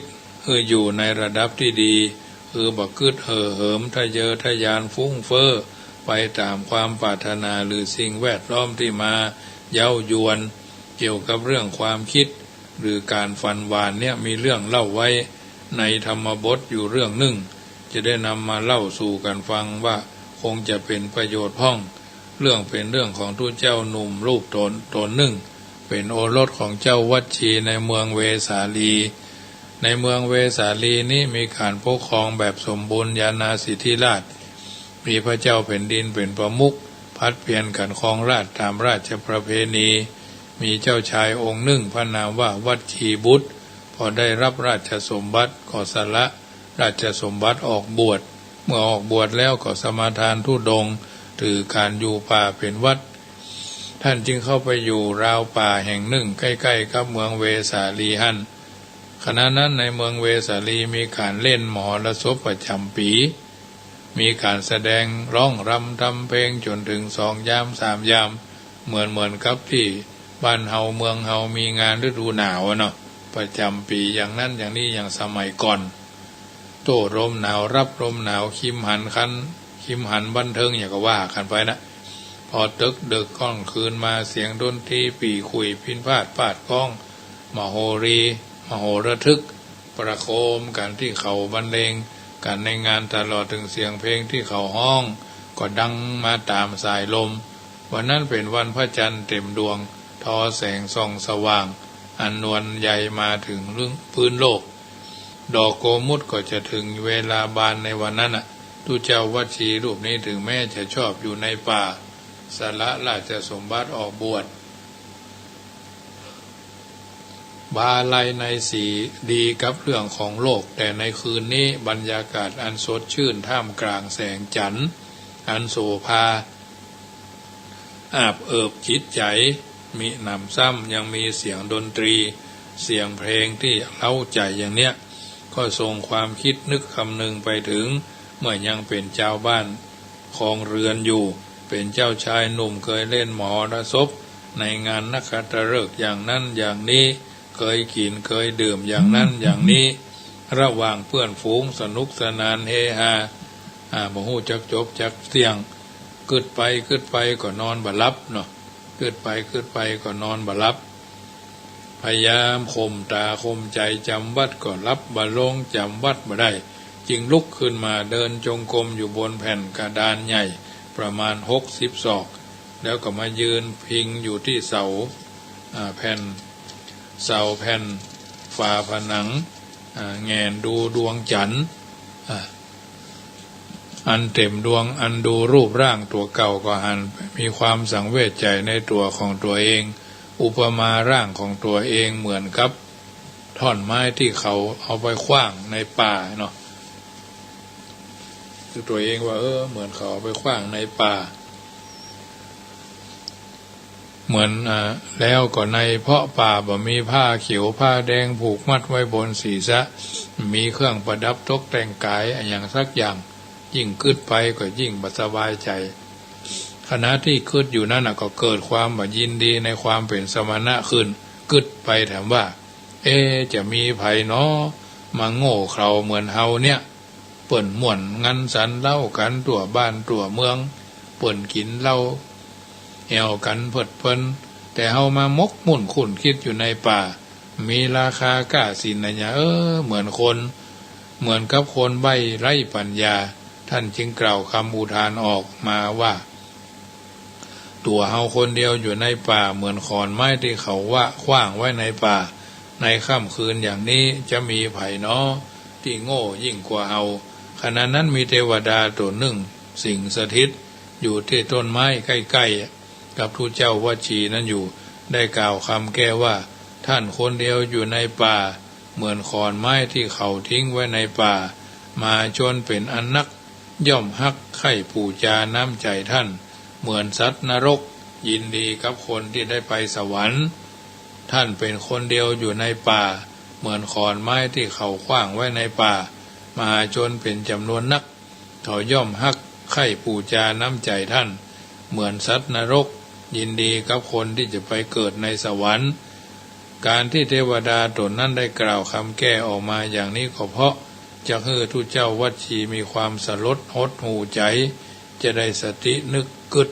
หูถึงความดี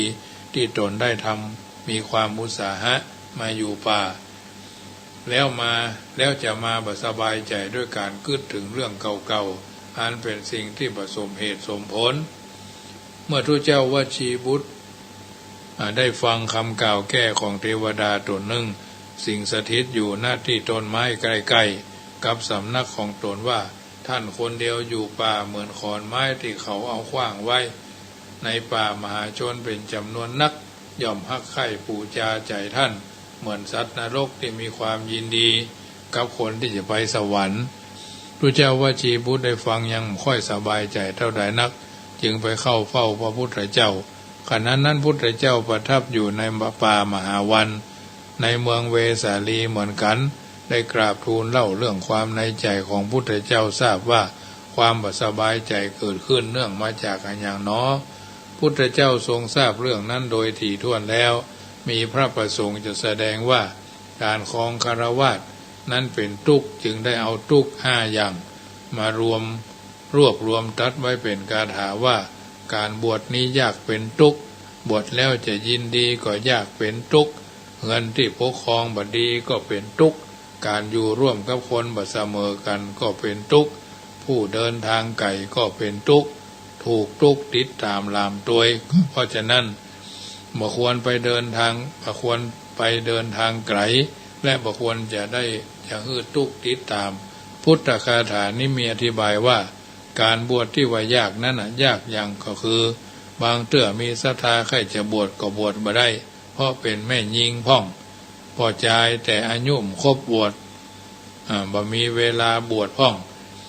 ยากตอนที่จะสละเข้าของทรัพย์สมบัติสละพ่อสละแม่สละพี่สละน้องสละภรรยาสละลูกเต้าเหล่าหลานวงศาคณาญาติตัดความอาลัยในสวนในให้ในที่ให้ที่นาละการสนุกสนานละความประพฤติที่เคยประพฤติมาเคยกินเคยดื่มเคยแอวเที่ยวเตร็ดเตร่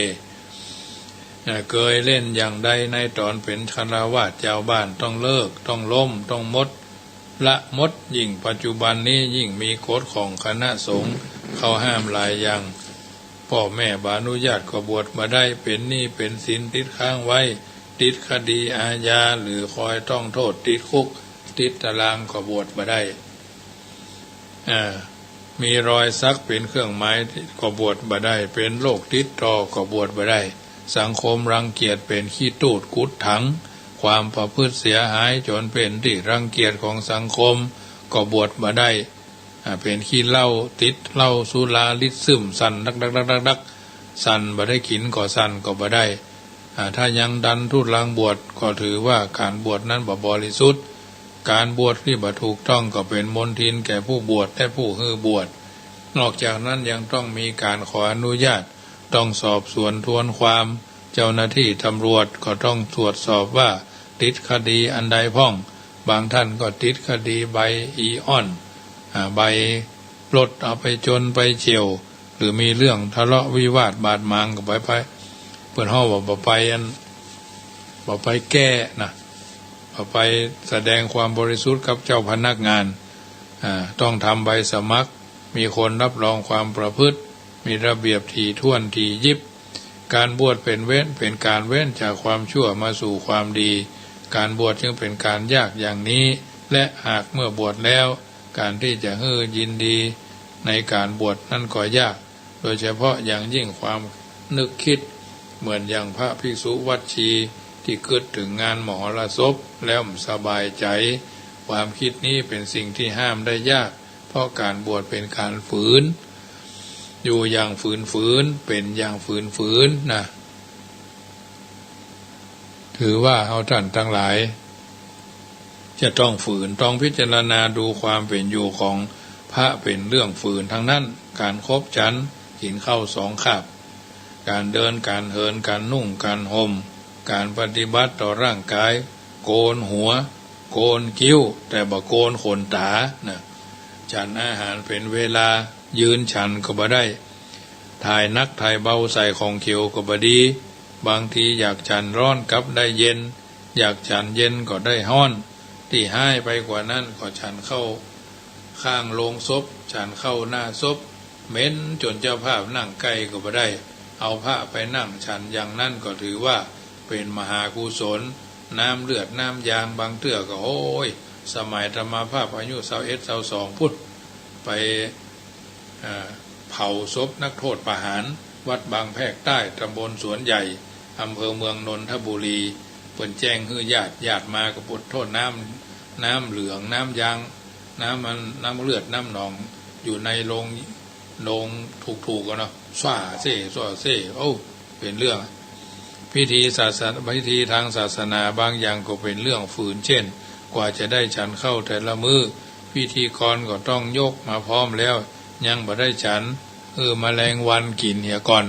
รอเจ้าผ้าพร้อมแล้วกล่าวคำถวายโอกาสเว้นตาลเข้าพอแห้ง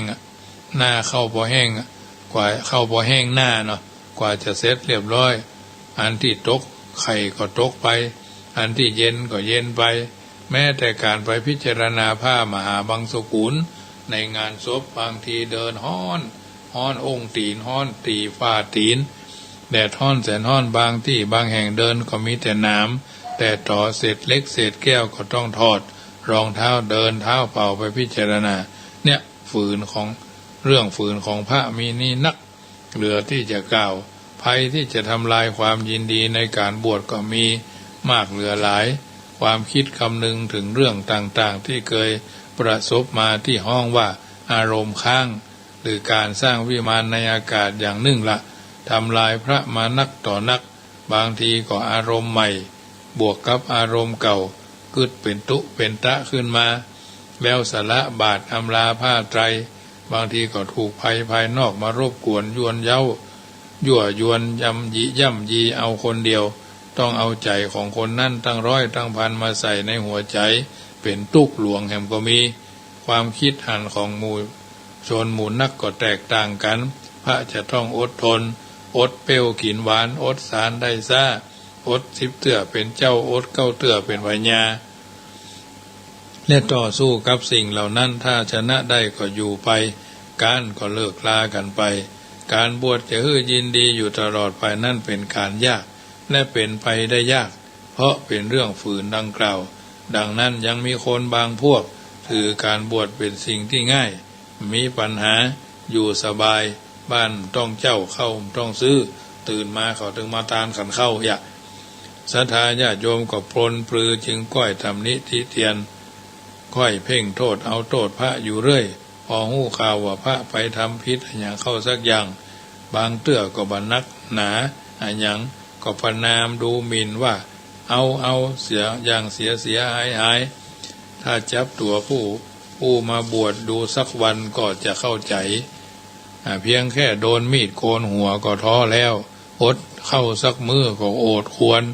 แล้วเข้าทำนองว่าการอู้มันง่ายการทำมันยากที่อู้อย่างนี้ไม่ใช่ว่าปกป้องเอาคนพิษเพราะคนบางคนก็เกินไปพระบางรูปเอาความยินดีอยู่แต่อยู่บ่ได้พอถูกชาวบ้านรบกวนบางเถื่อก็บ่มีโทษมีทันอย่างสักอย่างหาวิธีการแกล้งพระต้องเปื่อต้องนายไปก็มีบางวัดมามีพระอยู่เป็นละเวลาหลายๆปีความจริงแล้วการรักษาศีลการปฏิบัติธรรมการอยู่วัดการเลี้ยงชีวิตโดยการอุ้มบาตรไปเที่ยวขอชาวบ้านมากินก็เป็นการยากเพียงใดถ้าคนไหนได้ไปคลุกคลีอยู่กับพระหรือเคยไปใช้ชีวิตแบบพระมาแล้วจักหูดีว่าบวชแล้วยินดีง่ายยินดีง่ายหรือยากเป็นต้นค่ำคืนของวันนี้ก็นำเอาเรื่องอัตถสาระที่เป็นคุณูปการะอุทาหรณ์สอนใจ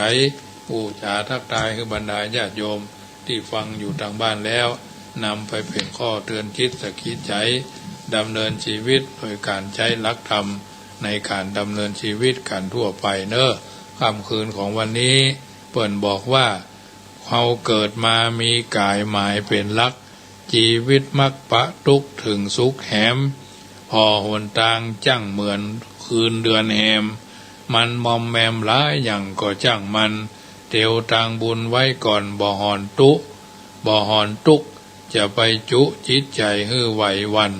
ศีลธรรมของพระเจ้าเล่าถึงวัน